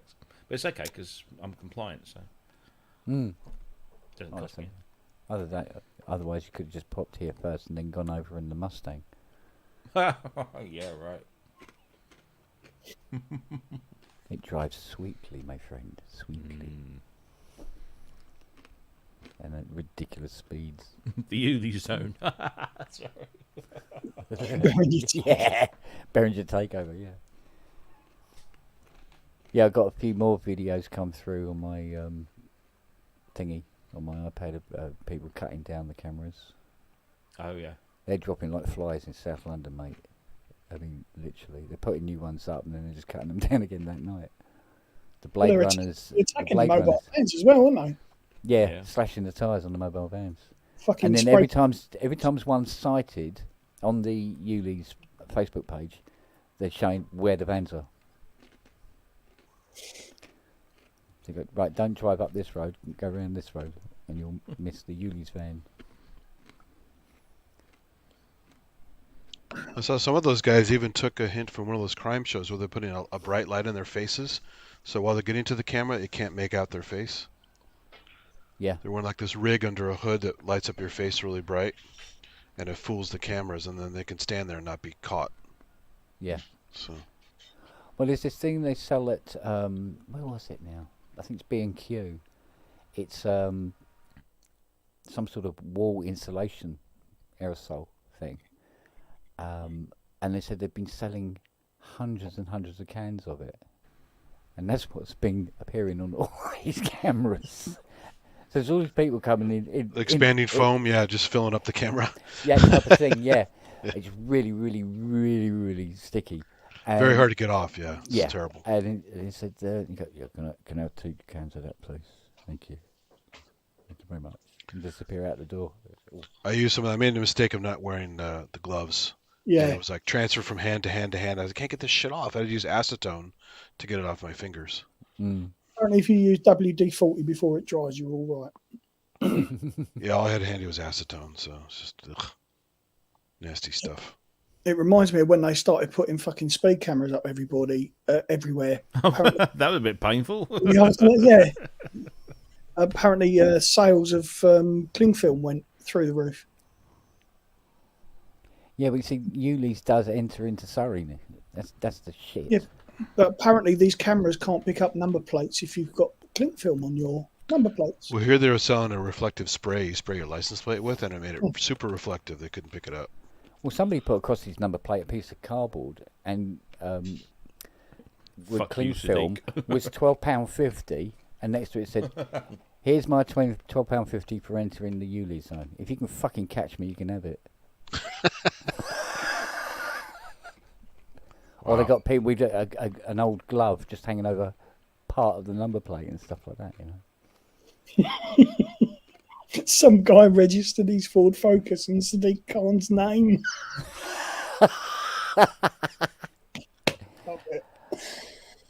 Oh, fuck. Yeah, there's something very reassuring about a little civil disobedience while this bunch of fuckers are in charge. Apparently they're just sending the fines back. So, but they made was it £40 million in fines first week? Really? Yeah. Apparently there was a guy who owned a classic car scrapyard, Yeah. and on one of these anti-ULEZ Facebook pages, he put up, "Come down and get your number plates." Yeah. Just re-register your car or fucking put plates on it.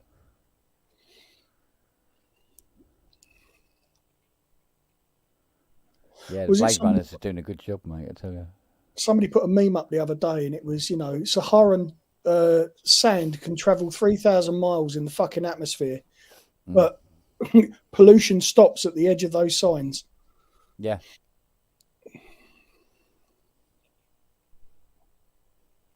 Yeah, well, it's... what was it? They were interviewing somebody, was it Mothers for Lungs representative or something? It was like, okay. And she lives outside the Yuli zone, but she heads the Mothers for Lungs group. Fucking stupid, isn't it? Yeah. Now, if you're really worried about polluting the atmosphere, they want to do something for something about the container ships instead. Which was it every day pollute the atmosphere more than all the cars on the planet for a year. Yeah, you got fucking Sadiq Khan creating the ULEZ zone, and then he pisses off to where is it across in America somewhere for a fucking environmental summit, and he's flying there, and he's just getting his shit ripped out of him for doing that. It's just like fucking wanker. We had speed cameras for a while and they outlawed them because people protested too much. So they're still there, but they don't work anymore. Yeah, now we've got to speed. What's that other thing now? They've got the 20-mile-an-hour red zones. Fucking not Wales, isn't it? They've just Yeah, in Wales, that's it. Yeah. So like, I thought sheep were hardier than that anyway. Just bounce off the car, don't they? What position is the Sadiq Khan guy? What is he? Mayor of London. Yeah. He's the mayor of London, but apparently, this is only a rumour at the moment. But apparently, he's going to be making an exception for Muslims that are going to prayer. They're exempt. That's racist. That will get fucking taken to court. Or whatever it is, not racist. No, fucking... apparently nothing is racist unless you're white and middle class.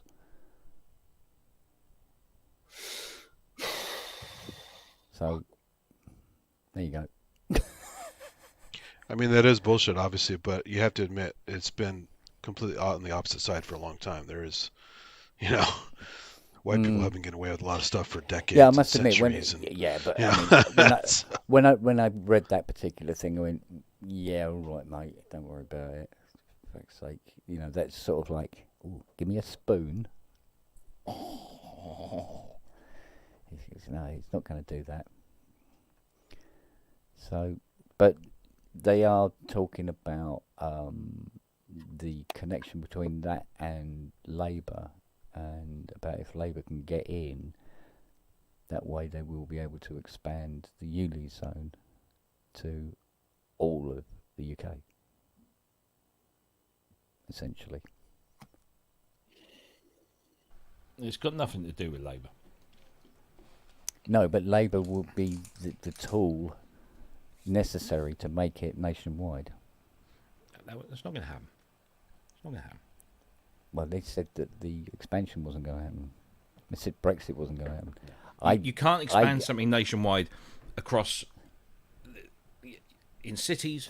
Yes, because there's a good reason for it. But to come out to rural Surrey or rural East Anglia and try and tell me that, or anyone, that you're going to enforce a low emission zone in the middle of nowhere, it won't wash. It won't happen. It's just won't happen.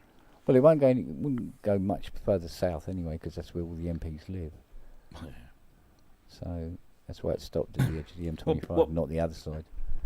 But what a lot of people don't realise is that, or seem to forget, is that all of this has been forced upon the Labour-run city councils, or whatever, by the Tories. And now the Tories are saying, "Oh, you bloody Labour mayors are doing this." Well, they had no choice because you made them do it. Mm. So they're both as bad as each other, and something does need to be done. Is this the right way? Who knows? Yeah. Well, like I said, they're already talking. There's certain businesses that say no. All our business that used to come in from the other side of the M25 has now stopped, and everything's getting very squeaky and difficult for them, etc., etc. And somebody made an interesting point. It was saying about the social workers, district nurses, people who work for the NHS aren't paid enough to have a compliant car, and are now struggling to get to work. And you think, yeah. And then they announce about things like universities now have food banks. It's like, what the fuck is going on? Like you said the other night, it's fucking shades of the late 70s, isn't it? Oh, it really is starting to feel like it, I must admit. It's just little things. Just little things like, was it Fiona bought a box of biscuits? Those the shortbreads, and they got one end dipped in chocolates. Is it shortbread? What do they call them? Chocolate shortbread. Viennese shortbread. Oh, Viennese whirls. Right. Well, no, not the whirls. These are the wiggly finger thing. Okay. And they got one end is dipped in chocolate, right? And you used to get a pack of these, and there'd be, say, 16, 17 biscuits in a pack.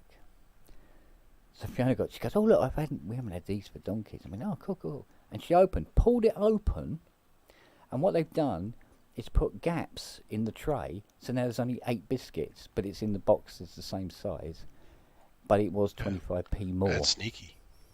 Yeah, there's lots of that happening now.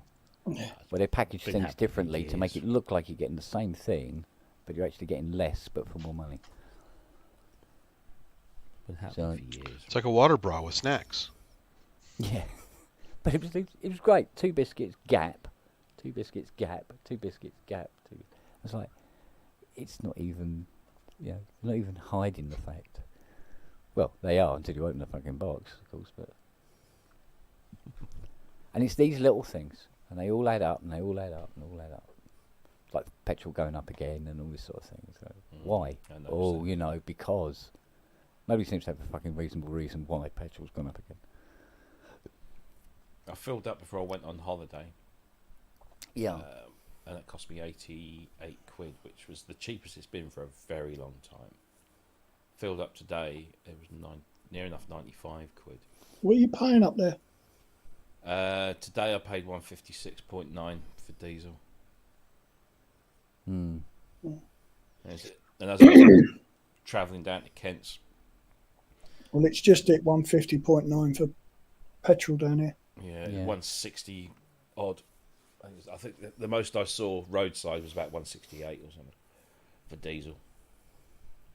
It's actually cheaper. It's actually cheaper for Luke to drive from Exeter to here, fill up, and go home again. Mm. There's one gas station on the side of the A12 just before you get to Ipswich if you're coming from Colchester, and it's an Esso station, but it's just like a really independent. It's not a big glamorous thing. It's got like 4 pumps, and whoever's running that has been running it at least 15 pence a litre cheaper than anywhere else. And pan to a pinch of shit, every time I drive back home from yours or anybody that's that neck of the woods, the traffic snarls up there because he hasn't got a big enough slip road, because everybody's coming and filling up at his place. And I've actually thought about it a couple of times myself. But yeah, it's but it is slowly creeping up, because my daughter works at a gas station stroke supermarket thing, so it's like a co-op. And so every time I go and pick her up, I think, well, what they, because the co-op are pretty good, but they were stuck for a while at like 146 for both petrol and diesel, and then they both started going up again, and the diesel started to go up more. So now it's about 4 or 5p a litre more for diesel than it is for petrol. There's always a 5 or 6 pence difference between the two down here. There is now. Yeah, I remember when I first got a diesel in 1991 or something, I think it was, that diesel was always cheaper than petrol. Yeah. And it lasted longer. It was like everyone's a winner. It was brilliant. I mean, the cars back then, I mean, I was running a Fiat Tipo 1.7 non-turbo diesel. Looked like a tank, smelt like a tank, sounded like a tank. But I was getting 70, 80 miles to the gallon, and it was costing me less at the pump to fill up with petrol. So you put up with a bit of noise and a bit of smell. It was brilliant, that car. I got 55 to the gallon coming down to you today. Yeah. It's not bad for a 190 horsepower. Not for that thing. Oh, I was going to show you that picture. Hang on, let's find this. It's not the one of the guy knobbing the Range Rover, is it? No, there was Kent, because every That's time Hewley's exempt, by the way. every time I go and see Kent, he says, oh, nice, I like your car. What do you call it? You compared it to an Aston Martin? It's got an Aston Martinish back. It has a Audi-ish front. It's almost like little dobbed hats to several different manufacturers. But there is, I was saying, somebody threw up a picture in one of the Arteon Facebook group and said, what do you reckon? Do you think this was their inspiration? And I'm just trying to find a picture of it. Here you go. This one will do. And I thought, yeah, you know what? I think whoever was doing that was looking at one of these. If I can fucking find the thing. Where'd it go?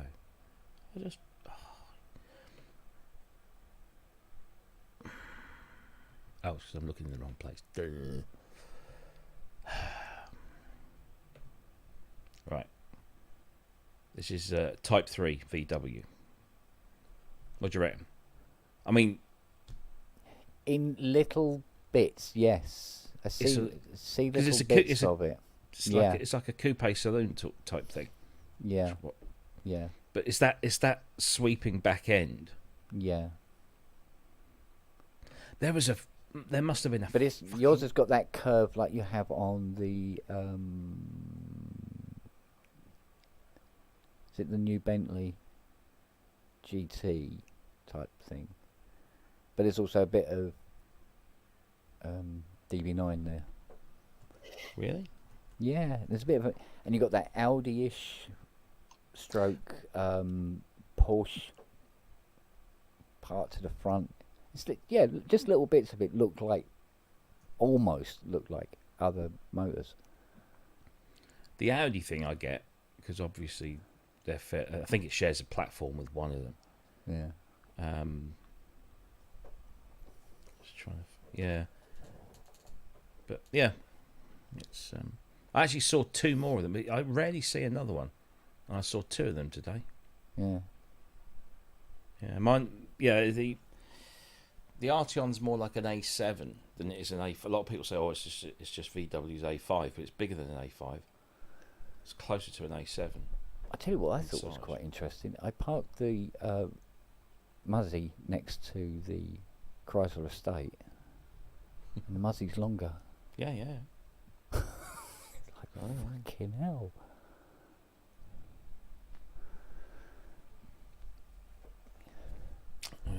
You could probably get 2 midgets that have had their legs removed into the back seats, and yet it's still longer than a 300C estate.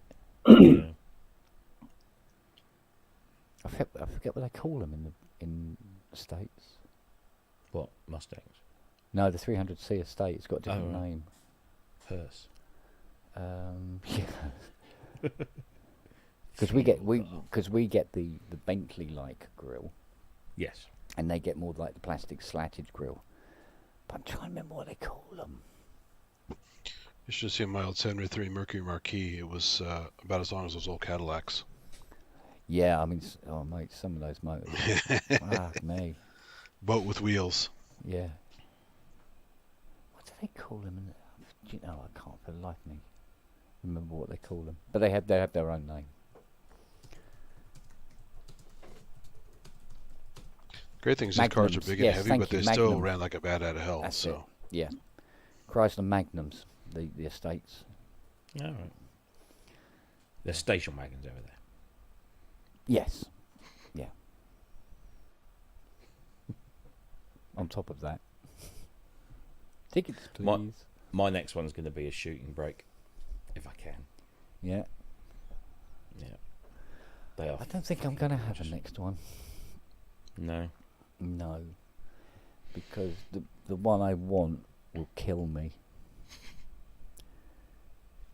Yeah, it's the 6.1 twin turbo 300C.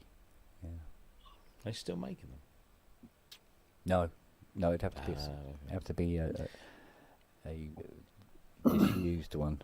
So that's what I'm hoping, you see, because apparently the plan for VW is to stop making the Arteon next year, possibly, or maybe the year after, because they've got the ID7, which is the electric saloon, which actually looks quite nice.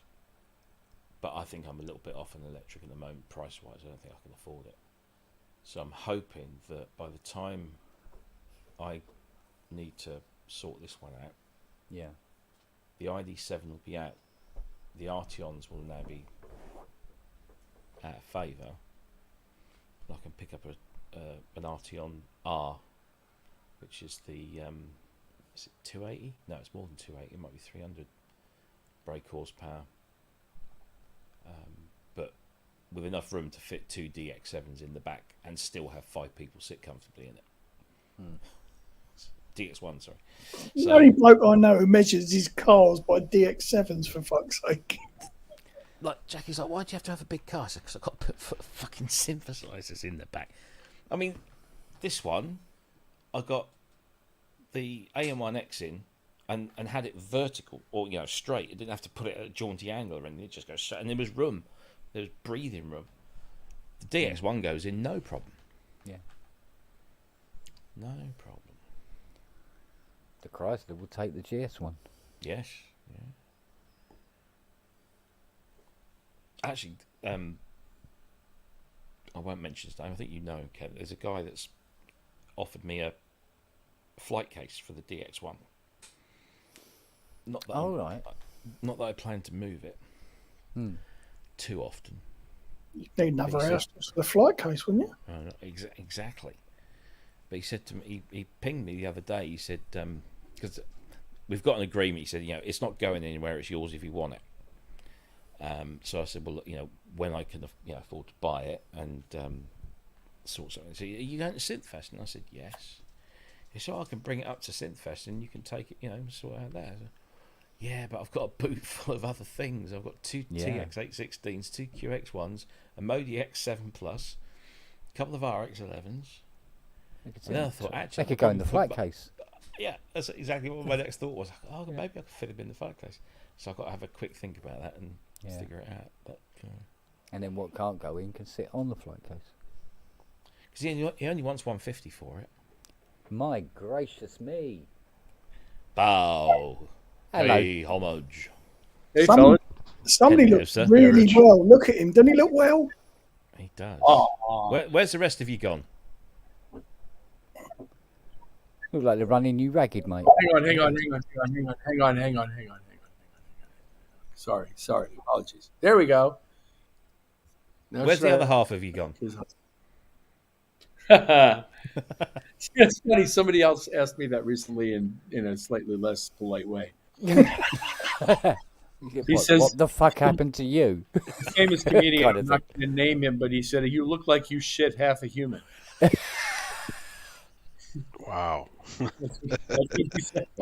Yes, that's true. How's the tour going, babe? Am I on tour? You're in Toronto. I am in Toronto. This is true. Tour's going great. It really is. It's. I feel like I left in mid-May. You know, I have been home for a few days in between, but really, for the most part, I left in mid-May.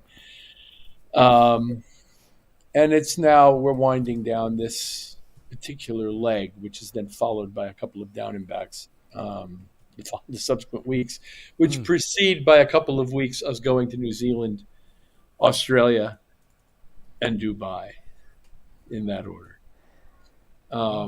So I hope he's paying you well for it. Pardon me, Matt? I hope he's paying you well for it. What they're paying me? I hope you're being paid well for it. Both dollars. Yeah. Yeah.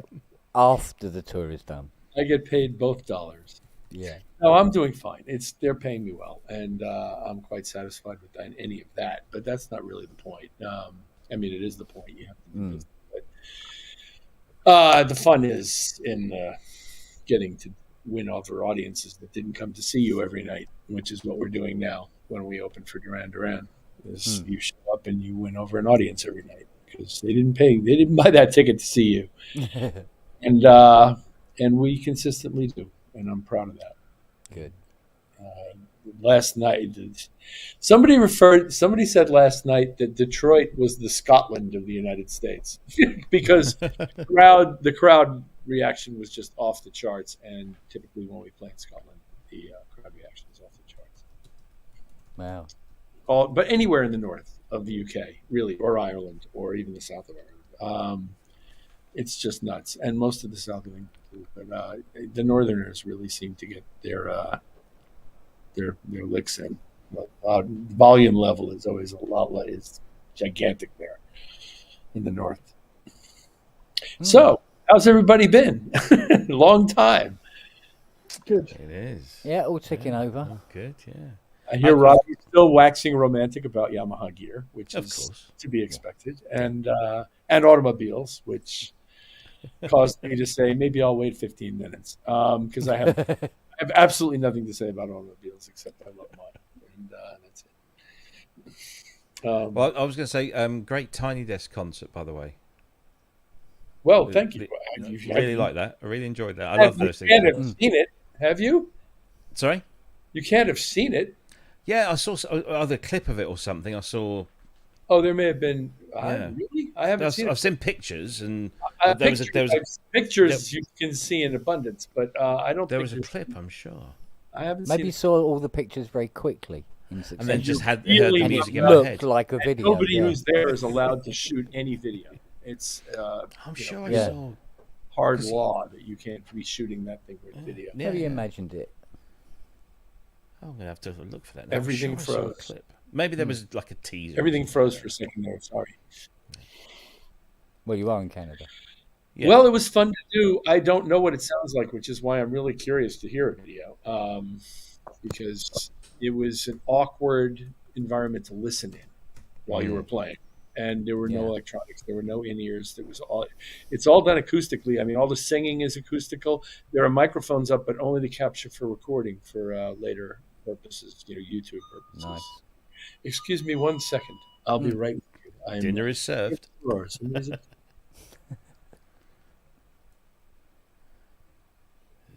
your shipment of Coke, Mr. Hilton. I hope it fits in your bag.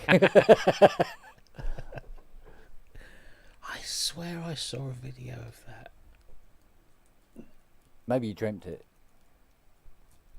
Stranger things have happened. Tell me about it.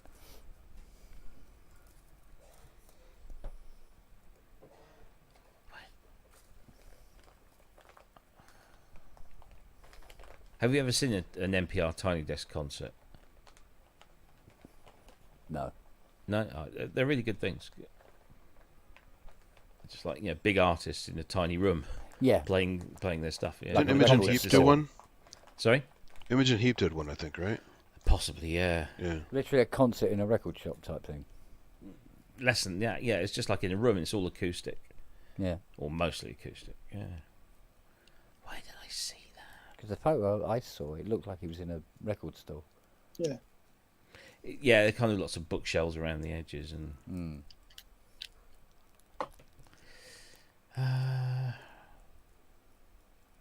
that's really frustrating me now because I could have sworn. I'm just making it up in my head. I say stranger things have happened. I sometimes have dreams and I swear for decades that they actually happened. Yeah, I think everybody does to some. That's what I love about dreams. Oh well, never mind. I'm sure it was. If it did see, I'm sure it was bloody brilliant. So. Oh yeah, of course. Well, technically seasoned veterans. Excuse me? Seasoned veterans, as they say. I prefer my veterans well seasoned, actually. And cooked, apparently. Well, maybe. Certainly likes his burgers that way, anyway. Yeah, exactly. I'm not much of a veteran, so I suppose cooked would be part of the deal. Cheers. This gentleman just had to buy a bottle of water and some fruit on a plate, and it was very nice. Oh, nice. Whereabouts in Toronto are you staying? An undisclosed location. Not downtown or anything like that. I don't even know, but Okay. I'm not supposed to tell people where we stay. No. I was just I was just thinking about no, because I stayed at a place that was really really cool. I can't remember the name of the place. I just wondered if it might have been the same. It was got a really cool hotel. Well, you know the stuff they make Nutella out of? Yes. It sounds a little bit like that. And that's all I'm going to say. That's all I'm going to say. That's enough. Shitsville. Really, really nice. Yeah, squirrel shit. Squirrel Shitsville, yeah. The squirrel shit in. Try the pie. Yeah. You'll be glad you what didn't. has a hazelnut at every bite? Squirrel shit. No, Wombat shit. I'll tell you, we've been to some really nice hotels, and this is definitely one of them. This is one of the most glorious bathtubs I've ever seen in a hotel. It's wonderful. It's giant, and it's deep, and it's just great. And the room's really nice, and people are really nice, and I'm happy to be here. It's a fantastic city. Yeah.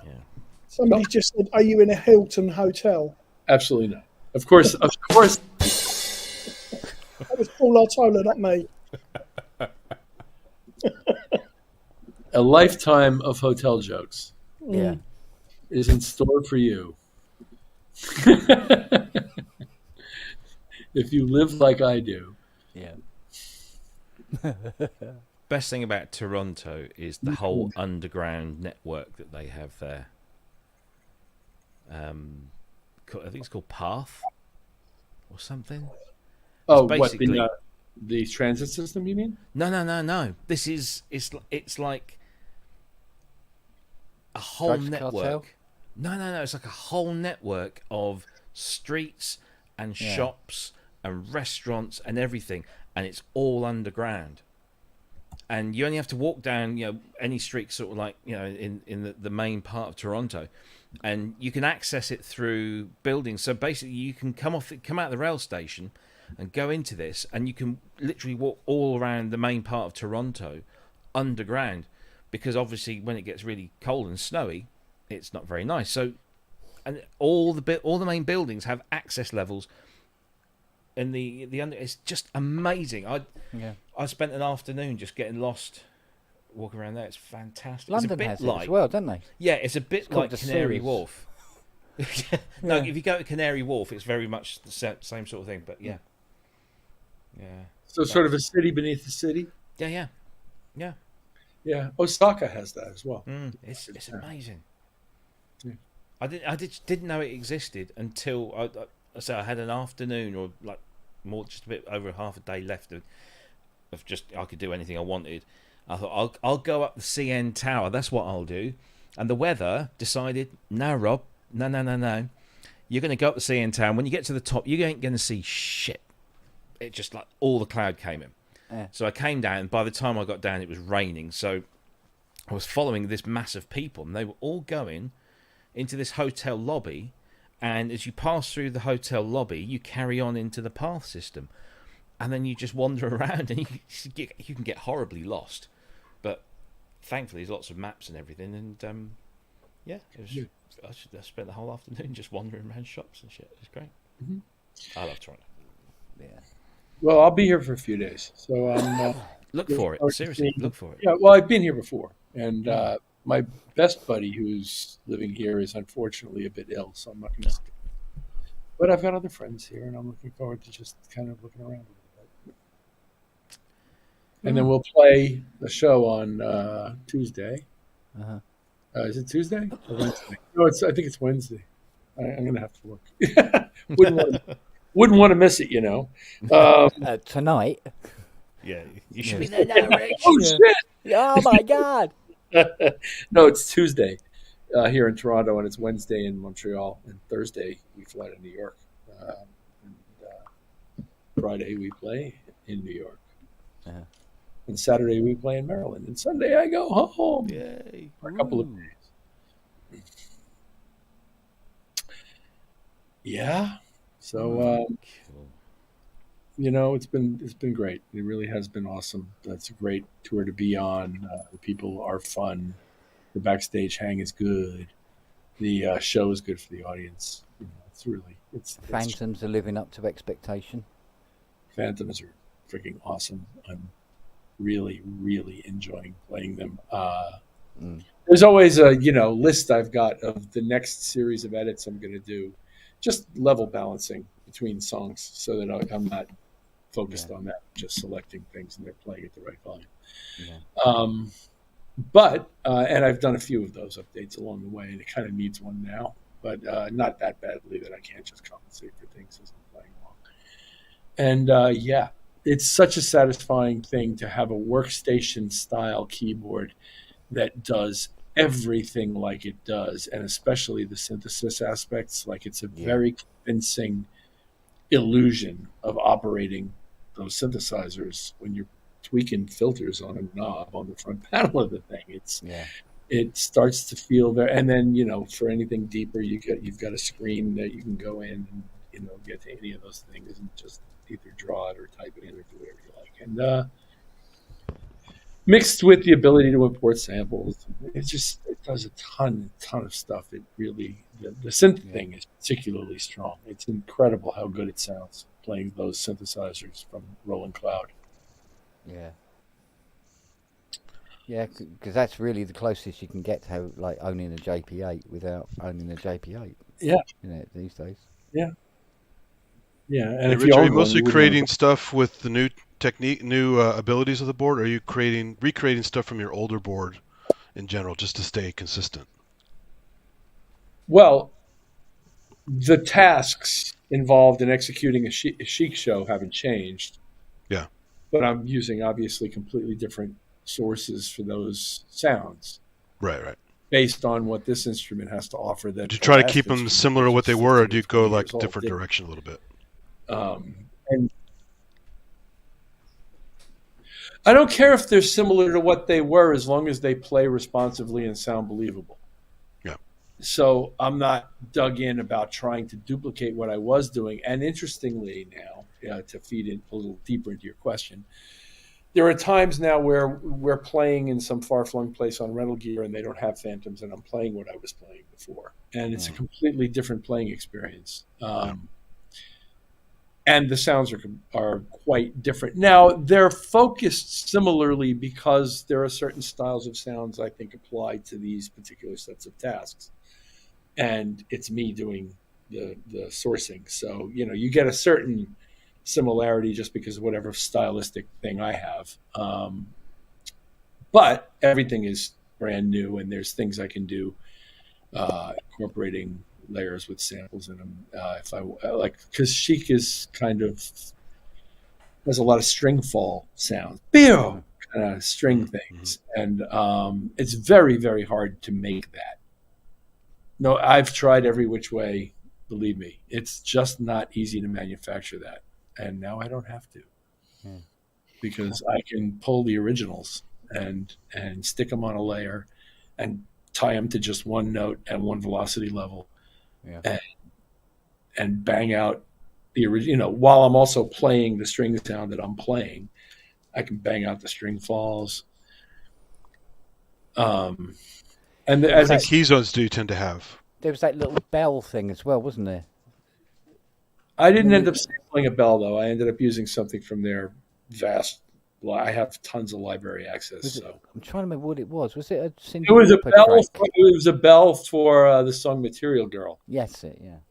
And I'm still not sure if it's as good as the other one, but anyway, that's rare. And the synthesizers are so much better than pulling up synths out of a Rompler. It's so much better and more satisfying to play them. And they respond really nicely. Do you have a lot of splits, or do you use layers, or just change patches mostly? All of the above. All of the above. Every song has its own patch. Yeah. Every patch does not have splits and layers, but many patches do. Right. And across the two, typically most of my split layering and orchestration is taking place on the bottom of the two keyboards, and the top tends to be Rhodes clavinet, organ, pizzicato strings, and another synth that I use in another song.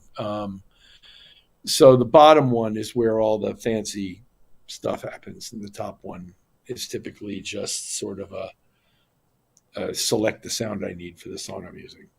Rhodes, mostly Rhodes clavinet and organ, occasional other things. Do you have any auto switch with MIDI stuff, or is it all manually set when you want to do it? There's not a MIDI cable in sight. There's not a WIDI device in sight. I'm just curious because Jordan Rudess used to do that. He would have MIDI trigger certain things so he could just keep playing and not have to hit all the buttons and stuff. Yeah, everything is right here all the time. Yeah. And it's, if you're hearing it, it's happening here.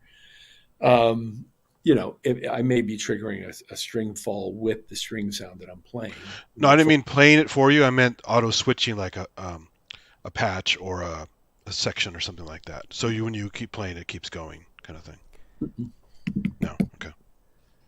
One of the great things about the Phantom, of many, is that the 16 instrument category select buttons can, in chain mode, be used to select things from a chain. Okay. And a chain is basically your show. Yeah. One song at a time, laid out, calling on whatever numbers are being called on in the memory structure. And you create an order for the thing. And then that appears on individual buttons. Those 16 buttons become selector buttons for all of the list of those things. So I can go directly from one to another, or I can just step through them. This is incredibly handy on stage. Incredibly handy. And there's a lot they've done right, and there's a few things that I think they're about to do even righter. For example, Russell, across the stage from me, plays pianos, synth basses, and a bunch of vocoder. And I'm going to tell you right here and right now, I never heard a vocoder sounded better than what's coming out of that thing on our stage right now. And it took a lot of work between him and the engineers, the front of house and monitor engineers that we use, to make it that way. But I have never heard a vocoder sound better, certainly in a live context, but even on a recording, than what's coming off of him on that stage, coming out of that instrument straight. Is this for the Daft Punk stuff, or is this? Yeah, there's Daft Punk, but there's also other places he's using it now too. But it's pretty heavily used in the Daft Punk in Get Lucky anyway. Yep. And actually also in Lose Yourself to Dance, which we're playing these days. Mm-hmm. Excuse me. It's quite present in that song as well. Yeah. Cool. Thanks. Yeah, I'm having big fun. It's just a blast to be playing new gear. It also requires a completely different set of dynamics manually from me in order to make things speak properly. So I have sort of had to relearn to play the show, even though the notes are the same. I have to express them like a lot differently to make this instrument speak the way it should. Yeah. I'm really enjoying that because I have more dynamic control now. and I enjoy that because we play with a lot of dynamics. This band. I mean, you get to the verse of a song and everything just gets really quiet. Like we are all really hyper sort of aware of the song dynamics.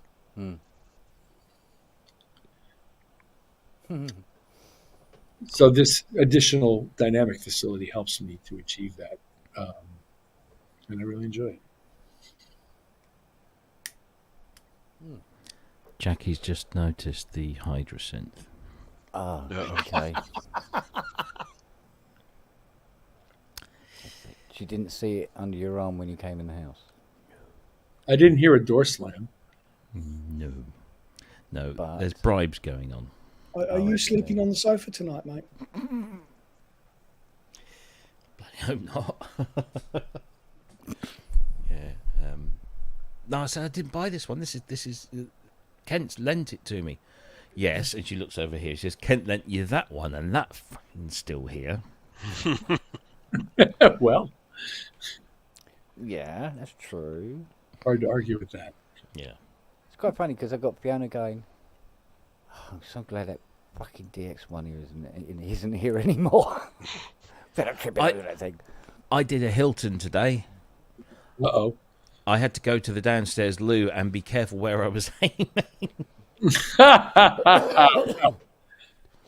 You may call that a Hilton, but it wasn't my loo. I shan't say what was sat next to the facility, but I'm pretty damn sure I didn't get anything on it.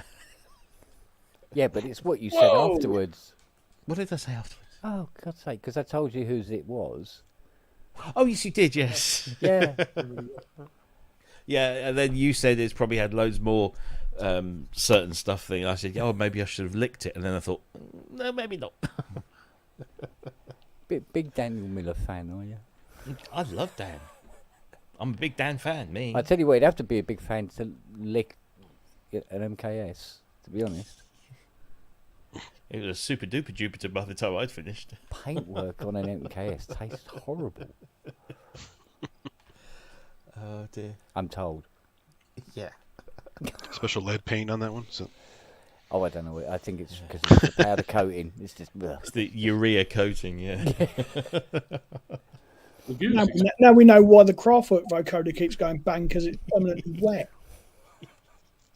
Oh, the poor old vocoder. Dear, oh dear. So instead of Uriah heap, it's urea heap?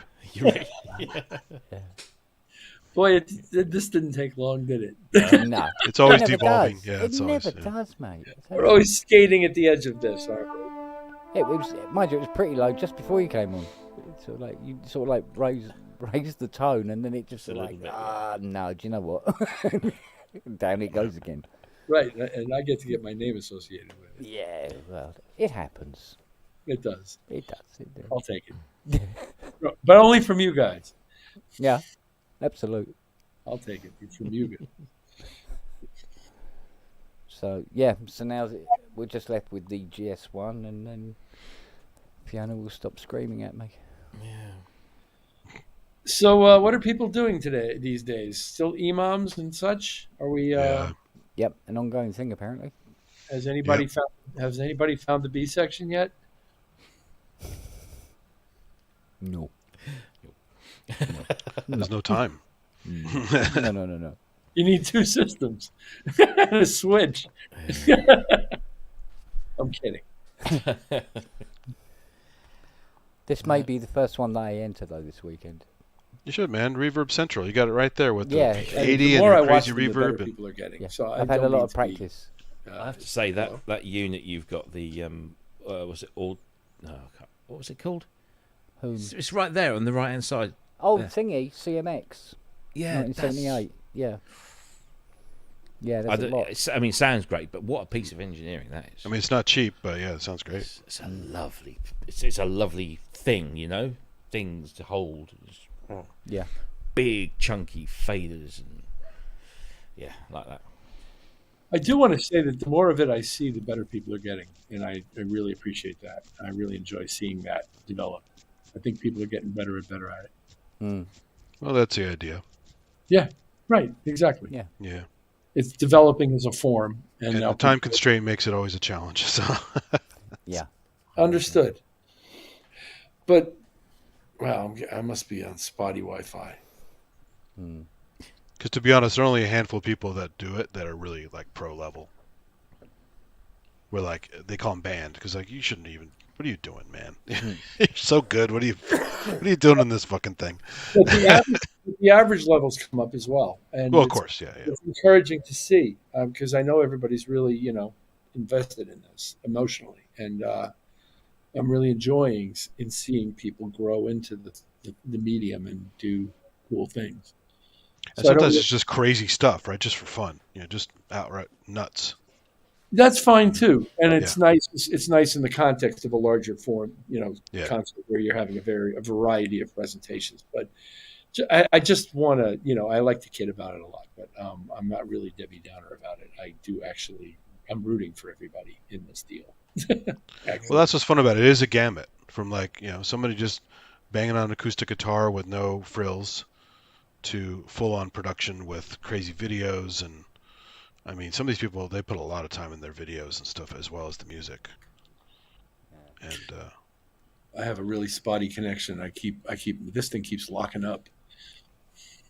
It has to be their Wi-Fi here in the hotel. Yeah, hotel Wi-Fi always sucks. Yeah, it's tough.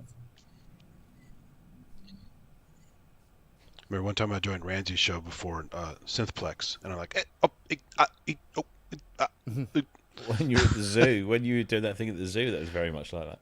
Well, that was also my provider. Now I'm on a different provider and a better phone. Next time I do it, it should be much better. Okay. Yeah. Mind you, the NAM one went quite well, didn't it? It was relatively smooth. That was good, yeah. And I wasn't using their stuff. That was all my carrier, no Wi-Fi. So. Yeah. Let's see if we can do something from Synthfest this year. Yeah. Can't promise anything. Gotta have a people watching segment too. That was a popular part of it. I'm not. The more I think about it, I mean, I've been asked by IK to go and work on their stand, but the thing is, the seminar is at 2:30. Load in on the Friday night. I'll get there first thing on the Friday. I'll get a chance to have a scoot around myself. Then I'll be setting up for the seminar with Manny, and then breaking down. By the time we've broken down and moved everything into the main hall, it'll be going home time. Crazy. Should be fun though. All that FM. So people are writing.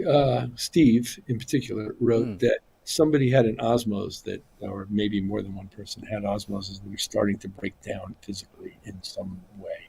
And does anybody have any experience of that? Yeah, mine keeps coming up with the same error, which is sensor 41 when you turn it on. So it's a sensor 41 error. And what it basically, if it was in English, would say key 41, hit it a few times and then turn the machine on again, and it should be all right. And that's exactly what happens. So you press key 41, go, have some of that, and then turn it on again, it's fine. But it's done that since I took it out of the box. I see. And Steve's clarifying now and saying it has more to do with proper QC than a failure rate. So they were shipping, well, perhaps a little more. Okay, I got it. Thank you for that clarification, Steve. Because again, I'm rooting. As much as I like to kid about it, I'm rooting for those guys. I hope people like it. I hope people start really showing me a bunch of music that blows my mind with it. I'm interested. I must know 100 guys now who have one. Mine's in grave shape, but I haven't used it for a couple of weeks. I got to get back into it. Yes, it requires a certain degree of training. In much the same way as, well, as Richard can confirm, as much the same way as the Roly did. Oh yeah, you got to invest in it as an instrument, as its own thing. But you need to keep coming back. You need to keep that muscle memory going, as it were. I mean, unless you were just looking for another synthesizer or another, piano keyboard. Like in other words, you almost everything you approach, I think, requires some degree of flexibility in terms of addressing it as an instrument. Even the analog synthesizers we like to talk about, but pretty much everything. From a sound point of view, it wouldn't be my first port of call, I must admit. disappointing because it seems to me that they're sort of floating the boat on that, just like Rowley did in the beginning. Yeah. And then Rowley decided it was to their benefit to disassociate the sound engine from the hardware. Yeah. Yeah, because I mean, a lot of the sounds on the Osmos are, well, they're not particularly my cup of tea. Yeah, Rowley really did the smart thing by buying F-Expansion and doing all that stuff. Yeah, I mean, giving it Equator and Strobe. Yeah, Strobe and Cypher too, and all that stuff. Yeah, it was a very, very clever move. Was Equator written by F-Expansion? No, that was Rowley, but the other ones are F-Expansion. Yeah. Mm-hmm. Yeah, I know. What is it? Cypher or Cyber and Cypher and Strobe and Strobe 2. I like those. Yeah, they're nice. Yeah, I like Strobe 2. They do a lot of cool things. They're a little bit fiddly to operate because they do so much, but they actually do a lot. Mm. I suppose Equator 2 works well with the Osmos. I haven't tried it yet, but people have. So. Well, that might be a really no, it does. It works quite well. It works quite well. Especially just straight out the box kind of scenario. It works quite well. Yeah. But Rich, when we have like the training wheels on the Rowley when we first got them, and you sort of like just bring down that amount of the resolution on between keys, as it were. Mm-hmm. I've done the same with the wiggle on the Osmos. It's something you need to wind down and get used to that key depth that it has. Yeah. And then as you get more and more confident with it, then you think, right, I will be able to play a 4-note chord, and then my index finger is not going to bend the note just because I'm getting ready to go to the next chord. Because you know how you tend to drag your keys, you drag your fingers on a normal keyboard when you're going from one place to another. On the Osmos, that's like, because as you go, it goes down. Yeah, and it just drops down and ruins your tone, as it were. That pressure portamento is a great feature for slurs and stuff, for flutes absolutely. and all that. Yeah, absolutely. Yeah, really powerful.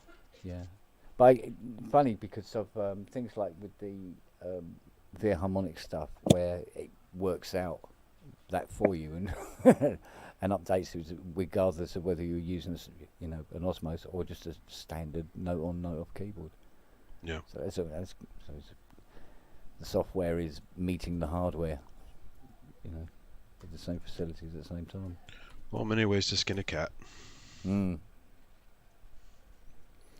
This has got MPE, hasn't it? What? Hydra. Yeah. Except that one doesn't have the note off MPE, so it's not true MPE, 100%. But you get everything else on it. Yeah. And it transmits the glide strip. Yes. Yeah. Like so many synths don't tend to do. Yeah, they made it a proper trotonium effect, which is nice.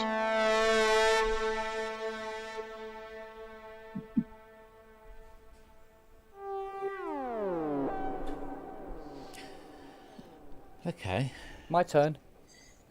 Sorry. No. Thank you.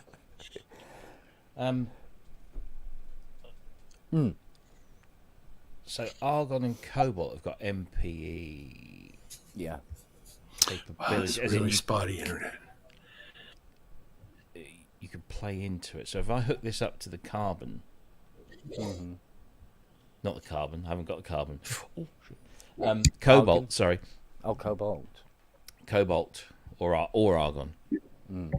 Doesn't say anything about the other one. So they'll respond to MPE, don't they? They respond to. Okay. Yes. Because I've literally the only MPE stuff that Matt was just saying.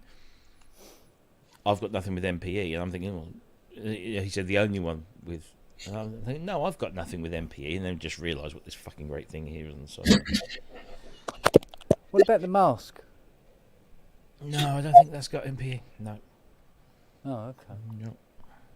Oh, that does its own thing. That does its own thing internally instead. Yeah. Right. Okay. So I've got the Cobalt, the Argon, and a shitload of plugins. And a shit ton of plugins, yeah. Like Ataris. Atari. Oh, well. Fuck me. Ataris. Yay. Yay, the Atari with MPE. The Arturia. Arturia CS80V version 4. They don't need the. No. Okay. And it responds to that directly, including the glide strip.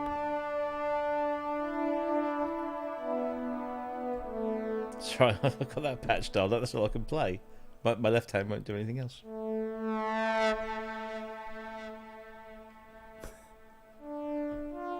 There's another one on there. It's very Blade Runner. Very Blade Runner. You know, the other sound. What's it called, though?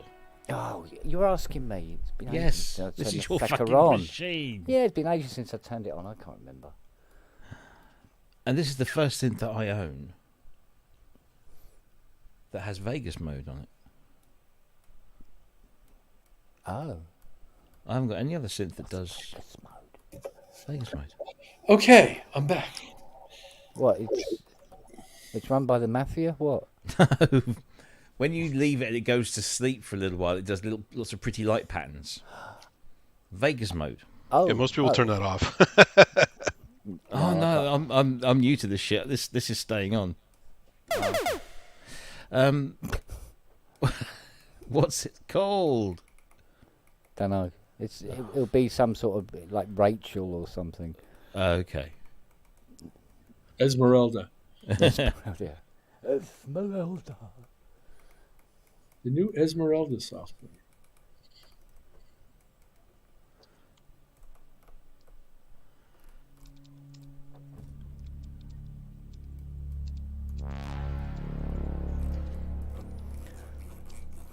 No, I'll have to look through it. Cheesecake. I know there's a patch pack or something that goes pack on the ASM website by Glenn. I think it might be called Blush Response or something. Mm-hmm. Yeah. Oh yes, called Polybrute Poly AT through the Hydra. Does the Polybrute have Poly AT? Maybe Respond in. to Poly AT? Maybe yeah. Maybe in. Okay. I know it's got Last Note. Aftertouch. Okay. They brought that. Oh. It's okay. I almost said something. I fucking hate this. Does it have it as well? Does what have what? Tuesday. What? Does Tuesday have it as well? Tuesday. Yeah. Whatever's coming on Tuesday. Tuesday. Oh, Can't talk there's lots of things coming on Tuesday. I don't know what it is about Tuesday, but Tuesday is yeah. You know. Shut up, Rob. The Tuesday. The Tuesday. The Tuesday. What? The Tuesday one. The one you constantly keep checking for to see where it is. Oh, that. Yes, that. Oh, Does we can that talk about have that. MPE? We can talk about the Synclavier. Oh, can we? Yeah. That's Microsoft Patch Tuesday as well. Actually, let me just check where it is. Yeah, I was checking where it is again. It's being processed in East Midlands. Somewhere There you in go. Nottingham, I think. It's in, So it's it's in a this linen country. basket in Bradford. Yeah. No, the Synclavier I can talk about. That's Oh, okay. that exists. That's I just tend coming. to treat everything like it's an NDA. No, because no, I no, can I get never that. remember what is and what isn't. Yeah. I keep expecting Morecambe and Wise to pop out of that curtain behind Richard. What? Do the old... Yeah. Bring me sunshine. Steve says Synclavier does have MPE. Well, hey! I haven't heard from anyone that's used it. Okay, well, that's one thing I can try then. Yeah, I love it. Okay. There is plenty of things you'd be able to plug it in and see what it does. Yeah.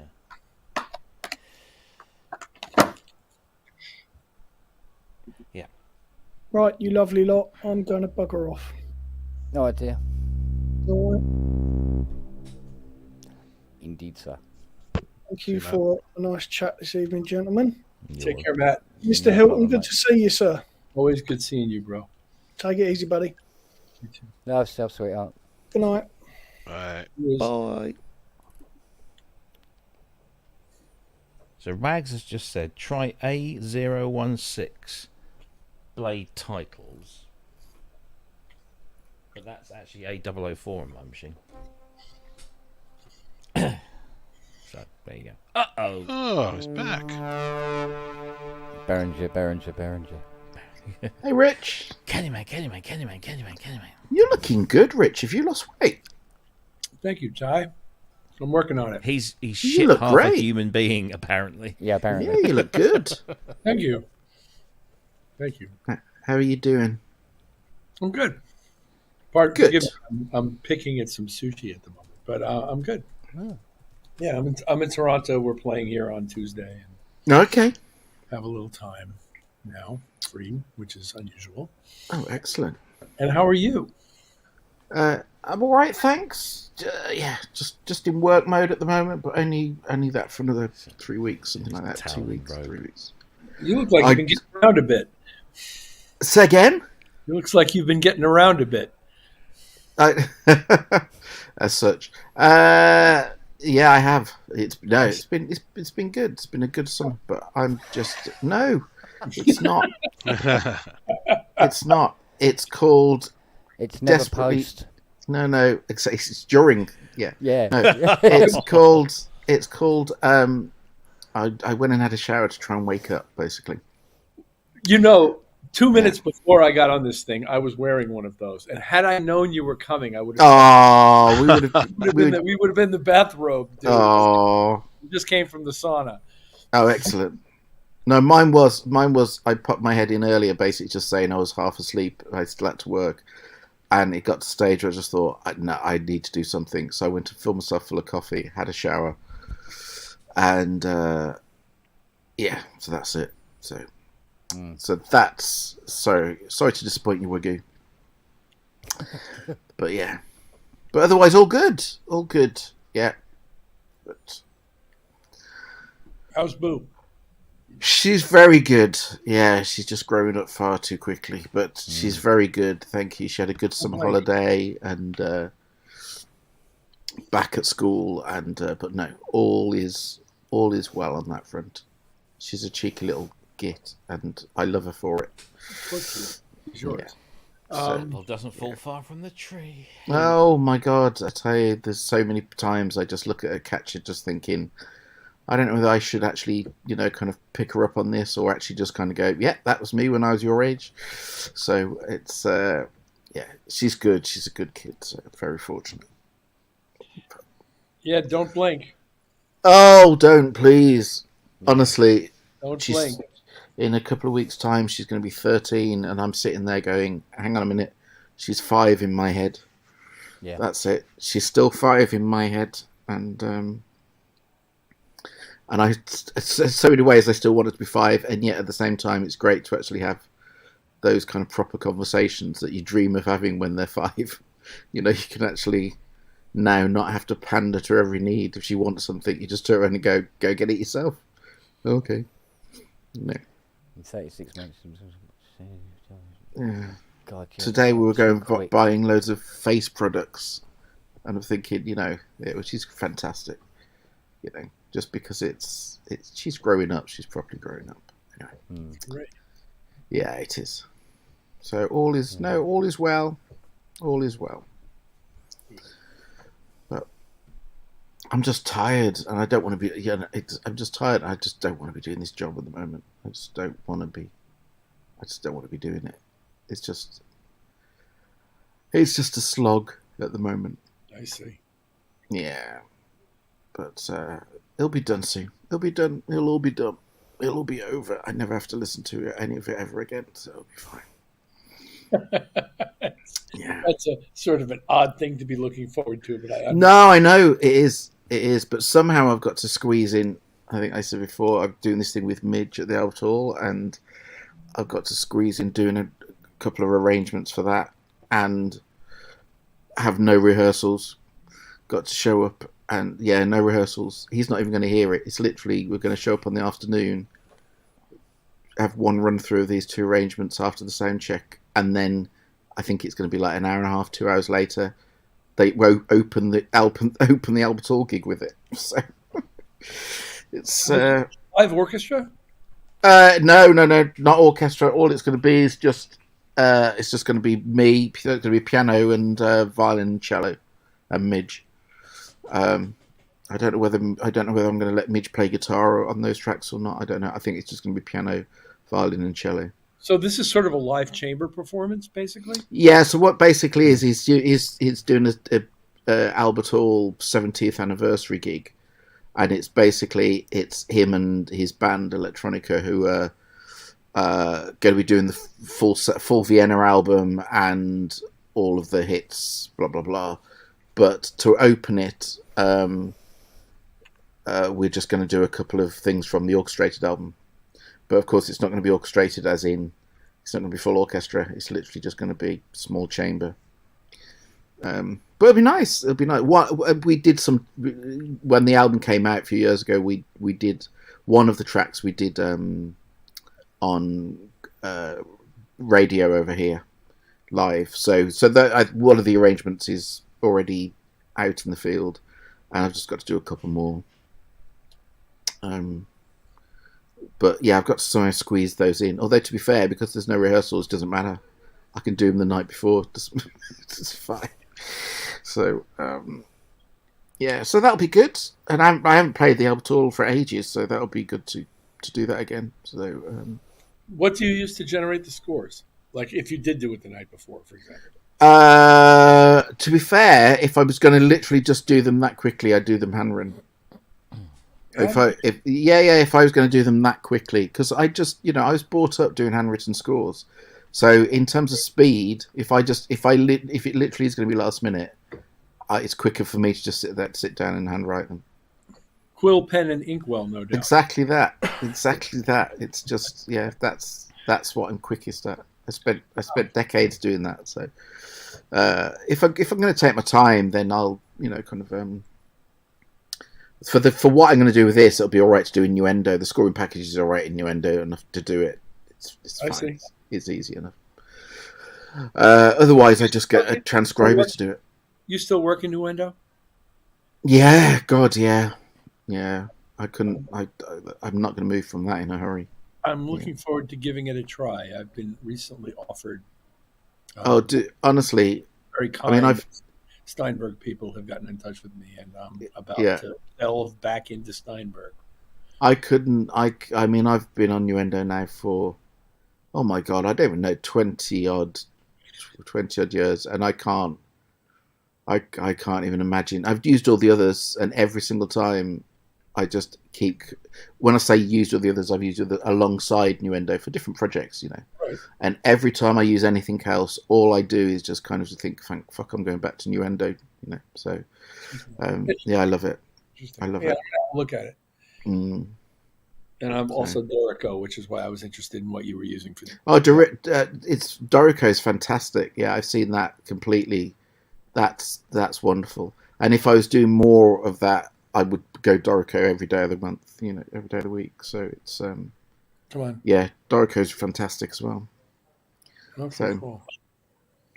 But yeah. Yes. Aku's a fan of innuendo.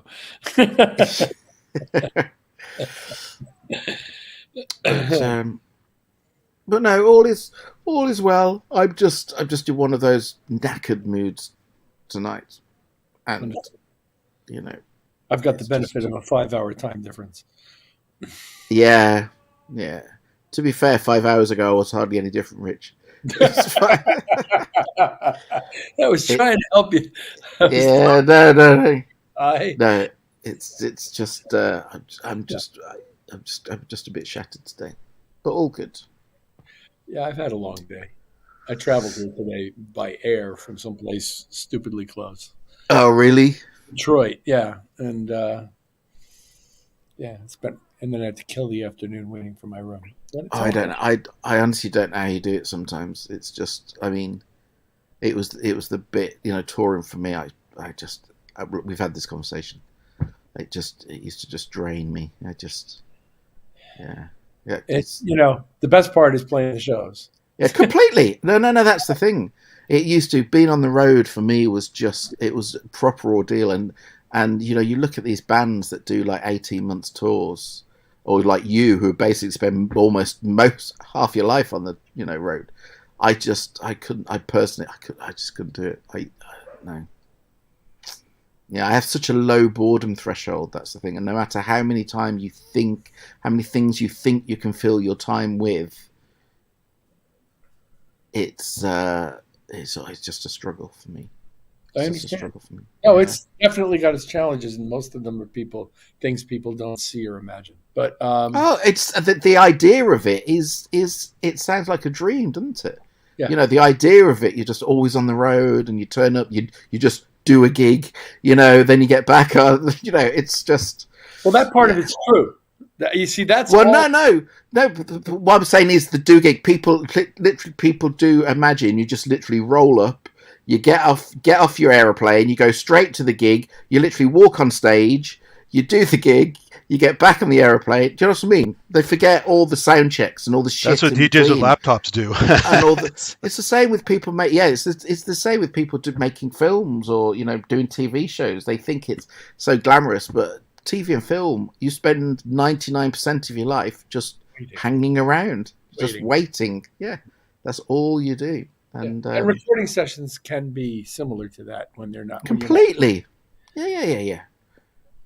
So for a spectator, it's like watching paint dry. Exactly. Yeah. So, but anyway, so. Oh, by the way, Robbie. Oh, it's I don't know whether you saw yesterday the Colossus, not the Colossus, the other one. What's the other one called? The Maximus. It's meant to be delivered here before Synthfest. Oh, Robbie's not listening. Robbie is listening. I was muted. Sorry. Oh, sorry. All that time you were saying that, I was just going. Oh, yes. No, I'm going to get to see it on the Friday before Synthfest. Apparently. So. Well, this is this new polyphonic synthesizer? Yeah, it's the new silly thing. This polyphonic Colossus, basically? Yeah, well, kind of. Yeah, actually, this is a really important message that I now desperately need to answer. Right. The kitten has been got into her cage. Sorry, we've got a new kitten, Rich. Sorry.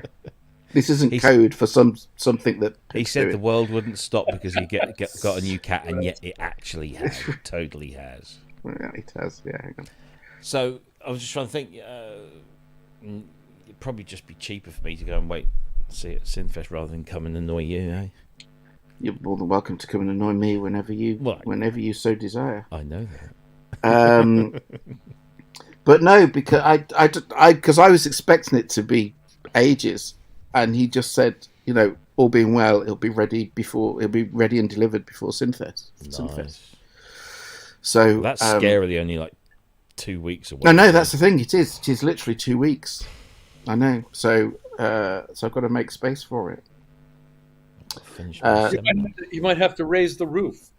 Well, no. The thing is, I said last night that it can't really go in this room because you've seen my place. You know where my desks are.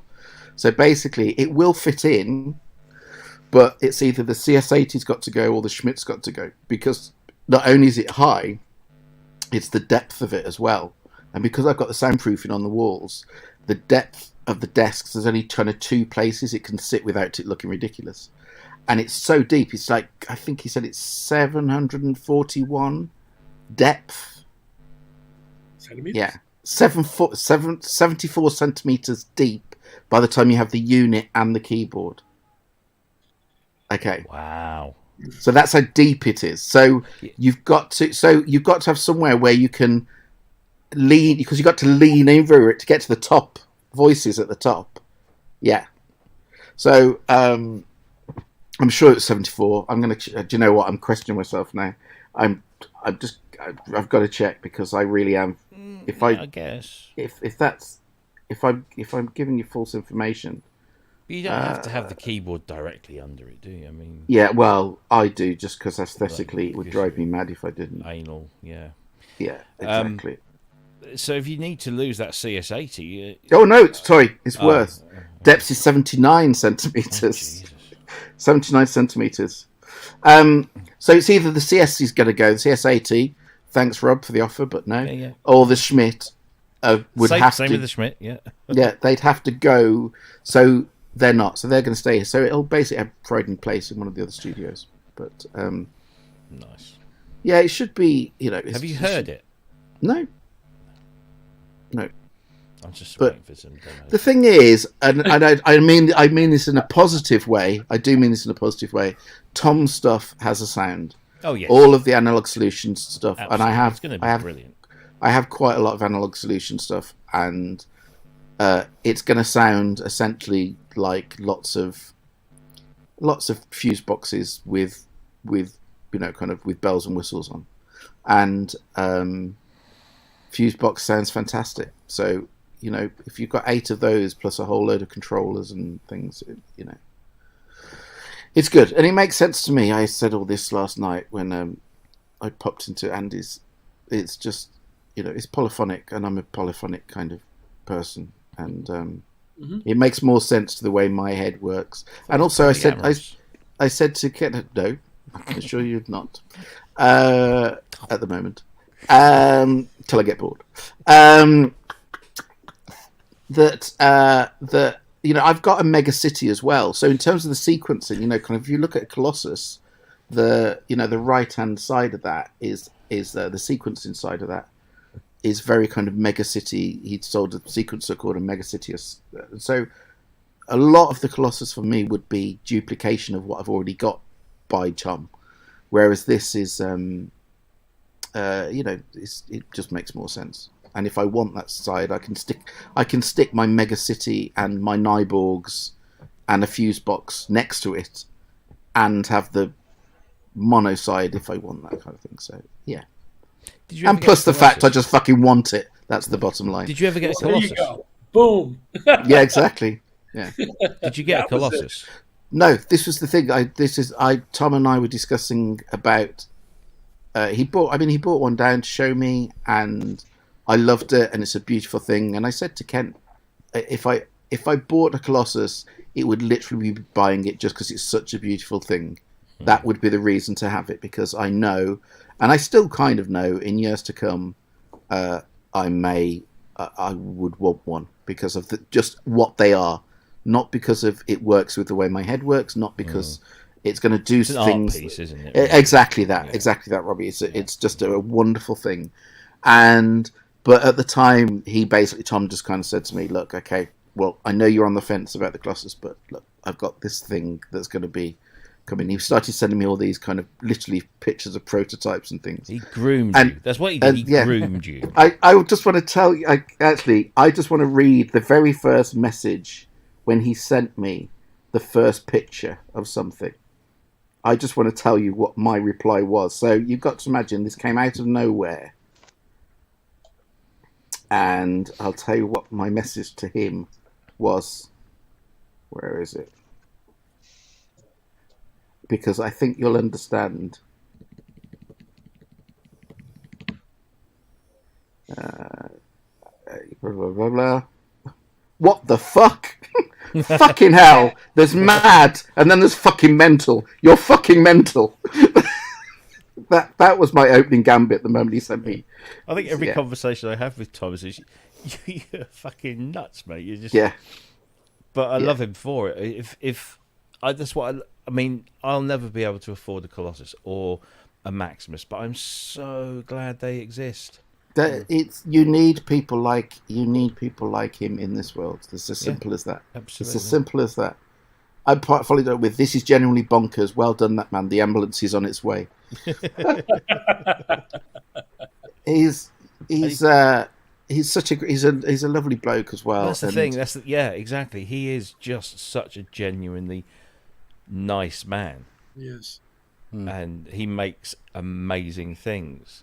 And every time I've ever interacted with him, I've just wanted to hug him and punch him at the same time because he just does just crazy shit. But did he start at a big company, or is he totally from scratch? He's totally from scratch. Totally from scratch. Wow, I mean, he was a synth head that just wanted to make shit. Yeah. Before the fuse box, I can't remember why I went up. I went up for something. and I can't remember why at the time. But this was about 12 months before the first fuse box appeared, and he just literally had these. I'm working on this, don't tell anyone, but and he just had these boards just laying there. And he had the whole idea of the patinator and all that kind of shit. And I'm there going, hang on a minute, you can do what with 2 knobs? He's just like, well, this just, it just changes. And honestly, I'm just there going, Tom, you're bonkers. Yeah. You're mad. What did you? And he was there going, and I think I'm going to paint it orange. And orange is my favourite colour. And I'm there going, great, why? Yeah. He just went, well, because, yeah. He's a nice bloke. When he launched the Colossus, I remember him. We had a chat before it came out, and he said, "Look, I'm going to do this, and this is going to be, it's either going to be the end of me, or it might pay for itself. Mm-hmm. But at best, it'll pay for itself. But it's most likely going to end me. But I've got to do it. That was his thing. I've got to do this. Mm-hmm. If I don't do it, I'll regret it." And he did it. And he's like Simon said the other day. Simon Forsyth, I think 67 of those have now been sold. 67. Yeah, I think I think the problem I've got is that at the very beginning, because I'm not being funny, people like me are kind of the perfect customers for Tom when you're doing that kind of thing. And at the very beginning, when I saw the Colossus, and I'm not saying I was cold towards it, but it was the modular aspect of it. Just doesn't work with my head from a compositional point of view. It's just not how my head works. And so because I know Tom, and I was talking to Tom loads, and I honestly think Tom kind of thought, well, Ty will buy one. Of everyone I know, the one person that would definitely buy one will be Ty. And I genuinely felt actually quite bad that I didn't just rush in and buy one, and I was just kind of, yeah, it's interesting, and he totally understood, but I genuinely did feel bad. So for me to now watch it go on and do so well, and it is fantastic. It really is, because he deserves it. He absolutely deserves it. And I'm just so glad that now he's brought out something which I mean totally rocks my boat and totally makes me, want it. Without reservation. That's the thing. The thing is about the Colossus is the fact that if I'd had the Colossus, it would have been bought with a huge amount of reservation and a huge amount of not really knowing how I would use it or why I would use it or where it would fit in to my system. Whereas with this, it's the complete opposite. That I'm sitting there going, it's something that I don't have, and it gives me something new, and it's exciting, and all of that. So I'm glad that I can genuinely, give him some money for something which is going to be incredibly.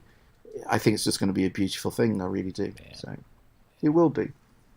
So, but yeah, it's nice, and it's white. I mean, which is obviously the most important thing. Obviously, I just ordered a new iPhone, and they're going, "Oh, I haven't had a white iPhone for ages." So, I've had to have a white one, even though it's unbelievably girly to have a white iPhone.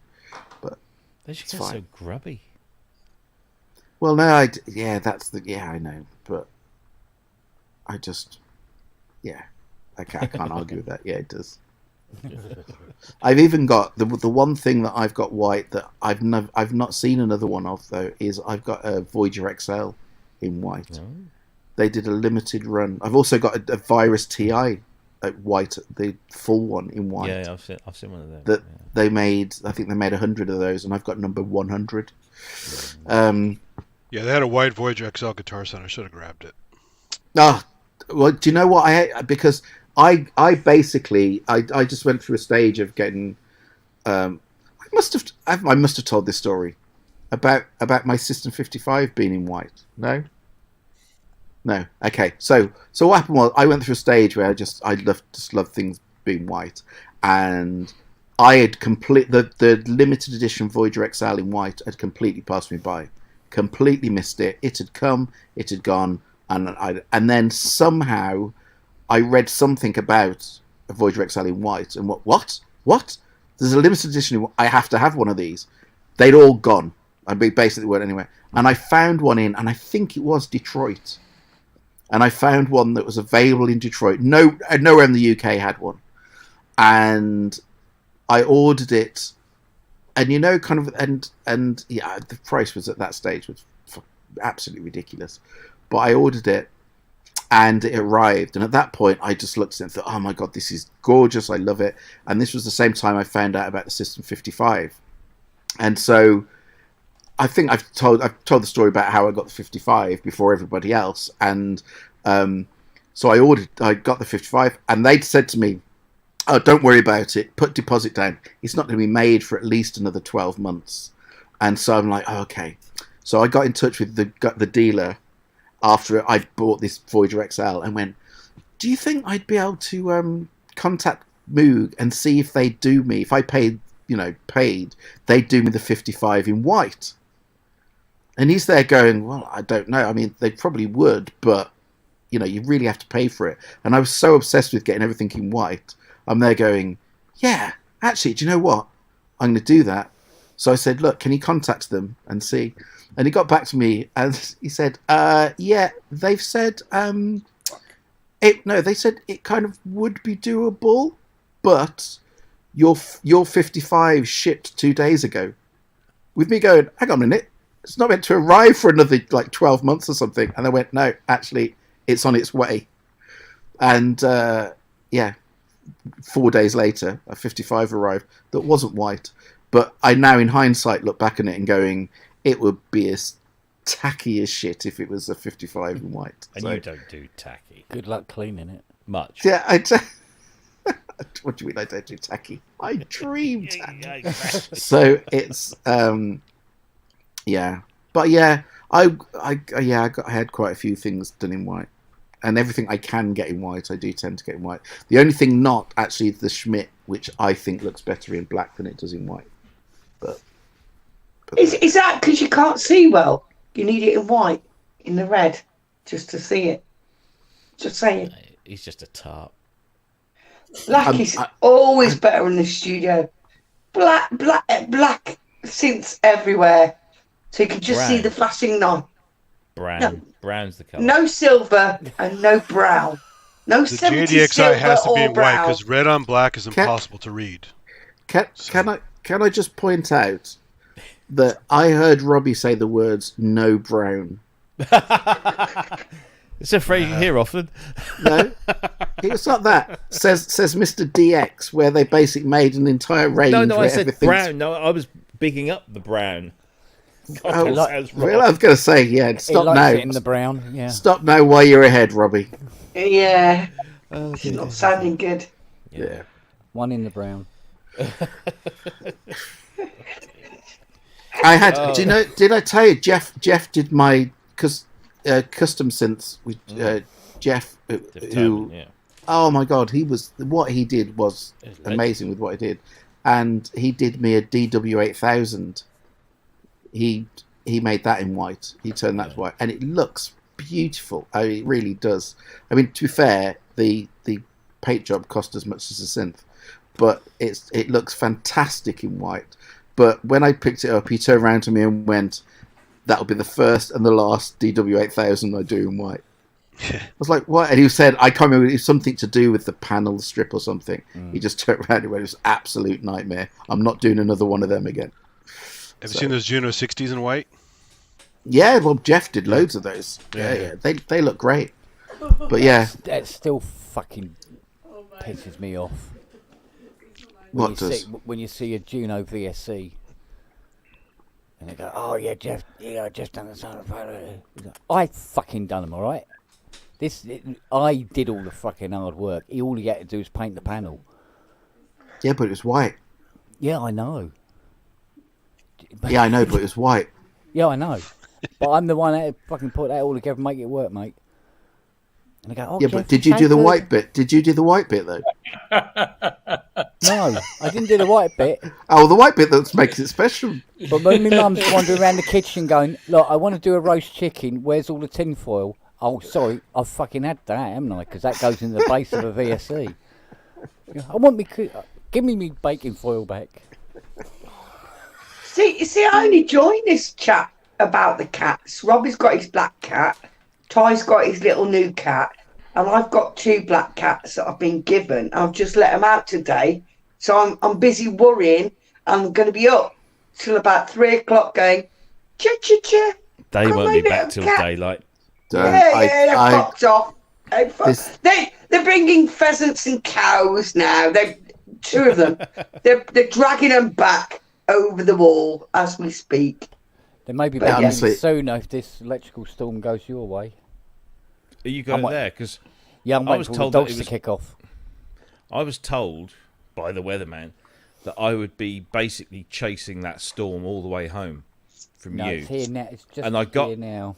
It's nice here. I got on the M25 at junction 6, and it was lashing it. And then by the time I got to 5, 4, it was all gone. No, this has just rolled in. Just watched this one coming off the coast. Drag there. Coming across Kent, and now it's... Oh, I've heard that before. So I'm expecting 2 drowned rats coming to my door tomorrow. It's the day that I dread. She's going to get letter. I just don't want to. Letting her outside will just be like... No, that's what exactly. It'll be the worst day. If you haven't got big roads around, you'll be fine. No, I've got a main road over the side of me, but at the back we've got a wood and fields and fields and fields, and there's nothing over the road for them to go to. So there's no cats or just cows, unless I want to get a cow. But it's it is that, like, I thought my daughter's 17. I thought I'd be waiting up for her to come home. Oh no, I'm waiting for the cat with the bag of treats, shaking them, going, come on, like a proper lunatic at 3 o'clock in the morning. When we moved here, we just decided, because we've got the A14 that runs at the back here, so it's just... Yeah. They're not stupid, though. They're not stupid, though. No, they are. No, they're not. No, my cats, they've got 2 windows. They have never looked out the window with the road. They had a look. They don't look at that. They're looking at the birds in the trees and the wood and the fields and going, dinner. They're just only interested in that. Dinner. Yeah, he would be Shall I tell you something that? So the other day, Kent knows about this. I went to a stag do for someone, and there was a guy there over the other side of the table. I didn't have a clue who he was. Never met him before, and yeah, I'm trying to think a polite way of saying it. Yeah, he wasn't my kind of bloke, shall we say? We'll just leave it at that. Wasn't my kind of bloke, and I'd never met him, and this was our first meeting. And we were talking. Someone had brought up the fact that day I just basically picked up Pickle, so just got the cat, and he was talking about his cats. He obviously works on lives on a farm, and he was talking about his cats and dogs and all this kind of thing. And he was there going, "Oh yeah, one of the cat, so fucking stupid, so fucking thick as shit. Does this?" Going into all these stories about how stupid his cat was, and I'm thinking, no, it's just acting like a cat. And I was there going, that's just how cats are. Yeah, but this one's just so fucking stupid. It's so fucking ridiculously thick as shit, blah, blah. And then starts to go, oh, and this dog. Oh, the dogs go, oh my God, so fucking thick this dog is. So stupid. Can't do anything right. So fucking stupid. Could it be the owner type? I just turned around to him and went, do you know what? I can see a theme here. I have a feeling that right at this moment, you've got a cat and a dog sat at home going, fucking owner, what a cunt. So fucking stupid. That was our first meeting. Can I point out, I didn't speak to him for the rest of the evening. True, innit? It's true. That any animal is as intelligent as you. Absolutely. Cats are. I mean, dogs are. Most dogs are very intelligent. I'll tell you. Can I just? Cats are really fucking clever. They just pretend. I'm called Inky because my first male black cat. I got him on a lead and I put him in a bag, and I trained him, and he used to sit at the edge of the road without a lead. This was off the lead, and he'd come to the park over the road, piss off all the dogs, wind them up and go up a tree and laugh at them. Yeah. And then we went from Manchester to Birmingham on a train. He was just on a lead in a bag, but not the bag. He could get out the bag. And he sat on the opposite headwell with some other guy. Right, I didn't know the other guy. He sat there, and the whole train is going, "This is a boss cat," and I'm like, "It's very embarrassing. I don't know the guy opposite. He's sitting behind." But cats. Cats they're cleverer than people give them credit for. They are. Definitely. They're cleverer than some people I know. Yeah. Definitely. Most animals are cleverer than some people I know. Yeah. A tortoise. Absolutely. Anyway, I'm going to have to... What's the time? It's 12:20. I've got to go and get another 2 pieces done before I go to bed. So I'm going to go and work. I was only dipping my toe back in again. Okay. So I'm loving and leaving, and I will see thee all anon. Indeed, darling. Bye. Be good, all. See you later. Bye. Done. I might. What a wanker. I might get the courage on Tuesday to ring EMS Cornwall up, which I've only been trying to do for the last 2 years. Wagyu will correct me. So I found out EMS Cornwall is basically 4 miles down the road. I've been driving past 4 times a day for 11 years, and I've got to ring them up and go, "Hello, Robin," and I might have a synth you're interested in, and blag my way into meeting him.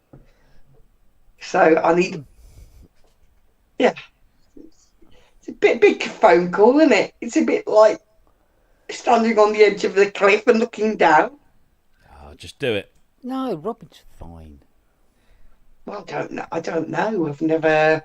But the point is, I've been driving past his house 4 times a day for 11 years, and when Wagyu told me, I went, "What?" So I've got a bit of a bargaining chip he might like. I've got something he would like to take, that you might find interesting. I'd like to go and meet him. So that's the next thing for next week. Yeah. It'd be cool if I could get some video and all that. Yeah, Robin's nice enough. Go for it. Yeah. It was a bit of a kick. Well, it was a bit of a odd one where when I went, "Oh my God, he lives 4 miles away," and I've driven past his house, literally. So, yeah, it's a bit of a shame if I don't do it, isn't it? Do you know what I mean? Yeah, just do it. Yeah, I would do it on Tuesday. Thanks, Kent. Yeah, no, he's a nice enough chap, this old Robin. Yeah, because I'm just a bit scared. He's just going to go, "I'm all, who are you?" Just get lost. But I can explain. I can go, don't worry about it. I'm old too, and I live down the road. Yeah, it'd be great. It'd be awesome to go there. If I can get some video, that'd be. It's like a dream come true for us, isn't it? It's like going to Disneyland for us, isn't it? It's the equivalent of not Disneyland in the USA, but the Paris version, if you know what I mean. Yeah. Yeah, absolutely. So this anaglyph. Yeah. When's the start date for the actual you getting one together? Have you got a prototype? I have about 45% of it already designed. And about made or designed? No, designed. About 20% of it is made. Okay. Have you got the box? You've got the actual No, I got what is it? I got the Electronics or the box? no electronics. So I got like the filter array was built. I remember building that. The digital wave VCOs are built. The LFO matrix is built, but not quite finished. What else was there? There's a few bits and pieces, different areas of it as well. What's the specs of it? Because I've forgotten. Yeah, mate, I can't even remember. And do we get mates rates? Yeah, well, you see, one of the things I'm trying to get sorted out, which is what this meeting on Thursday was I want to try and build this in such a way that it doesn't cost 85k. Yeah. And I've been talking to some people, and there's a way of bringing the cost down to something just vaguely ridiculous instead of absolutely fucking stupid. And so basically you're going to sell one to Ty. That's what we're saying, isn't it? Well, no, and he'll get mates rates, so you're going to be minus. No, sorry, I'm joking. Carry on. Well, you see, because I want to use people like Ty, like Richard and stuff like that, in terms of things, in terms of what it is that they like about synths. Testing, marketing. Yeah. So the user interface has to be very intuitive. I always wanted to build a machine that you could sit down and just play without having to go mad, but did have enough facility for you to go mad if you want to. So, you know, so you have a marriage between like a very basic outlay that has a very, very complex system in it if you wish to use it. Will it have a keyboard or will it be a module? Yeah, there'll be keyboards. Because that's an extra expense there, isn't it? We see that another thing that's going to make it more doable now is that the original keyboard I was hand building. Right. So I made up a little section of keys, I think it was about an octave, and then designed all the electronics that I needed to do all the poly aftertouch and everything to make it work. And that was just going to be just a very, very expensive way of going about it. But now there's so many Poly AT boards knocking around all over the place. Yeah. I'll be able to. Are you going for a tar? Yeah, I mean, if it's right for the synth, Yeah. So, that kind of thing. You could maybe get in touch with Ken Flux and you know, that kind of the Hydra way. You know, already in contact with Ken Flux Pierce. Yeah, but obviously, don't worry. Yeah, obviously that was Bases are being covered. Trust me. Can anybody help? I need a keyboard. Yeah. So as each week goes by, something else comes along and go, oh hello, that's handy. I wonder if that's available as a part at some point from somewhere. So, like with the Complete Control Mark III keyboards coming out and going, oh okay, all right. So the pieces are coming together for this long-awaited dream that is actually going to become a reality now. That kind of thing. Yeah. That kind of thing. Yeah. So, and there's now a digital element has been introduced to take out a lot, because in the original Anaglyph, the control and switching circuitry was literally all analog. So instead of having a CPU running everything, it was mate, it was a fucking nightmare. Which is a whole load of different. And it's just it works out too expensive. It's all very nice. Oh yes, it's completely analog, and all that sort of thing. But it doesn't matter in certain parts of the machine, does it? It doesn't affect the sound. No, exactly. It's just a pretentious part of it where they go, oh yes, it's completely analog all the way through. Even even the computer is analog in it. That kind of bullshit. So well, yeah, 1-0, but but if you have that little computer, you can do more, and it will cost less. Yeah. So it takes a lot of that additional work out of it. So because it's much cheaper to write 8 lines of code than it is to build 12 boards with 400 ICs on it. Which is basically ridiculous when you think about it. Yeah, absolutely. But what I was doing in the original Anaglyph... And it'll make it heavier and much more to ship. Oh, yeah. But when I was originally designing the Anaglyph, I was designing it in such a way that it could be all done in-house. Right, yeah, I get it. But what that led to you was a hand-built shooting suit. big there, weren't you? You shooting big, going, I've got octopus hands and infinite amount of time, and I'm going to live to 900. But at some point, your baby, you have to share it, don't you? You have to share your babies, and you go, you can help with the nappy chain. So we're at that point. I think that, the tagline for it really is, imagine if Yamaha were to turn around and go, look, we're going to do the CS80 again, but we're going to bring all of today's technology and facilities into the mix. Which, why wouldn't you?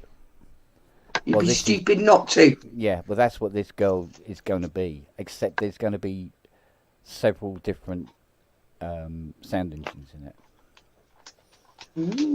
So it's whatever. If you want it analog, it's analog. If you want it digital, it's digital.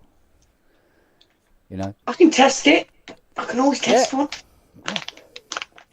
If I get in contact with EMS, can I test one?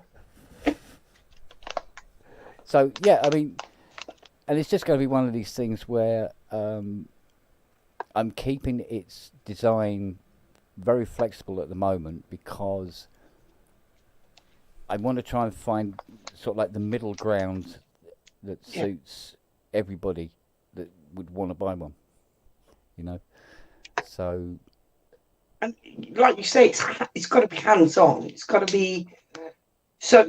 If you had completely analog and you couldn't save things, and you want it to be that balance, don't you? Where everything that you need to be hands-on is hands-on.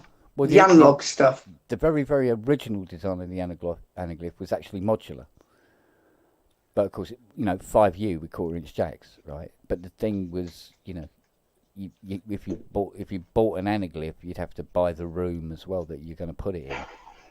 Well, this is good if you want to be famous in years to come, make no money, and probably going to the synth history, but after you're dead. Do you know what I mean? It's one of those things, isn't it?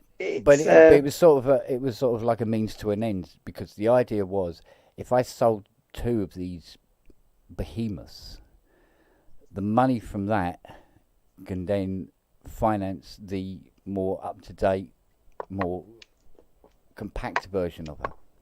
So there'd be these 2, behemoths out there, but that didn't matter. Move on, and then you do her again, but more compact and cheaper. The kind of. Well, if you do now it's reversed. So if you do the compact versions, you could still do a couple of special one-offs for you and say your mate. Yeah, but the thing is, because of adopting the whole computer-controlled digital side of it, would make it a better synth anyway. So there would be no reason to do it. Well, then there'd be no advantage in making the behemoth one, other than look, a big synth. Yeah. That'd all it'd be. And Tom has done the whole look, big synth thing, and it's really worked out for him. Thank God. Because when you but it's a big risk. It's a big risk. Oh, right, he's got a name. I'm not being funny. He's got a name behind him that everybody loves. Analog solutions, and do you know what I mean? There's a name. If you're starting from Yeah. You know what I'm saying, don't you? You. Yeah. I mean, you're a name in our community, but you've got to widen that community if you're going to sell a synth the size of a room. Do you know what I mean? Oh God, yeah, yeah. I mean, sometimes what we do is you get somebody who's a name, and get them to buy it. Yeah. Or you have to lend it to them or something like that, and yeah. But that means shipping it to someone in America usually. Yeah. So yeah, and that's all well and good, but then if the workflow for it isn't right, they're not going to be interested. See what I mean? Yeah. So it doesn't matter how big it is, and like with Tom. I mean, Tom is a very clever designer. Yeah. When we were building, the polymaths and the megacities for him, they're just very, very cleverly designed. And because like at the same time I was designing the anaglyph, and I'm looking at the way he's designed something and go, yeah, do you know what? Putting that chip in there, doing that as surface mount is so much more effective, cheaper, and I'm going, and I look at my breadboards and going, and that thing's the size of a fucking fridge, and it does even less, and it's like this isn't really the way to go. And as time went on, and then obviously with Mum getting dementia and everything, that was the final nail in the coffin. But already I was starting to go, I'm taking this in the wrong direction too early, and I should stop and rethink this. Well, which I did. The thing about musicians is it's all about time and place, isn't it? So it's all about timing. So you might have had this idea and you go, oh, I feel like I should have done it. But there is always an opportunity and a time and a place where you go, okay, that's why I didn't do it. It's now. And that's timing and place as a musician. And it's exactly the same for this, isn't it? Now is the time and the place. Yeah. It started running again. It started moving again. Yeah. Well, you see, the thing about the anaglyph is it's been floating around in the ether now for ages. A lot of people have got to know the name. I often, I'll have people saying to me, so this anaglyph, did it ever happen? And no, it never happened. Oh, that's a shame. All this sort of thing. So the name is sort of like already there. It's kind of established. It's already got a buzzword. In a way. Yeah. It's already a legend. Yeah, exactly. So when it arrives, we're all like, oh, praise the anaglyph. It'd be like the new church. Yeah. We'll go to Stonehenge and there'll be one in the middle. Yeah. Oh! So you've got to have now substance added to that name. So which is all cool, and it was a bit of a wrench to stop building it because I'd already pumped so much fecking money into it. It was unbelievable because of all the tooling as well that I'd done. Because buying tools left, right, and centre. Now, admittedly, I had taken some of those tools that I used to build the controller with me. I go, well, look, I've got all this R&D stuff. I should be building something. And that was also a factor where I'm going, without really knowing it, I was doing this subconsciously. I was designing the synth to work around the R&D tools that I had, rather than designing the synth to be whatever it was going to be, instead of shaping it around, well, the CNC will be able to do that bit, so if I do it like this, but of course it'd be big, expensive, blah, blah, blah, blah. Now it's a totally different kettle of fish, and I've had people say to me, oh, do you know what you should do? You should do something really, really small first. And No, the reason I wouldn't do that is because it would place it into a part of the synthesizer market that has huge companies already occupying. Kent, we've only got so many days to live. You're a bit of a hero. You've got a dream. You've put it. It's almost like you know, when you delay stuff so much till you know that you've got to do it, else the shit's going to hit the pan. And it's almost like you've waited till the technology is right to do that. So you might feel a bit guilty. Well, I should have done it years ago. But the technology is here now. You've got the keyboards. You've got different, the computer stuff to go in it. Yeah. So now is the time.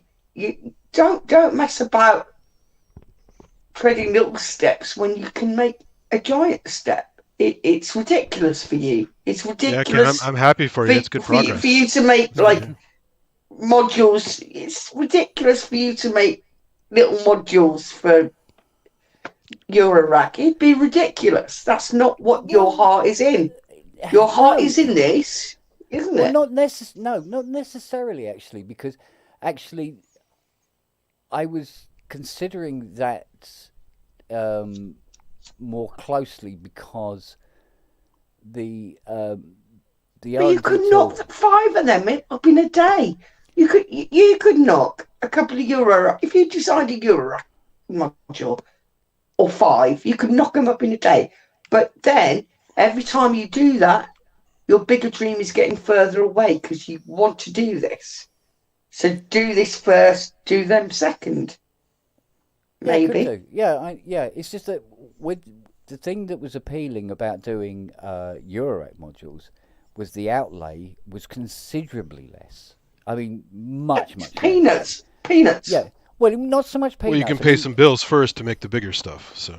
Well, yeah, true, exactly. So, because to do R&Ding like this and to get into all this means I have to stop working as a synth tech, which I will quite happily do now. Because you don't have to. You could just split your time in half. No. It's not the time. It's not just the time. It's the space as well. The R&D tools take up a considerable footprint, and I need a considerable footprint to do this job as it is. So there's just not enough room. There's not enough money and there's not enough time to do both simultaneously. So one has to go. So the Anaglyph is like a huge project, at least how it was set up before. It was a massive project, and I actually had to stop working. And of course the money ran out very quickly.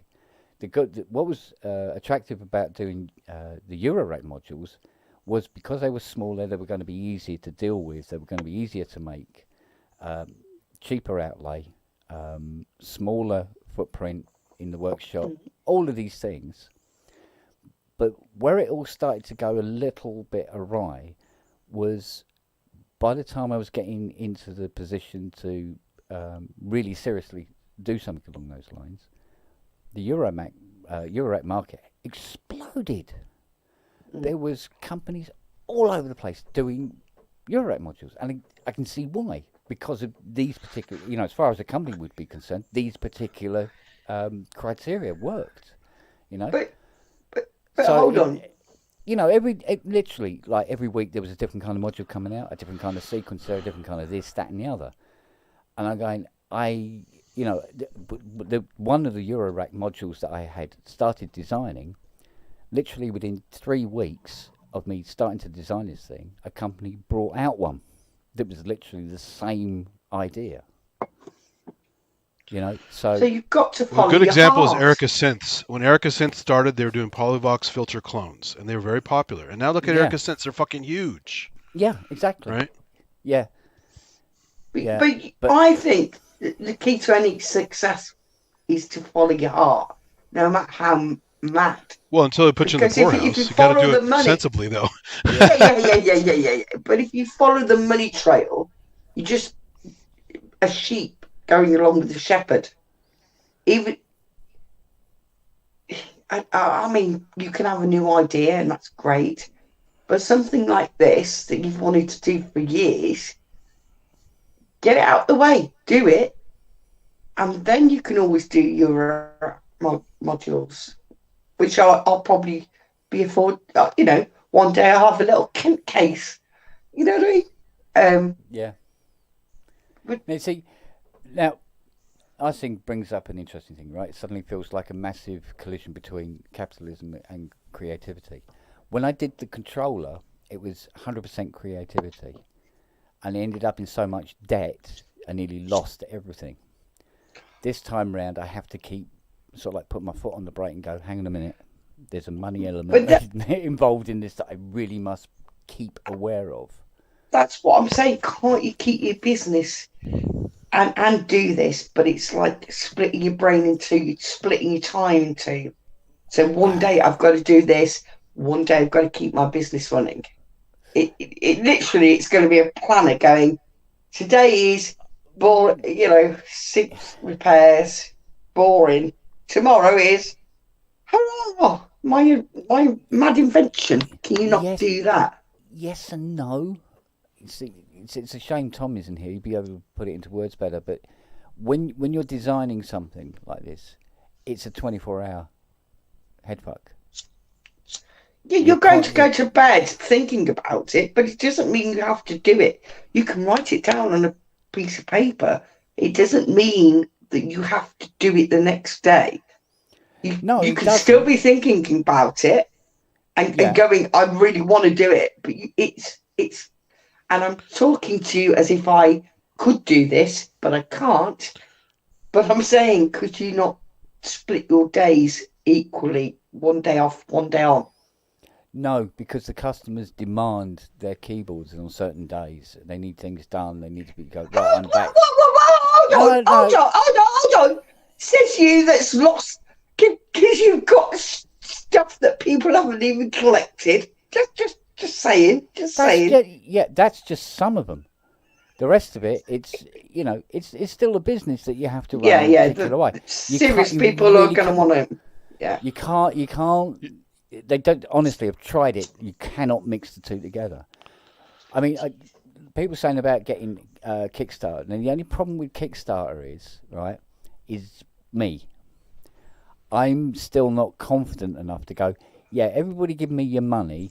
And I've got burned out a few Kickstarters, so it doesn't always work out great. Especially if it's an expensive product. Yeah, exactly. Now, nobody's going to put very few people are going to put 10 grand down for a product, aren't they?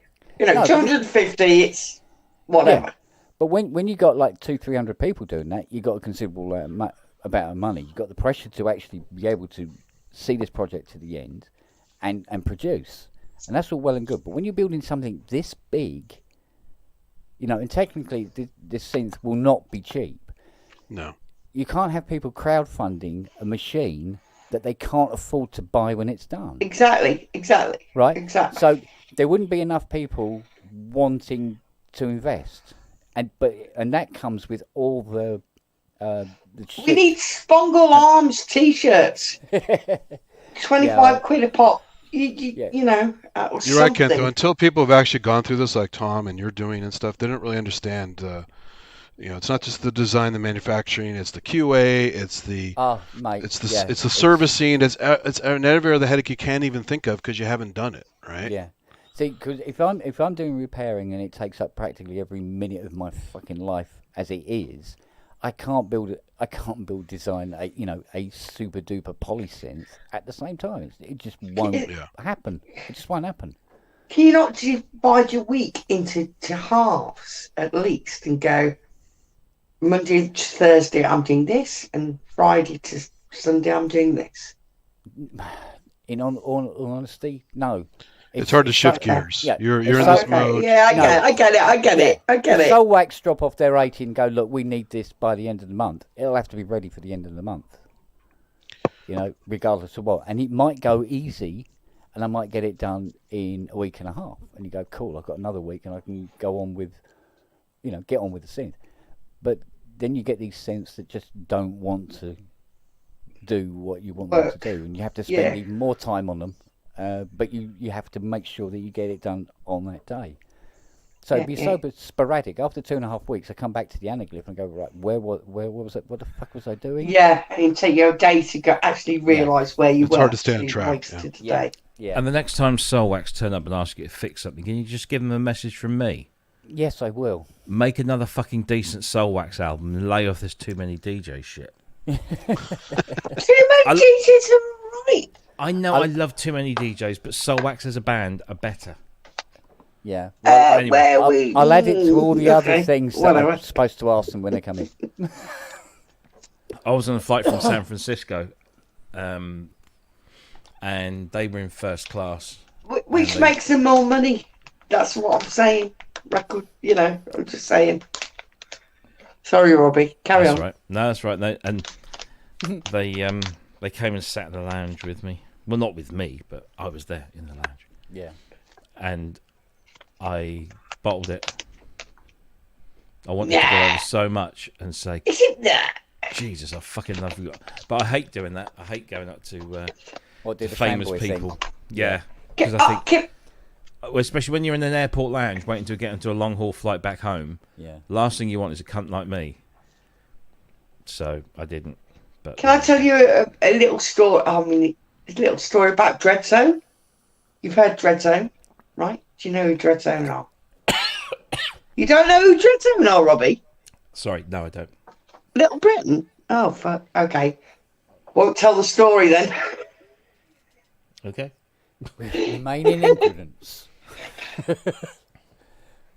I'd seen them years ago, and I've seen them several times because they made a #1 hit in the charts called Little Britain, and basically they were playing at Newquay, and I was working as assistant manager at a hotel at the time, and I'm waiting for these last people to check in and get pissed off because I want to go to see Dreadzone. And I've seen them at the there's a long story about how I've seen them with 25 people at the Black. I've just played the song. I know the song. Yeah. I didn't know who it was. So there's a long backstory about how I was one of 25 people and we'd gotten to play at the Blackpool ballroom. And I'm waiting there at the hotel getting pissed off. And for the first time ever, I ring the number on the sheet going, "We seem to have a group of people. They're not here at the moment. Where are they?" And the woman goes, "Oh, they're just on the beach, apparently. They're coming up." And as they entered the hotel, I went, "Oh, fuck, it's Dreadzone." So the people I'm waiting to go and see come in. And my manager at the time, which I was given his job, but I refused it because it's a shit job.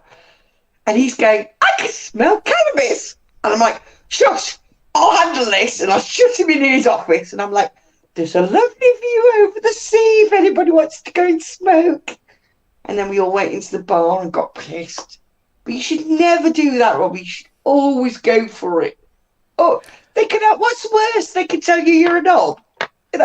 You've got to go it's for not it. That they could tell. It's not that they could tell me I'm a knob because I know I'm a knob. I don't need a famous person to remind me of that. But what I don't like. Well, you don't tell those stories. No, you just shut them stories up. What I don't like to do is to infringe on people's private and personal time. If they're at a gig or if they're at a place where it's expected or anticipated at the very least, then I might do that. Or if they instigate a conversation, which has happened, then again, I'm more than happy to do that. But if I see somebody like walking down the street and I go, "Oh my God, it's like whoever." No, you can't do it walking down the street. But if you're in an enclosed situation like that, there's something you can think up like. I was at the ICA in London, ready to go and watch a premiere of a film, and Neil Tennant and his boyfriend sit down next to me, and his boyfriend swans off somewhere, and Neil turns to me and starts a conversation, and I'm like, and so I can reenact it. It was like, so Neil's here, like, he says, "So how do you know Mark then?" And I'm like, "Oh, we've been good friends for years," and blah, blah, blah. And "Oh, isn't it terrible that David Bowie died?" "Yeah, so," and we just got on talking, and it was brilliant. Yeah. But I would not have gone up to him at any other point and sort of said, oh, hello, because I did the whole fucking thing with Green from Scritti Politti, where he actually was summoned over by my wife and said, this is my husband, he fucking loves you. Oh no. No. And I'm like, oh no. Hi. No. And all I wanted to do was say thank you for the music you've made, because it really fucking resonated. And I just said, thank you for everything, was my phrase. And he said, oh, you're welcome. I'm glad you enjoyed the show. And I was like, no, the show was great, but no, thank you for everything you've ever done, because it blew my fucking mind. And then he put then the bins offered out last week. Yeah. And then he said he did that whole thing. I've got to go over here now. Yeah. Because he's got 2 pints of beer, and I went to shake his hand, not realizing that he'd got 2 pints of beer, and so he offered me his finger, and I shook it. Oh, I grabbed his finger and I shook his finger. Green fucking Gartside, who is God. I got saved by Marky Smith once. So I used to live in a house, and Carl Burns, drummer from The Fall, lived there. Right? There's this great scene where they fall out on stage, but there's many people of The Fall, but Carl Burns was the main drummer, right? Who stole my guitar? I'm not happy with him. Anyway, so we all get invited to this gig in Manchester. I can't remember. Anyway, we get invited, and I'm there, and I'm not a Fall fan at all. I've just gone along basically because it's a free gig, and I might get some free pints. And there's this little spotty dude in an anorak, basically, and he's a proper. He's in charge of the Fall, fan club, and he's going, "How do you know these people?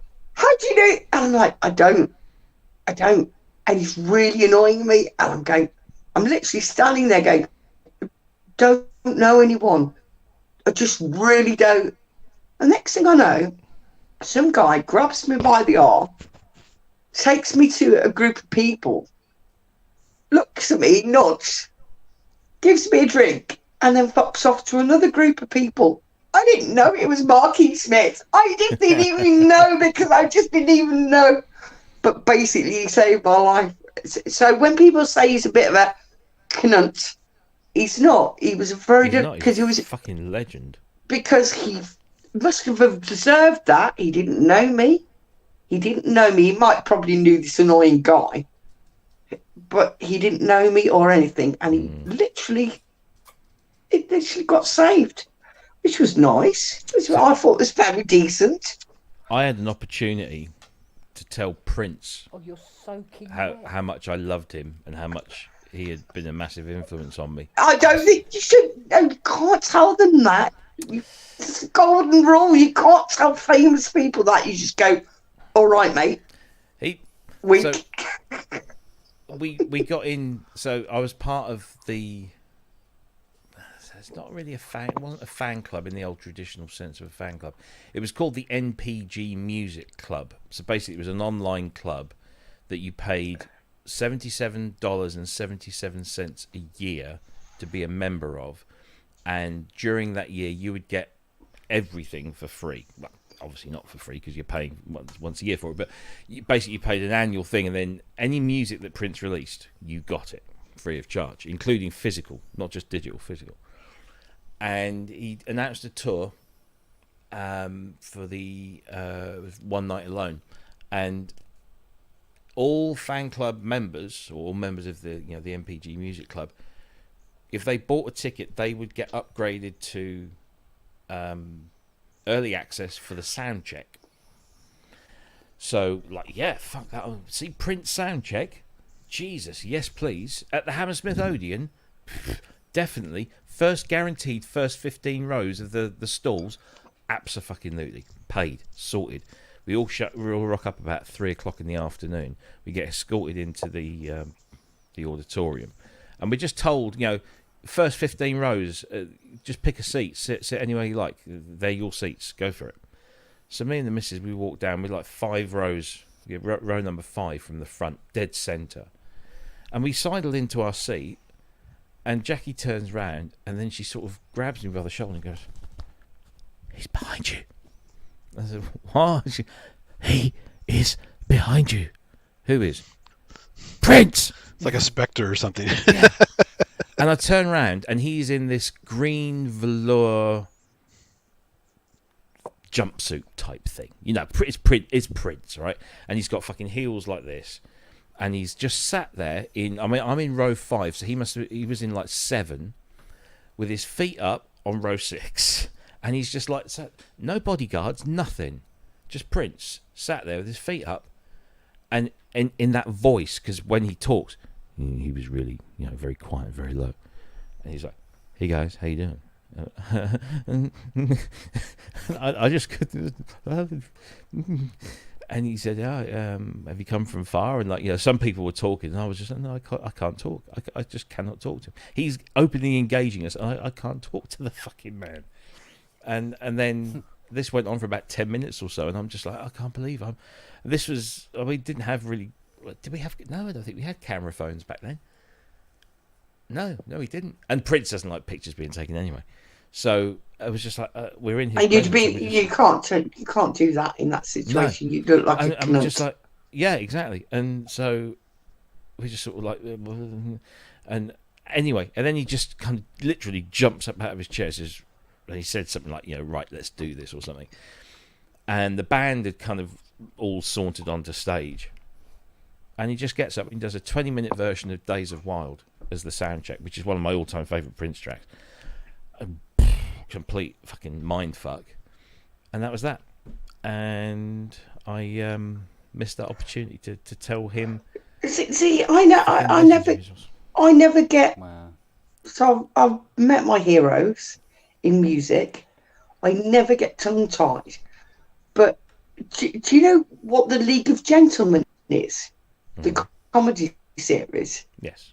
Mm-hmm. So I came back. I was on. It was very early in Piccadilly, Manchester, and next to me is Stephen Pemberton, who's one of the 3 people of League of Gentlemen. And I'm next to it. Literally, I can put my hand on his shoulder. He's right next, and the thing is empty. And we got on the train, and he sits down, and I sit opposite. And I get off of I haven't said anything. But as I get off, I go, "I really love your work." Shake his hand and get off like a little kid. But musicians, I don't have a problem with. But comedians, I cannot speak to. I think it's a secret. I don't know. Maybe it's a secret complex that I wanted to be a comedian, and then a musician. But musicians, I've met. Phil and Paul. I've met Paul Hartnell, who is. I've had a very comical. I can't say it here. It involved the word. What does frigging mean? So I've had loads of conversations with the musicians, but comedians, I cannot speak to. I've met a bunch of celebrities, just like I've talked to CEOs that had no trouble talking to regular people. Just super cool, regular, chill people. So musicians are, because I think it's something you do. Whereas if it's something you can't do, like make that comedy series, I don't know what it is. I would be tongue-tied meeting any musician or DJ, but give me a comedian I'd just be like melt into a puddle on the floor, because it's something I don't do.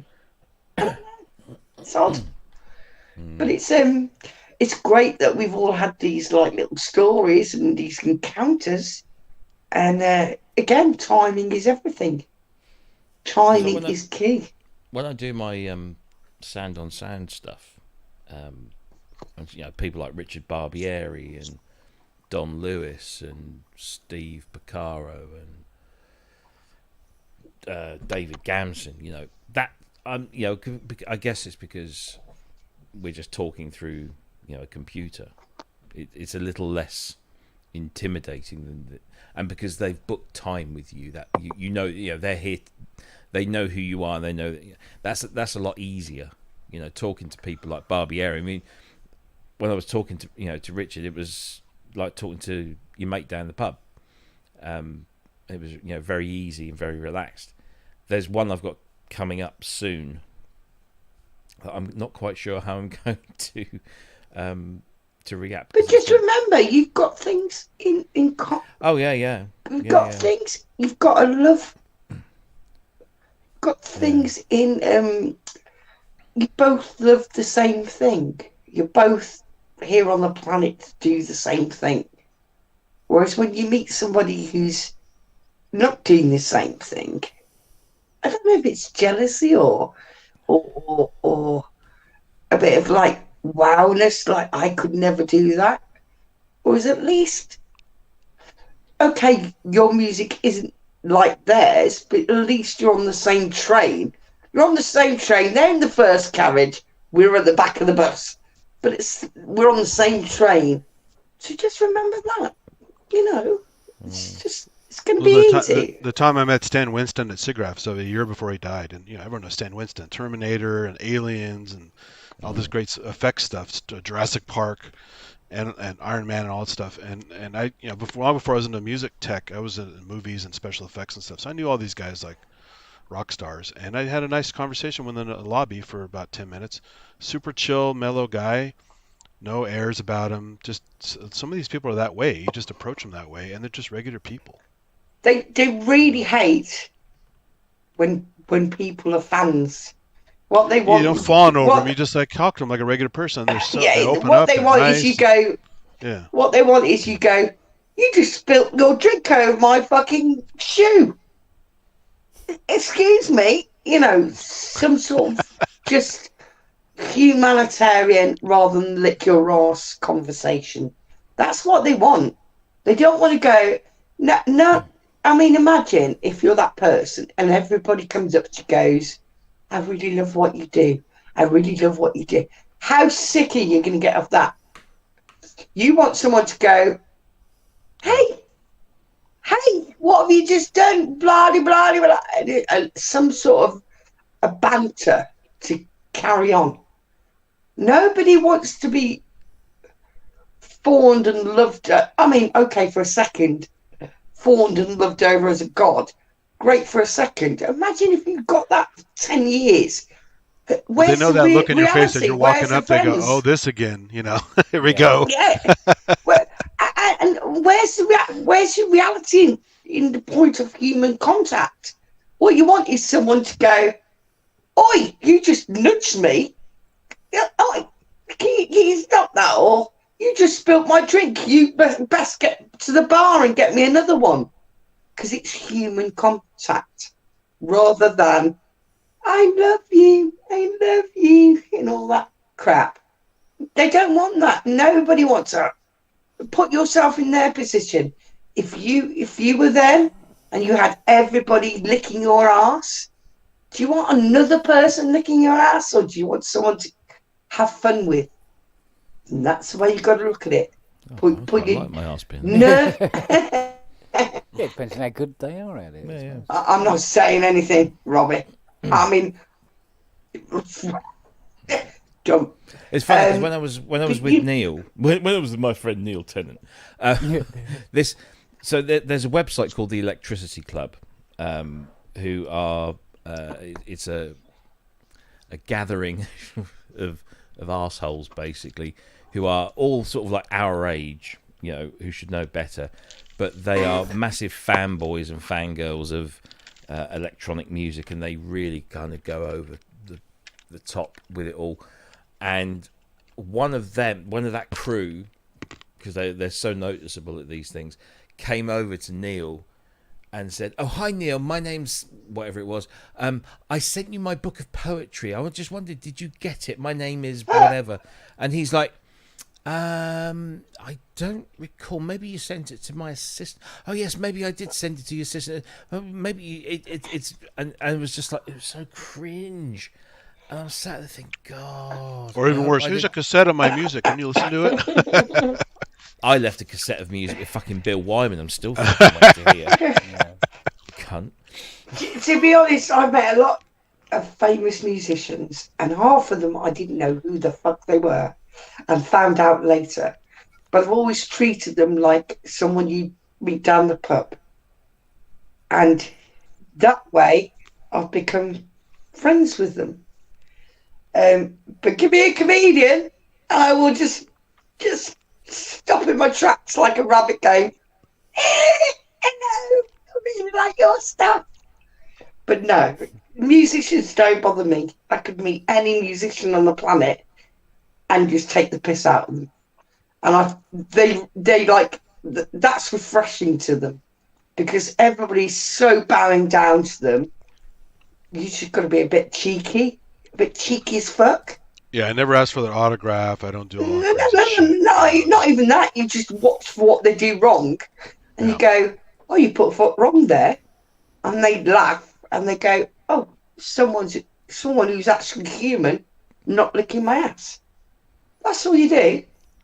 All this, oh, I love you, and you're so great. They're just humans. Everybody's human, and they appreciate that. But I say this, but give me a comedian, it goes out the window. So, you know what I mean? Don't listen to me. Yeah. Give me any 5-bit comedian, I'd still be like, I must admit, I was initially a bit fanboy talking with Vangelis. A bit? Yeah. That I can understand. That's a pretty big deal. That's a big one. You know what I mean? It's like, And God, I did I'm talking to you, God. But I always tried to sort of like reverse engineer it, I think, because I said, you know, you are responsible for me being broke all my life. Yeah, exactly. You've got to buying synthesizers because of you. I heard a story about exactly. Vangelis. You've got to turn it round a bit comical and make it a bit of an interaction and a bit of a laugh, rather than you going, Vangelis. Yeah. You know, I heard a story about Vangelis just yesterday. Apparently, I'm not going to say where it happened because that would kind of, you know, give things away. Yeah. Maybe I shouldn't. But apparently, he tried to sue the owners of these music making establishments. Was it Parringer? Sorry, no, because people were trying to take pictures of him, and he then tried to sue the recording studio, basically, allegedly. But I have this from a source that was there. That he tried to sue them for taking pictures, or sue the studio for other people that were there taking pictures of him. To be fair, though, you know what I mean.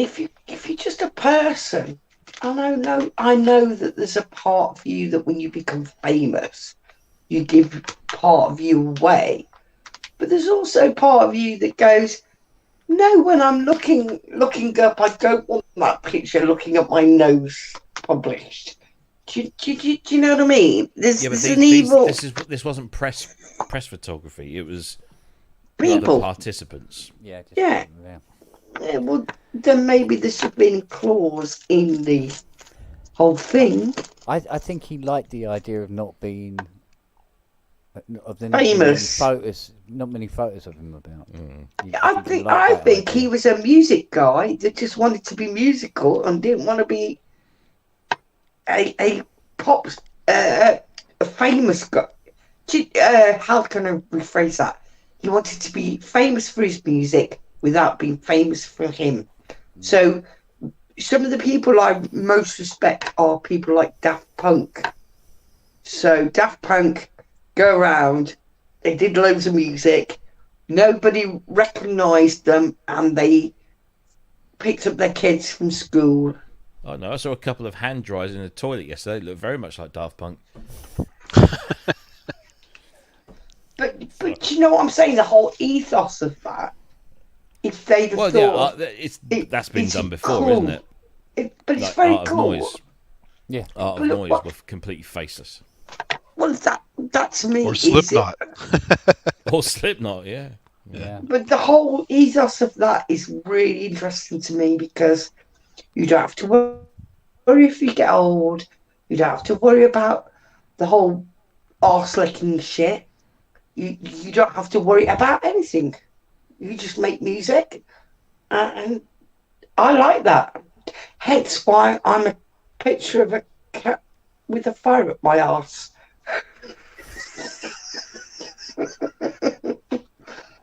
Yeah. Thanks to Dom, by the way. This is not the picture I would have portrayed as myself.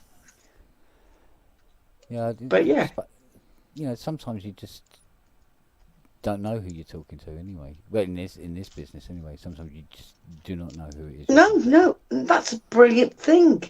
Yeah. That's a brilliant thing when you go.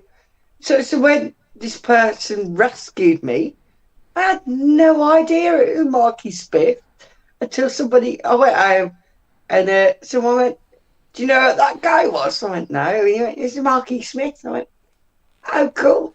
Yeah. I'm still not a Smiths fan. I'm still not elated he did that.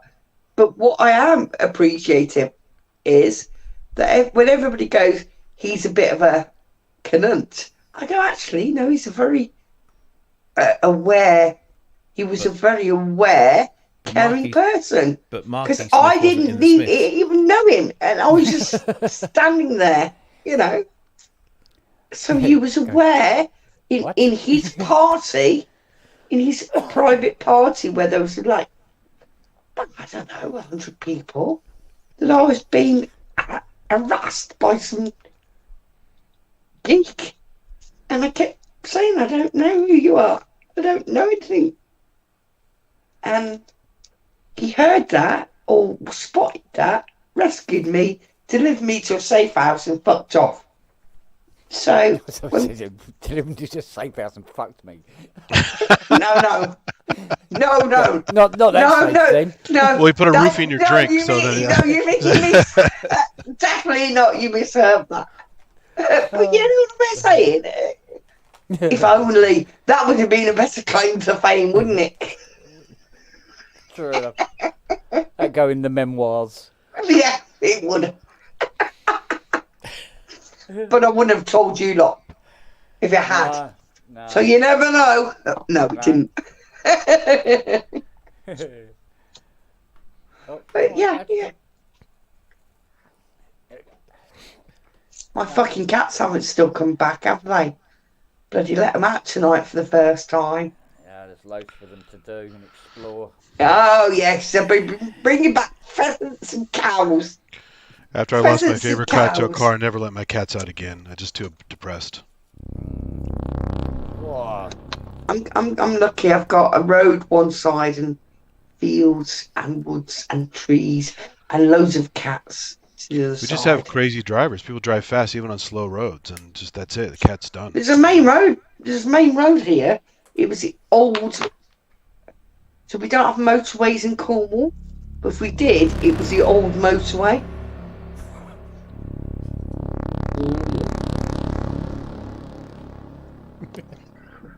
That sounds like I better carry on. I'm going tomorrow. So vibrate off. There you go. Give us a top C.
Yes, the film.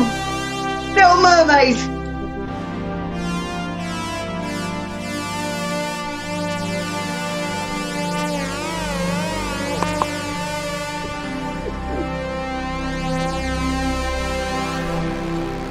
Very good. Very beautiful. You know, remember what you said to me this afternoon, Kent? When I said, "You doing the pub tonight?" Yeah. And you said, "Yeah, let's make it a musical one." Yeah, make it musical. 2. And here We're are. doing like, a pub tonight. No, not that kind of musical. Okay, sorry. Well, if you told us all, we could have got in the studio and set things up. Because it's very easy. I just plug a mic into my studio and not a camera, but I can play old stuff. There you go. No, I could play stuff if I play it. Yeah. Yeah. But you know what I mean.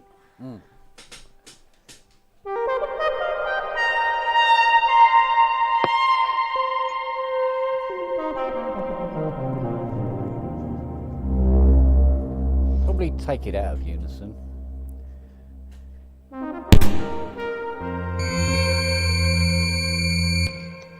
Oh.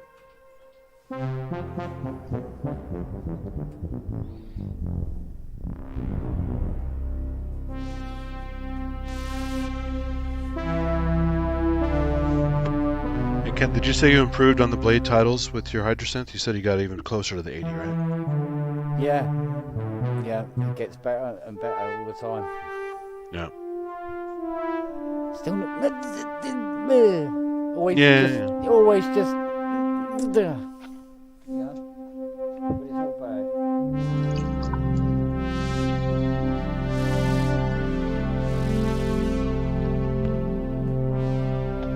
Sounds pretty close.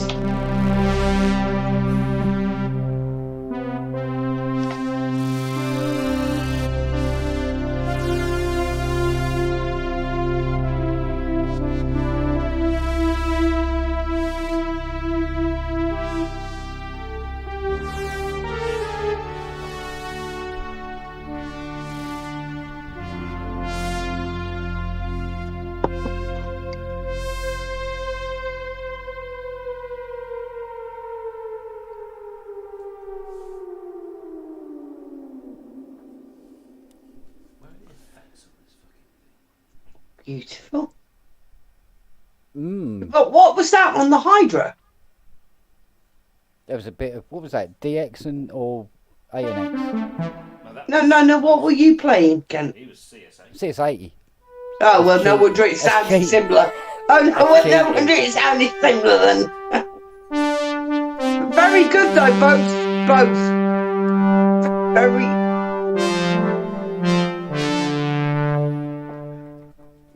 Yeah, it sounded brilliant. That. This is Paxful CS80 brass on the AM one. Yeah. It's not bad. It's not bad.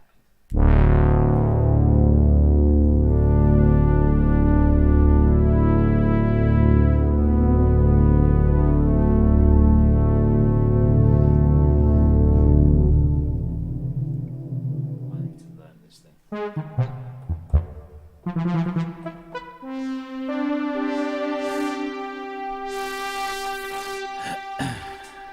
Right, kids, I've got to go. Right, kids, I've got to go and try and find the pussies. That sounds wrong. And good sample material, Genki. Thanks. not my own, obviously. Yeah, we should have more musical workshops. But give us a heads up. That's what I say. Okay. All right. Good luck. Oh, babe. Take care. And I'll be in the chat for a bit. Okay. Bye. Bye. See ya. What's a good Fender Rhodes plug-in off the top of your head? Well, other than the official Rhodes plug-in. What was it? Is it still called Scarby? There was that one, or Oh yeah, there is, isn't it? Arturia's one's not too bad. Arturia's. Yeah, it's in V Collection. Is it? Yeah. Scarby stuff's pretty good in general. Yeah. I know Mr. Hilton likes the Scarby stuff. But yeah, the Arturia one. It was him putting it in there. Roads. What was it? I found. Listen, this is on the AM1X. I'm not finding roads here. This is something different. There's a Whirly. No, it's definitely a. Oh, there it is. Stage 73. Yeah, that's it. Yes, of course. Some bastard. There's a good one I found on the iPad. I forgot what it's called. I have to go look for it.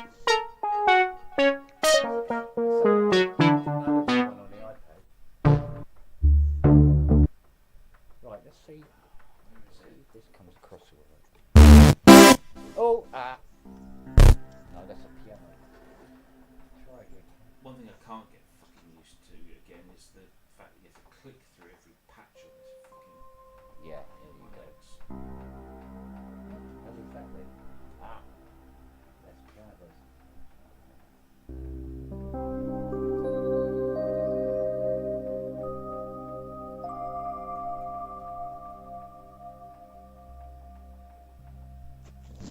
Oh, I do like that. I do like a bit of Rhodes with a little bit of reverb on it.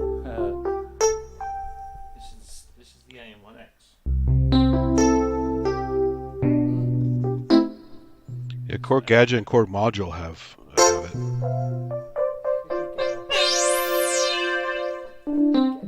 decent Blade Runner blues kind of sound out of it.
Not enough aftertouch on that.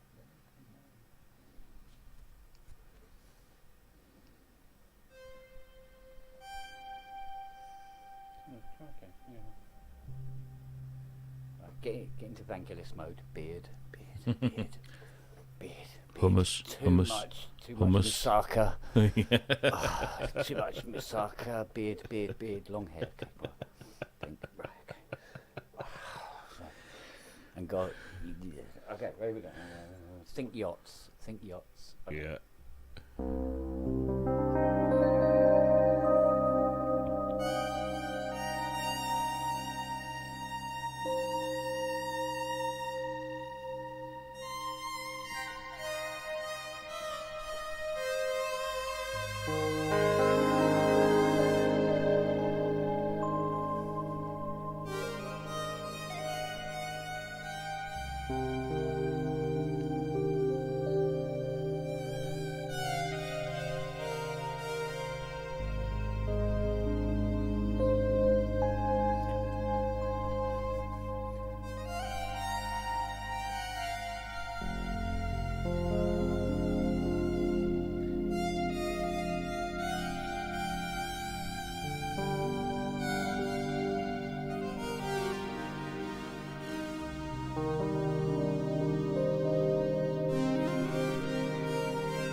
beard, yacht, beard, Musaka. Cool, done it. I tell you what, playing them like this, like I'm giving birth. Greg Downs there, aren't you? Yeah, I got expression over here, and sustain over here, and it's like, yeah, give birth, Musaka beard. Why are you over? You should be over just there. What's that That'd be Greek brilliant. cheese? I was trying to think. Oh of it. yeah. Begins with F. Feta? Feta cheese. That's it. Feta. Yeah. Feta. Yeah. Oh yeah. So what, that Arturia. I make a good one called Saganyaki as well. That's kind of interesting. Oh, that's a really good plugin. It's not bad. That Arturia's.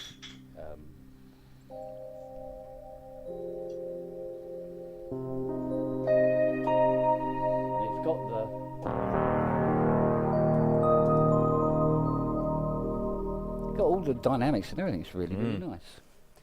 I think I'm putting that in my fave folder. I'm gonna have to. I wonder why Culture of Ghosts is getting the fucking lightning storms in King's Lynn. I'm not that far away from King's Lynn. Oh, it's made it over there now, is it? It's North Norfolk at the moment, but Mid Suffolk is like. Yeah, because it was really shifting. I mean, really shifting. Let me get my Windy app. Windy's good. Windy will tell me where it is.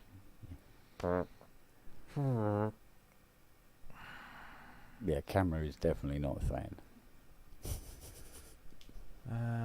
Oh no, yeah, I can see. It's okay.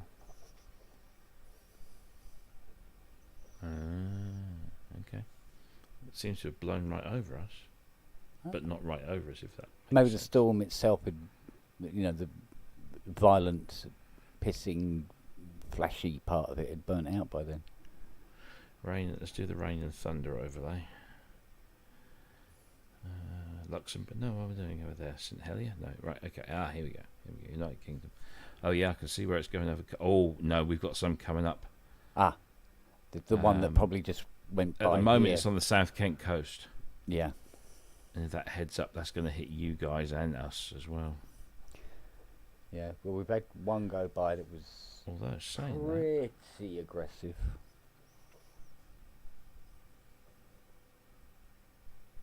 Right, play. Oh, no. It's disappeared off the map. Maybe we won't get it. Oh, I quite like a good thunderstorm. Oh, well, fuck it then. No, it doesn't. No, You know what's happened? Fiona's just gone into the kitchen. Yeah. You didn't bring me with you. Yeah, check out V-Tynes Mark 1 on the iPad. It's really nice. Oh, okay. They're the same people that do acoustic samples. Acoustic samples, yeah. Yeah. Oh, yeah. No, I have some of their stuff. Yeah. Definitely. They got the new one coming out, V Clarinets. Ooh. So if you channel your inner Akabilk.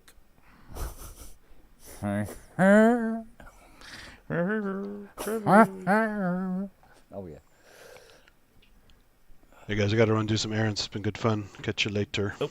Love stuff, buddy. Take care. See ya. Bye, all. Bye. Love stuff. What a wanker. Hey. Well, I don't know where Richard's gone. He's not been around for a while. Will be tied up in one form or another. Well, tied up in his hotel? Oh, yes. Hello. Yes. Yeah, it happens.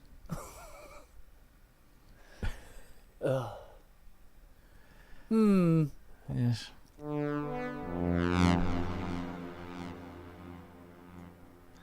I've literally scratched the surface of this Hydrasynth. I mean, there is some very interesting sounds on it. Yeah, there's no two ways about it. It's beautiful set of patches on it. I wish I could say the same thing for the Osmos, but there's no. There are some nice patches on it, but what I really like about the Hydrasynth, although I know nothing about it, how it works, and this mutant stuff and all that stuff, so I need to learn about that.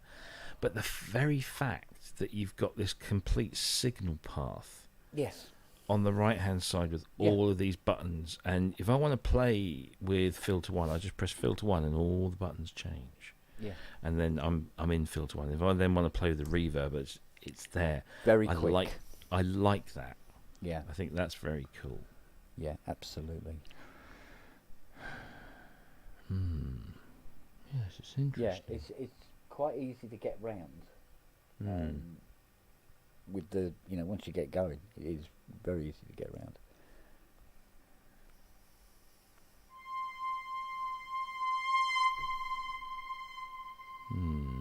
Yes. But I mustn't let that distract me from the main attraction.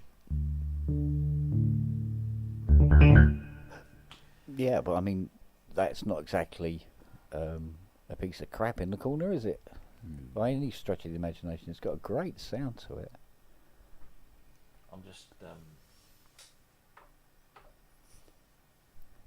I'll tell you what I did like. What I found out about this is that some people were saying that even though it's virtual analog, some of the stuff is a little bit steppy still, like the filter. Well, consider the age.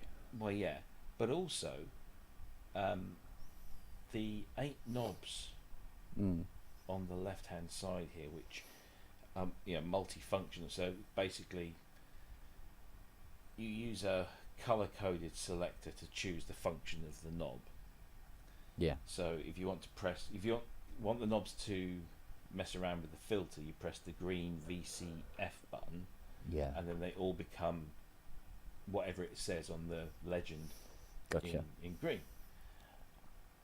But also, if you push down on the rotary, they've got a click. Yeah. And if you push down, it gives you a finer resolution. Oh, okay. Yeah. Oh, that's nice. So if you just want to quickly get somewhere, you can just go. Brr. But if you want fine, you just push in and turn, and you get a finer resolution, which is quite cool. Oh, Half God's asking about the Explorer. Do you know, I don't really know a great deal about the Explorer, so I couldn't really say. Essentially, they are, I mean, the Hydra and the Explorer are basically the same engine, are they not? The Explorer's got the same engine as this one, the 49-key Hydra, apparently. It's just that it's small keys, but they still have Poly AT. Yeah. I think that's... And I think there's a little less on the top panel, but... So I think you might have to menu dive a little bit more than you would on this one. Yeah. Or the Deluxe, I think. Yeah, because, I mean, the Deluxe layout is... But also, release velocity. Pretty much identical to the 49. And then you just have the extra engine and then somewhere to put your copy. And you also got things like release velocity, which you don't have on this one. Yeah. But yeah. Very, very, very good. Oh, don't. Oh, yeah. Blah, blah, blah,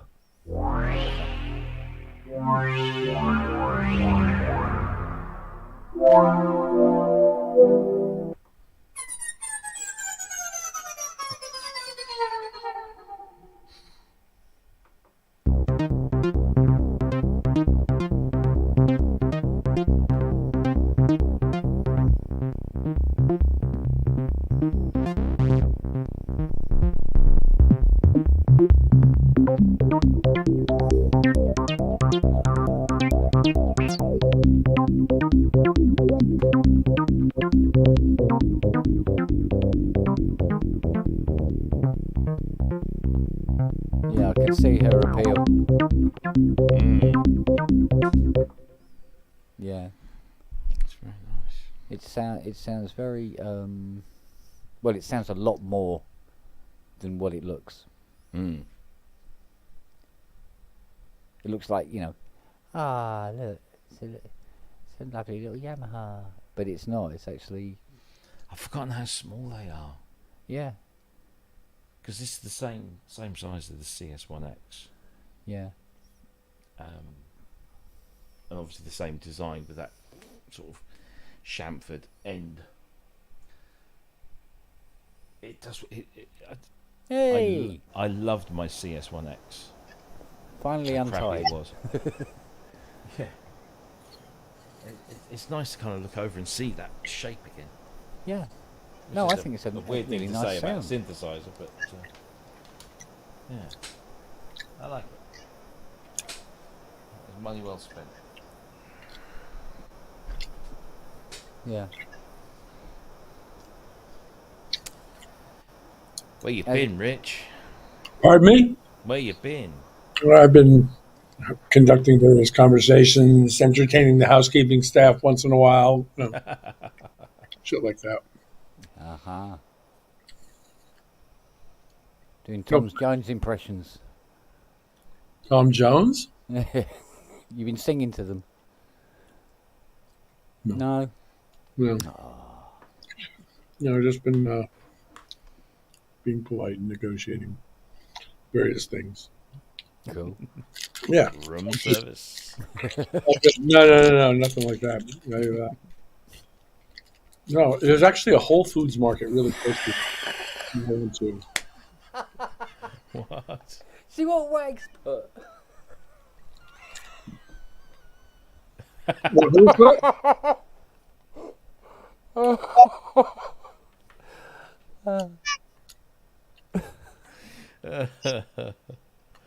Oh dear. That's wrong. Yeah. You see where the tone is, can't you? Straight away. No, I was very polite. Of course you were. Of course I was. You asked, would you like to see my elephant impression first? She said no. No, I actually made them wait outside while I put on a pair of sweatpants. To be honest about it. I'm eating, okay, Babs is asking. I'm eating some kind of protein bar. I'm not even sure what it is. Every night, the dressing room is loaded with various snacks that nobody eats. And at the end of the night, you gather up a few and bring them with you. For just such an occasion as this, when it's like, I don't know, 9 o'clock at night, and I feel like something sweet after I've had some food. Well, you're lucky, actually, because you missed I'd share it with you, Babs, anytime. Yeah. Pardon me? You're lucky. You missed the Evangelisov that we just had. Oh, gosh. Yeah. Oh, damn. Did you just miss that? Some sort of serendipitous result of my absence, no doubt. Oh, man. What is that, Rob? Oh, take a drink. Take a drink. No, I just want to test out the AM1X editor.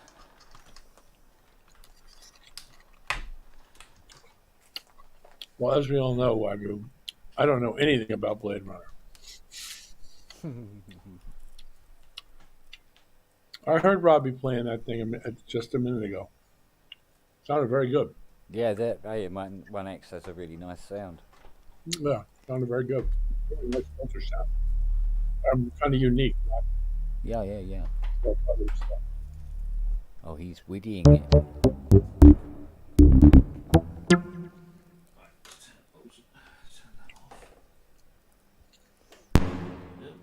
Oh. Right.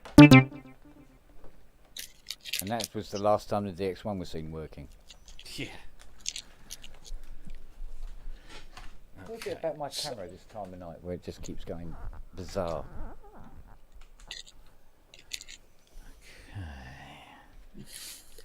And why will it sound better under wireless MIDI?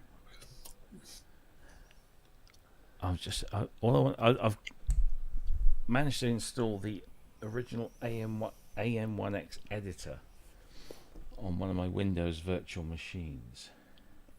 Mm-hmm. And I just want to test it out. Just gotta wait for it to boot.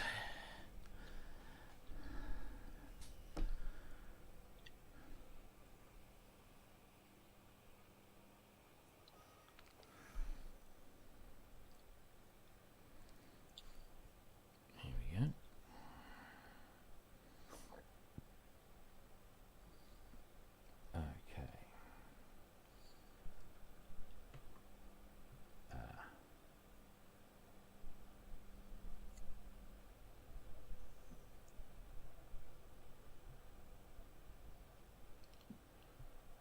port setup. Of course, it's not going to see that because it's not. Was that?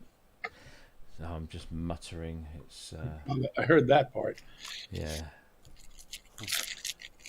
Let's take it out of coherence mode.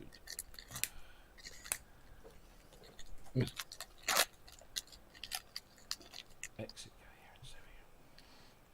There we go. Right.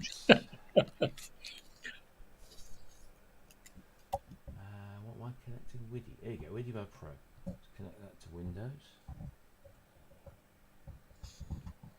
WidiBud Pro is now connected to Windows XP. There we go. Found new hardware. Oh, do you remember the days when you had to wait for all this to happen? There we go. Your hardware is installed and ready to use. MIDI port setup. USB audio device. Gosh, this is on the edge of my seat. I'm playing my AM1X from Windows. That won't last long. You got Widdy to work with Windows? Yeah, just like that. I thought it couldn't be done. Fucker. This is Windows X. This is Windows XP, by the way. That's why. Windows XP. Oh. Yeah, yeah. I In a remember virtual XP. machine running on a Mac. Will you get a load of me? Wow. That's software knitting, that is. Yeah, let me show you. Share screen. Window.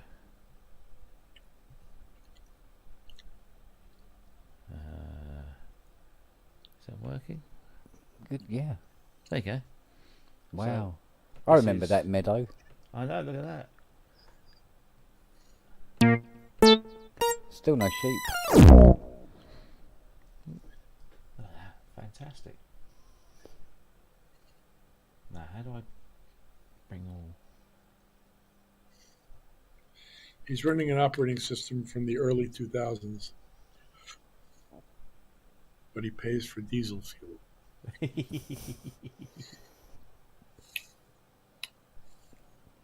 at that.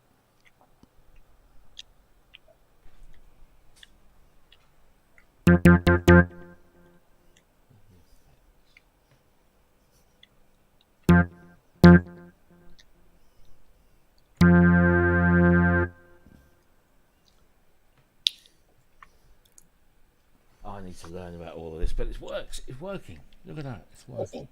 Brilliant. I'll build you a controller.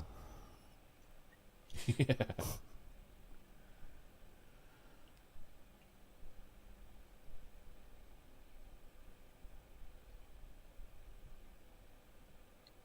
You've got randomization functions on it.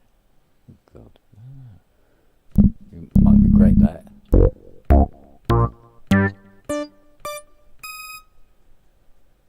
Amaze balls. Oh, quite chuffed with that. It works.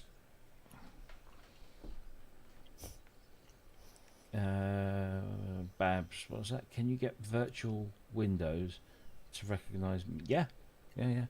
So all I do is I go to whatever's connected via USB. You can't see that because it's a Mac thing. But if you look at the top of my Windows XP window, the right hand side, there's a whole bunch of icons, and the third one in from the left is like a little USB thing. And if I click that, every USB item that's connected to my Mac is then offered up to me as an option to connect to Windows. So at the moment I've got the WidiBud Pro, which is connected to my Mac over there. Which means it's more useful than actual Windows. It's more useful than actual Windows thanks to Mac. Or to Parallels, should I say. This is all running in Parallels. Yeah. Which is superb. Parallels is a beautiful thing. Yeah. Absolutely. I can even connect to the Hydrasynth. Not that I've got anything running on Windows XP that would communicate at the moment with Hydrasynth, but it appears as a selectable option. Waiku says switch to the classic theme to save your eyeballs. No, I like this. Yeah. Oh, that's cool. Oh, he's clever. Yeah. Like that. I actually bought a really old but very rugged laptop from an ex-BT engineer for this kind of thing, and I've rarely used it since I got Parallels because we just don't need to. So, yeah. I've got to sort myself out another Windows. You know what the laptop. best thing about running Parallels, Windows within Parallels on a Mac? Go on. When it crashes, and it will, you can restore it in 5 minutes. Yeah. From Time Machine. Exactly where you left off. I've never had it crash, to be honest, myself.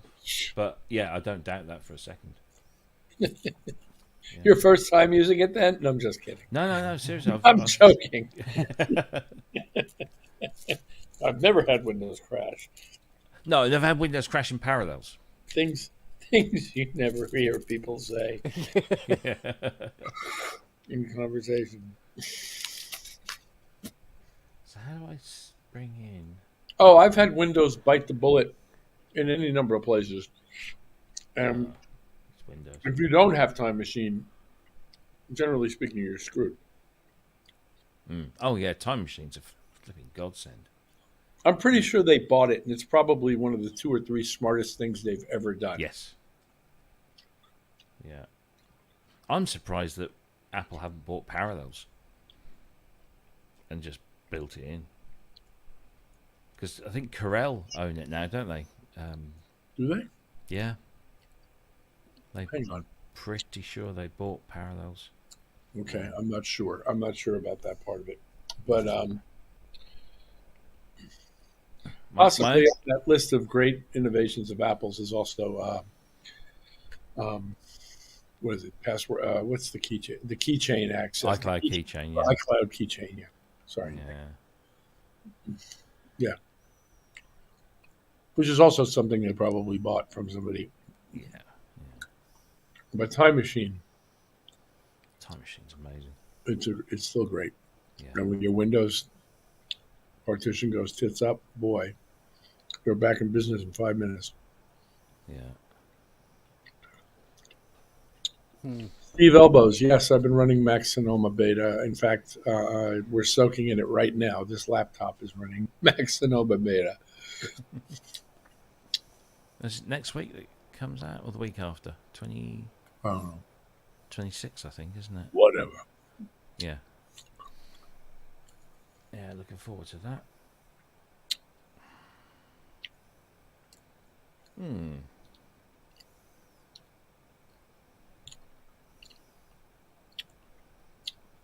Well, Babs, if they take away Time Machine, first of all, that would be a huge mistake. But second of all, if they did, we could switch to something along the lines of Carbon Copy Cloner or something like that and continue to live. It's not the same thing and it doesn't do the same thing, but you could continue to work and live and be able to get at stuff just in a bit of a more pain in the ass way.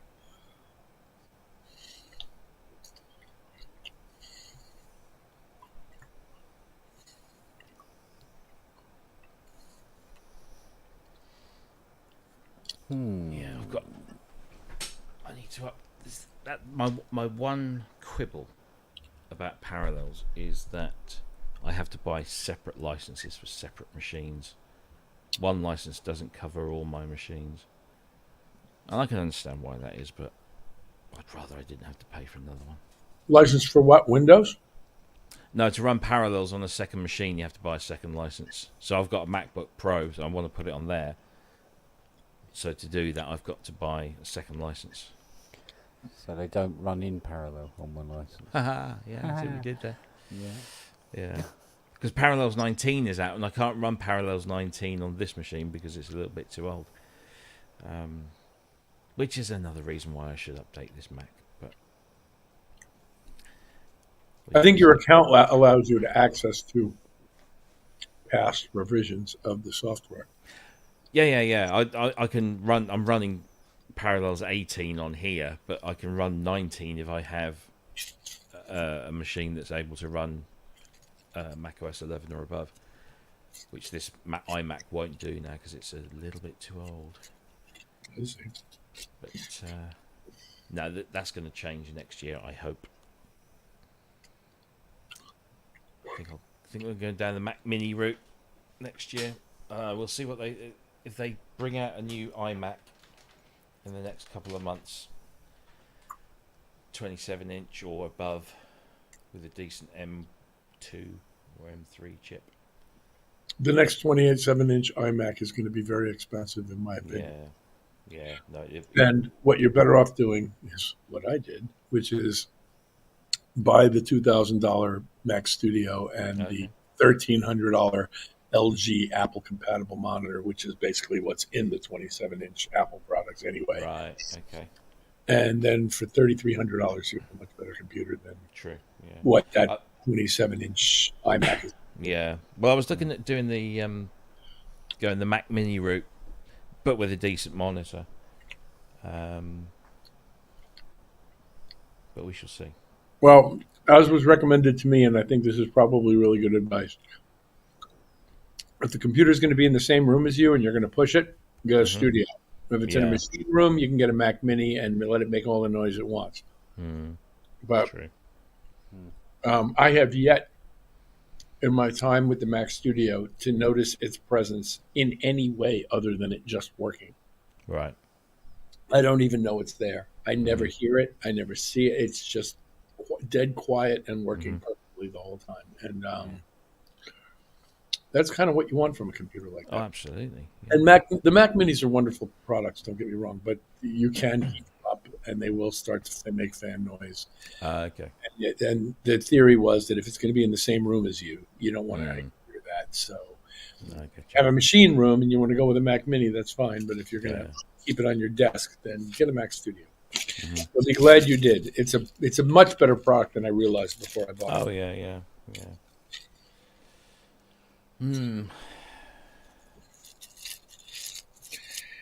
That's my advice. Oh, well, that's New York out of the question next year, then. We shall see. Let's just hope the company has a good year. Just some of that shit on the racks behind you. Yeah. Well, I'm trying to sell one of them. I know. I saw. Yeah.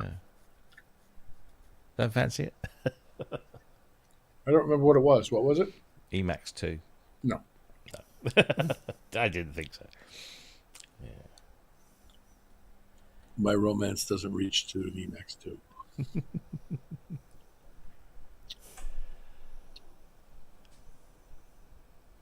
No, I do. Yes, Babs, you can do that. You can install old operating systems in Parallels and run things appropriate to those operating systems within it. And if you do it in coherence mode, they behave basically as apps within OS X or Mac OS or whatever, which is quite nice. Yep. The other thing about Parallels that everybody kind of sleeps on is that set of utilities and tools that they give you, what they call Parallel Toolbox. Yeah, that's amazing. A freaking clipboard that goes like 6 or 7 levels deep, so you can clipboard like a number of different things and then just go ahead somewhere and paste them all without having to go back and forth and back and forth and back. You know, like that's just one of them. There's an app uninstaller that works really well and leave behind a bunch of orphan files in your system folders and stuff. There's the Parallels Toolbox is a really cool piece of software. It's really good. Yeah, I hummed and I hawed about it for a while, and then when I got it, it was just like, why didn't I do this sooner? Because, like you say, I mean, even if you're not running virtual machine stuff, that toolbox is incredibly useful. That's great. And also, if one day you just want to try out a version of Linux or something, you've got a place you can do it. This opens up a whole new can of worms. What Parallels. See, if I can run Windows on my Mac Mini, for instance, I can then use the Mac Mini to run the CNC machine the 3D printers, which have Windows only software. They don't do Mac drivers for CNC machines and things like that. It's always been bleeding Windows. So I find it impossible to believe that in all these years you and I didn't have other gushing conversations where I was telling you how great Parallels was and putting Windows on it and how quickly you could restore things and all that. I know we've had this conversation. Yeah, we have. But I think when we were having these conversations that Macs were those other computers. Right, the Intels? As far as as far as I was concerned, they were the other computers that that wouldn't do what I wanted them to do, kind of thing. So, they kind of do. Welcome to the party. Let me give you a beer. Mate, since I got the Mac Studio, I started noticing how often the PC crashes. But as a PC user, you don't notice. You take a crash as like, and do it, just fire up again. But then since having this girl, you go, you know what? You've crashed twice since I've had that studio, and this studio has not crashed or anything. Well, all right, the OS went on a bit wicky the first time, didn't it? But I don't know why it did, but it just did. But the second time it went on, it seemed to be absolutely fine, and has remained so.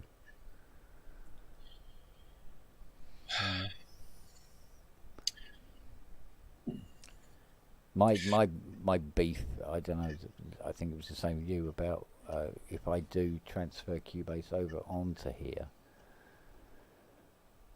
all the licensing and everything,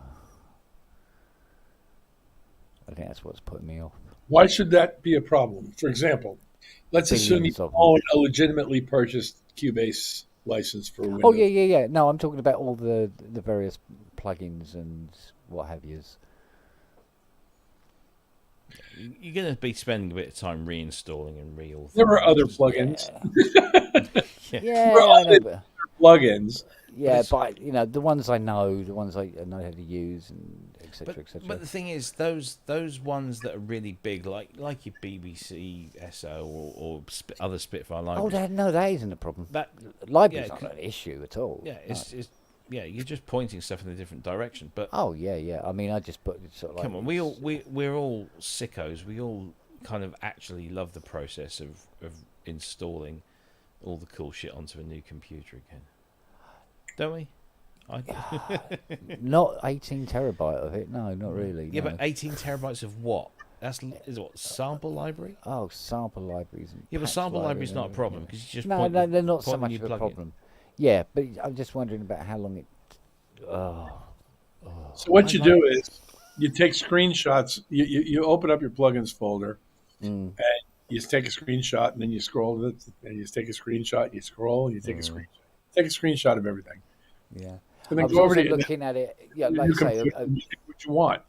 Yeah, but also this thing of doing it in such a way where it would give me an opportunity as well to garnish what goes on to the new system, as it were.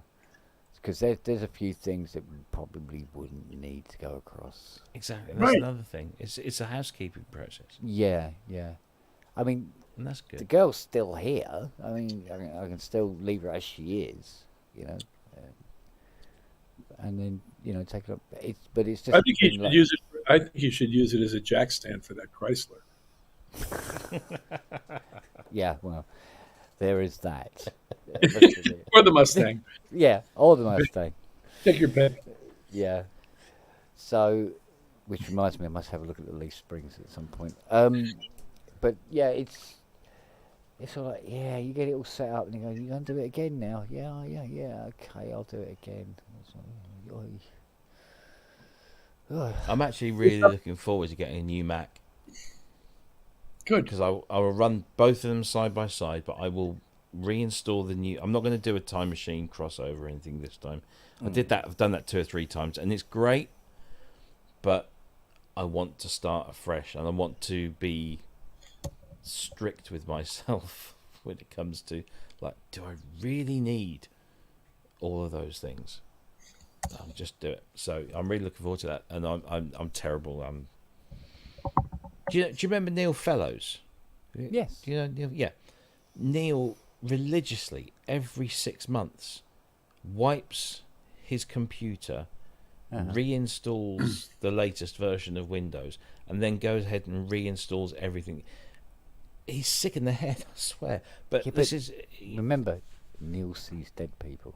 Neil works on dead people. Yes. Yeah, exactly. He sees them every day. Yeah. So, but yeah, he's obsessed with just like everything being just. So, no, yeah, that's a bit too kind much. of level of housekeeping. But I haven't had to reinstall this machine ever since I bought it, which is over 10 years ago. Yeah. And it still works reasonably well. Oh, fucking hell. Well, here's the question, right? What are we doing up? Says the person who's still up. Hang on a minute. I've seen that man before.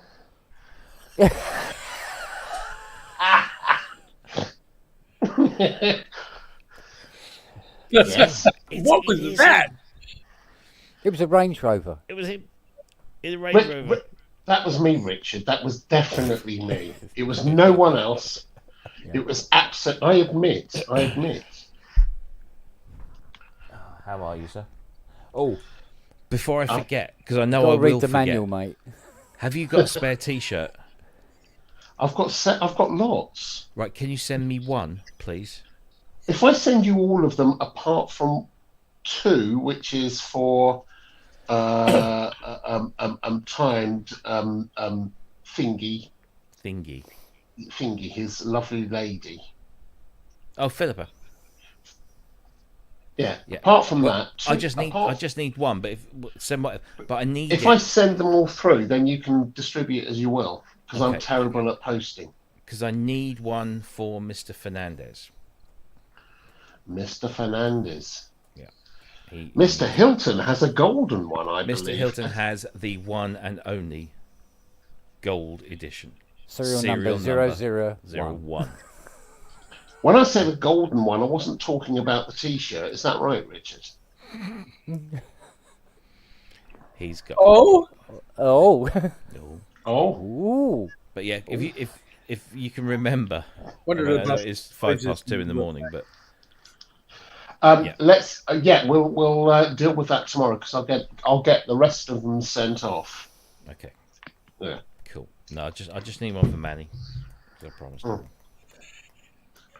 Of course, either that or I'll send it. If I send them all to you, though, Robbie or whoever, then it gets taken care of, because I'm terrible with posting.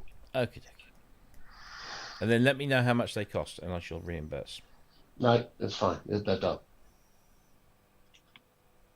We have funds. We can reimburse. Well, I know you can, but you can repay in kind. No, I'd rather pay cash. If you don't mind. Yeah, we've seen your car. Yeah. Trying to get a condom that that heat proof. Yeah. Told you to read the handbook. Well, yeah. Well, it's like that thing he did with the Christmas tree. Apparently, he read it wrong. It said use annually. Oh no! So oh man! Oh no! Oh, I thought that was quite good, actually, Rob. Thank you very much. Everyone's a critic.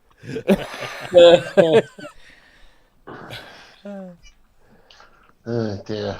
I really need to be in bed. Dear God. Yeah, it is kind of Haven't you guys stupid been on o'clock, this isn't it? for like 2 days now? Possibly.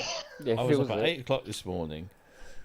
Drive all the way down to flipping South London. South London. Into the ULEZ zone. I went to the ULEZ zone. Although we can't call it the ULEZ zone because the Z in ULEZ is zone. So that's like saying the ultra low emission zone. So that's not working. I went to the ultra low emission zone. No. Low emission zone. Yeah. And here we are. It's like 10 past flipping 2. Oh. Oy vey. Oy vey indeed. How are you, Richard? 10 past 2 where you guys are. I'm well, thank you. Good to hear your voice, Andrew. How about you? Say that. Well, I've been missing your voice. His mellifluous tones. Well, I've got to have something to knock it out on, and Andrew Synthead isn't always showing me flaws. So I've been waiting for Richard to come on. 2 Roland keyboards, works with Chic, and I'm ready to. I've been ready, but no. I've been firing blanks, to be honest. Bloody hell, phantoms, And you're holding me responsible for this. No, I'm not going to say what I'm holding. Easy now. But he is holding it responsibly. No, definitely not. He's tossing it about with gay abandon. Yeah, indeed. We were talking. We were talking about matters to do with keyboards and setups, because the S3 came out, the Control S3. Sorry, that's me. Sorry. Not sure what that is. The Native Instruments Control S Series 3. It's their new controller. The new complete controls keyboards. I'm sorry, I didn't hear that, Robbie. There's the internet here. Oh. What is the S3? Native Instruments new control device. Yeah, it's their keyboard controller. Their flagship. So they have an 88-note keyboard controller that controls all of their plugins and anything which is NKS compatible. Right. So any plugins are NKS compatible. And I said, lots of people were saying, well, if you don't have something that's NKS compatible and a computer, then it's a bit useless. And I said, well, thing is, if it has everything it's got, let's say NKS compatible, then you've got an awful lot of power at your hands. And Richard has managed to do an entire show by using 2 of the same Roland keyboards, which, because it's got such a good sound library, he's got everything he needs. And if you can't work with a good sound library and get everything you need, then something's going wrong. So that was the kind of conversation we had. Okay, well, my connection is cutting in and out, and I'm not hearing all of what you're saying. I'm not hearing everything you're saying because I've got a spotty internet connection in this hotel. But I think you were making the point that I'm getting what I need out of those 2 Phantom keyboards, and that should be instructive. Is that what you were saying? Well, I am using quite a few of Roland's cloud libraries also to achieve that. So it's not necessarily what comes natively on the instrument just either, but it's a combination of that and some custom samples from the original recordings that I'm using. One shot. Oh, now you've just broken my entire argument. Why is that? Oh. Like I said, it's spotty. I couldn't hear it because the internet was fucking up here. I was saying how much I was looking forward to seeing your Winkle again. My Winkle? Oh, that obviously came across broken there, because I was just asking for your jam recipe. I don't know. Something went wrong there. Something went wrong there. Oh, man. Not a real one, though. Anyway, really, can you? No. Think Florida. Florida. Florida. Not. It's America's Wang. Florida. Rich, hang on. I've got a question for Rich. Very quick Go. before the internet drops. New York or LA for a vacation?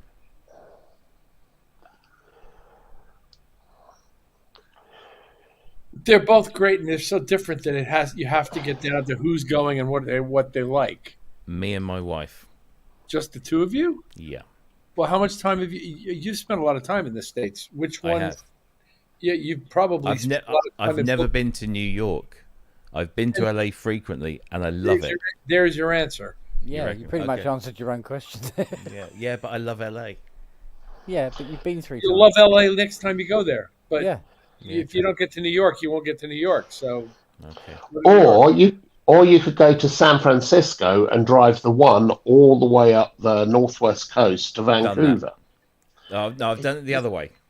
Oh, that's a drive though. It's a beautiful drive. Oh, no, yeah, I did San Francisco to LA. North. Go north. Yeah, I know. Yeah.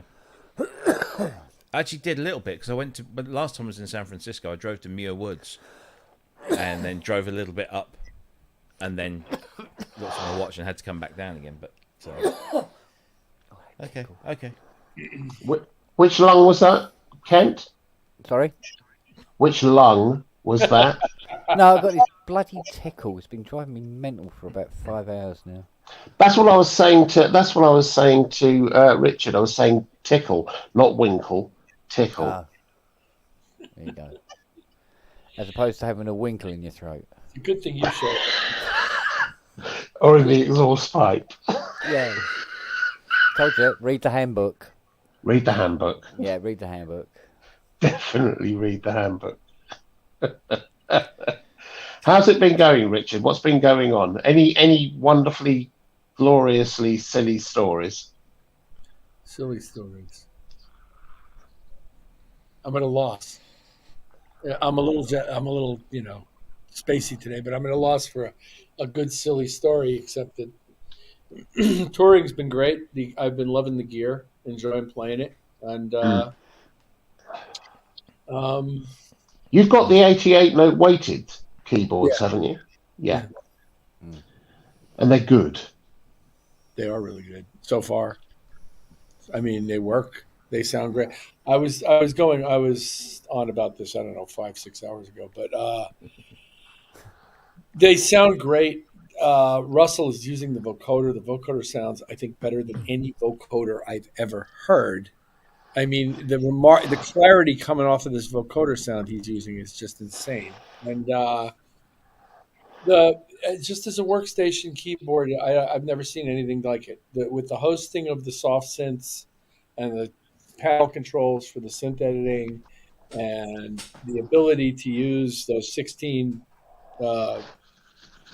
sound category select buttons as either patch select buttons or as the bottom row of your TR-808 drum machine or any number of other things. They've just really made an incredibly well thought through instrument that does like a whole ton of really cool shit.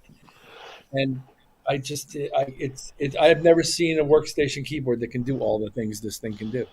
Do you miss at all the lighter semi-weighted 76 note keyboard? Somebody who wanted to play those. I've always since adopting Roland keyboards in the early 00s, I've always been playing fully weighted 88s. Yeah. So what you're saying is you've got fat fingers. Yeah. Big ass freaking long arms, Cocktail big sausages. I come from orangutans. I have long arms, big hands, and very short legs. So. Do the lip thing. Do the lip thing.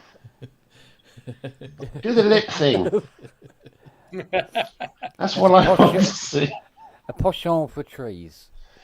A penchant for trees, yeah, which are fast diminishing. Poor buggers. I'm really pleased to hear that, Richard. I'm really pleased to hear that. Somebody said in the chat room, and they're right. They said the Phantom is very good. A Culture of Ghosts said Phantom is very good looking. It's true. It looks good on stage. Yeah. I'm pretty happy with that. It's a pretty machine as well. Yeah.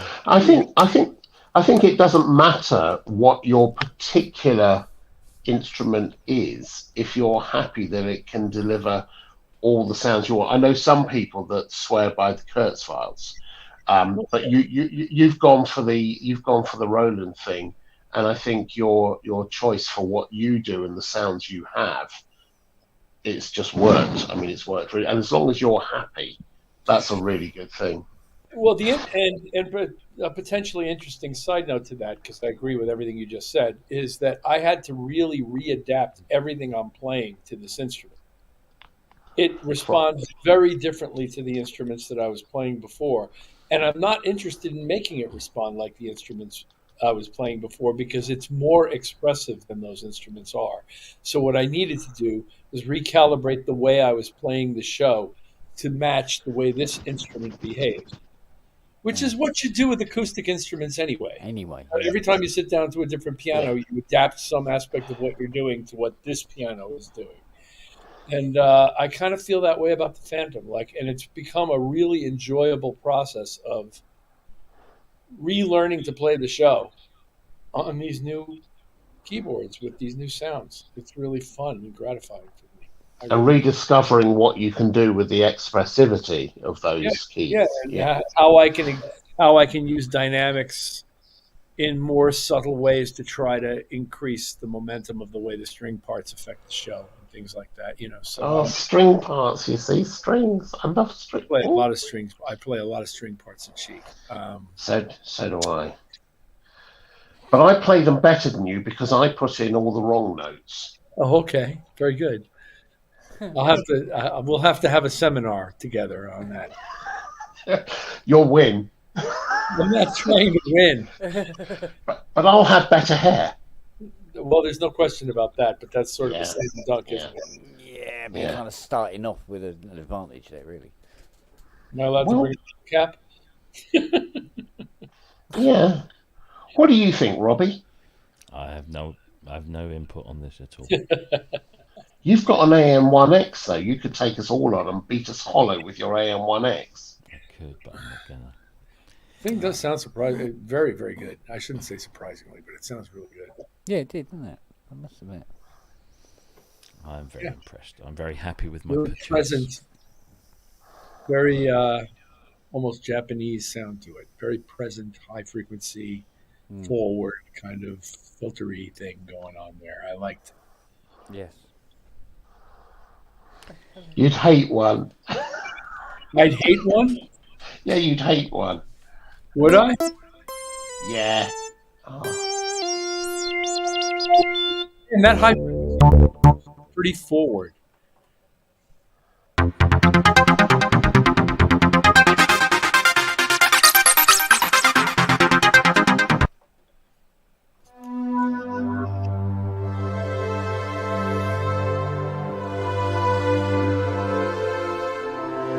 Well, that's rather lovely.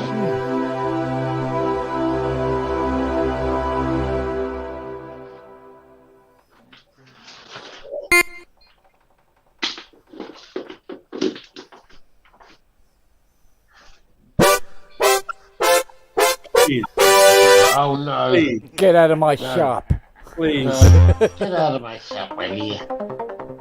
I will personally wake your wife.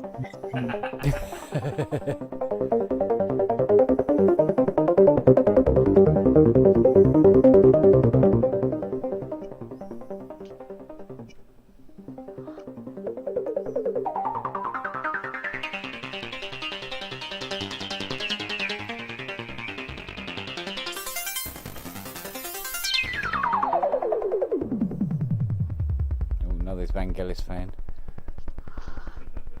That's a hell of a filter on it.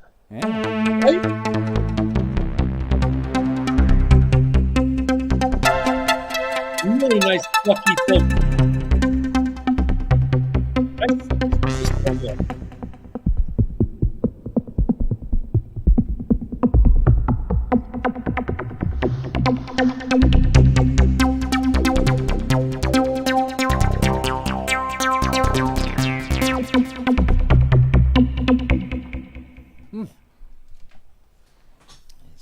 And that's the thing, isn't it? It's one of the reasons I don't dislike modular. I'd love a 2500 or a 700 or a System 100 or whatever. But one of the reasons I dislike modular is to get to that level of control and expressivity, you've got to plan a long time ahead, so the flow isn't anything like as fast. So I'm naturally drawn towards keyboards or synths that allow me to get that degree of control with a twist of a knob straight away. So, yeah, that's a very lovely thing, young Robbie. Yeah, I'm happy with my acquisition. Richard's eating. Have you bought enough for everyone, Richard? Yeah, I do. I have some very nice chocolate here. As relates to modular, you have to decide if you want to start your day by building the instrument. Yeah. Yeah.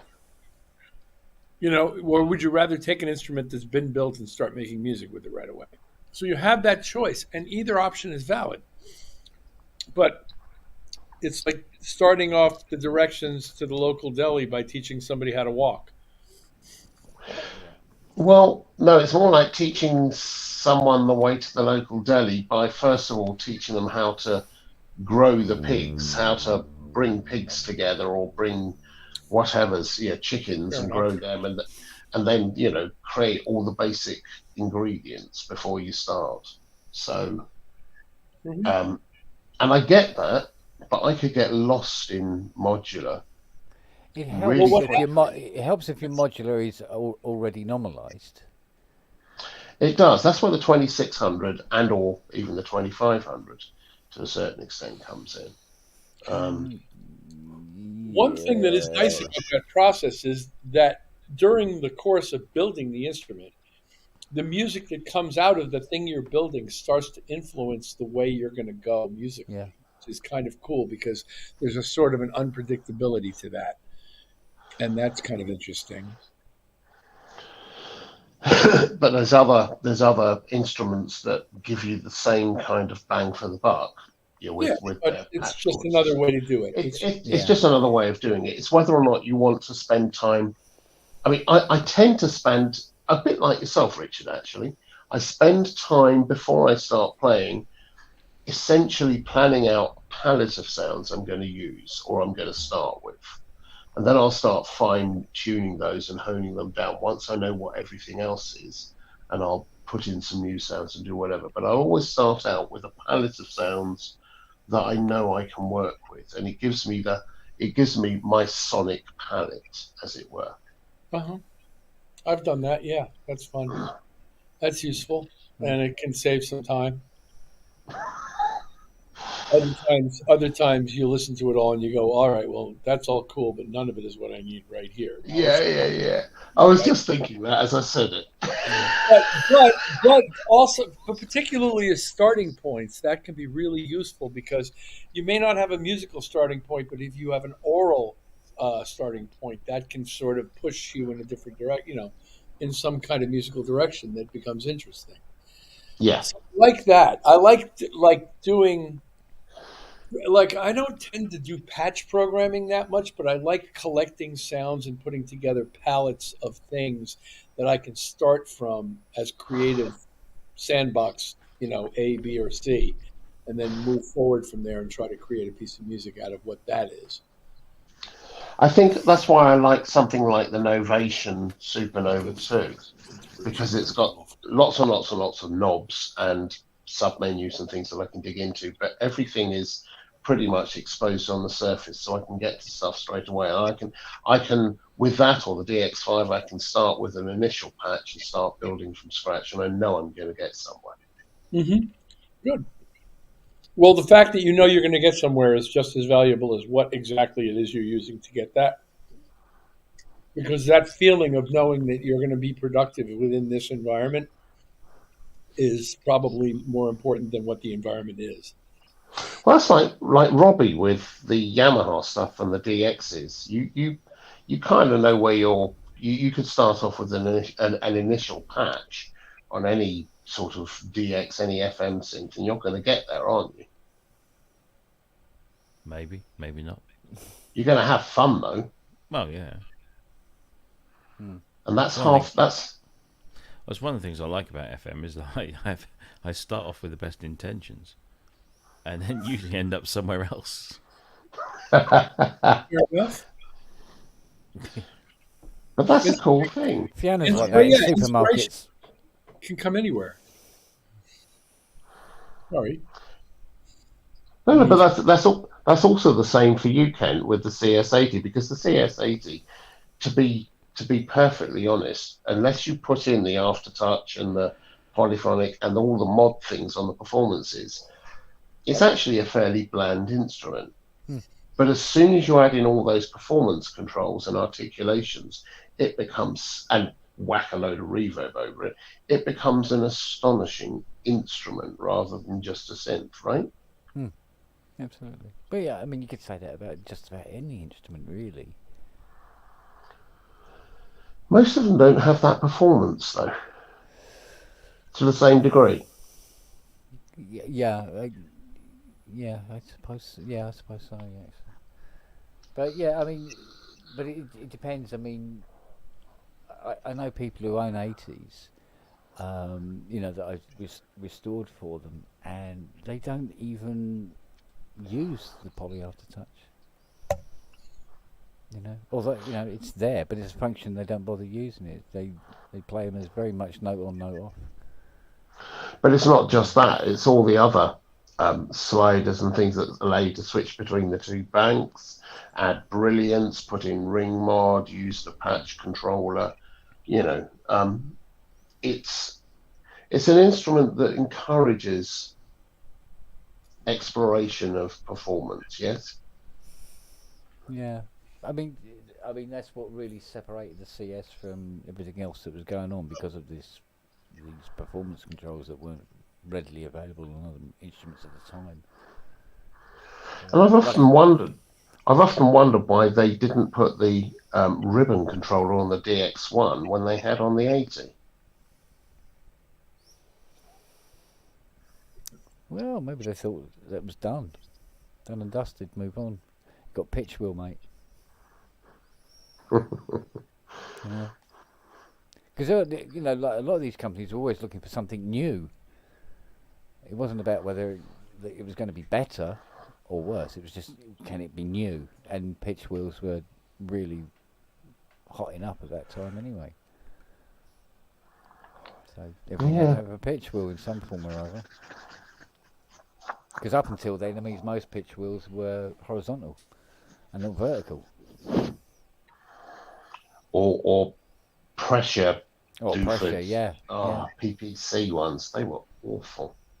Well, they were all right once you got them cleaned and working again. They're not too bad. It's just keeping them clean and working that was the problem. Oh. Fairlight didn't get a pitch bend wheel until 1985. Yeah. Is that right? Yeah. The Series 2 just had faders on the left-hand side, which you could, if you wanted to, assign to altering pitch, but that's not what they were designed for. No, but it was no centre detent or anything like that with them, was there? No. So it was like up. It was guesswork, yeah. It was all guesswork. And then back down again, yeah. But no, apparently the most of the people at Fairlight were like, "You've got to put a fucking pitch bend wheel in there, because every other synth, in the early 1980s is getting pitch bends and modulation wheels, and the thing Fairlight is didn't have that that." slider was actually useful, because not Oh, all the samples that you sampled in, especially if you're doing like mic-based or tape-based sampling into the machine, was not always tuned to C. No. And you needed that little slider there to go, yeah, now it's in C. Indeed. I've forgotten about that. So your pitch wheel is not indicative to getting your pitch to the right pitch, as it were. Yeah. But correlated to the keyboard in front of you. Look at these diamonds. Oh. Whereas if you started messing with the sample speed instead to get it, you'd never get it in the key you wanted. And how much of the music we made, or that was made in that time, came about because of the constraints of the systems that there were, people working around the constraints and working out workarounds that gave them a particular sound. I imagine it's happened a billion times based on constraints. Yeah. I did it with Mirage. I had to learn to play certain things in completely different keys because the samples were in a different key. So for everything to match with it, I had to play in whatever key that bloody sample was in. So, yeah. Right, gents, I need to go to bed because I've got to be up for work in the morning. Yeah, it is It's only half 5.5 2. hours away. Yeah, it is 2:30 again, isn't it? Oh, man. So. Well, it's good to see you, boys. Even I'm getting tired. Goodness. Was it there? But you have better. Morning. Pardon me, Andrew? I said you have better curtains than we do. It's the hotel I'm in. Curtains? Sorry, Coitons. Drapes. Coitons. We don't need no stinking curtains. Or coffee. Coffee Right. and Coitons. I'll see you guys on. All right, fella. Robbie. Indeed, more. Take the greatest of care. All the best, Richard, with the rest of your Thank tour. you. Good seeing you all. I'm gonna you, buddy. We'll do it again soon.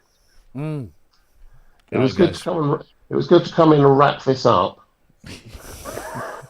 Thanks, Andrew. T-shirts. Yeah, T-shirts. T-shirts. Let's talk in the morning, Robbie. I'll get them over to you. Yeah. All right, Yeah, cool. Cheers. Cheers, mate. Night, Bye. everyone. Night, fellas. Bye-bye. Good night, everyone. Take care. Oh. Is it ending? Oh. Is it just you and me? Because the last No, time we were it's together, still running. you cut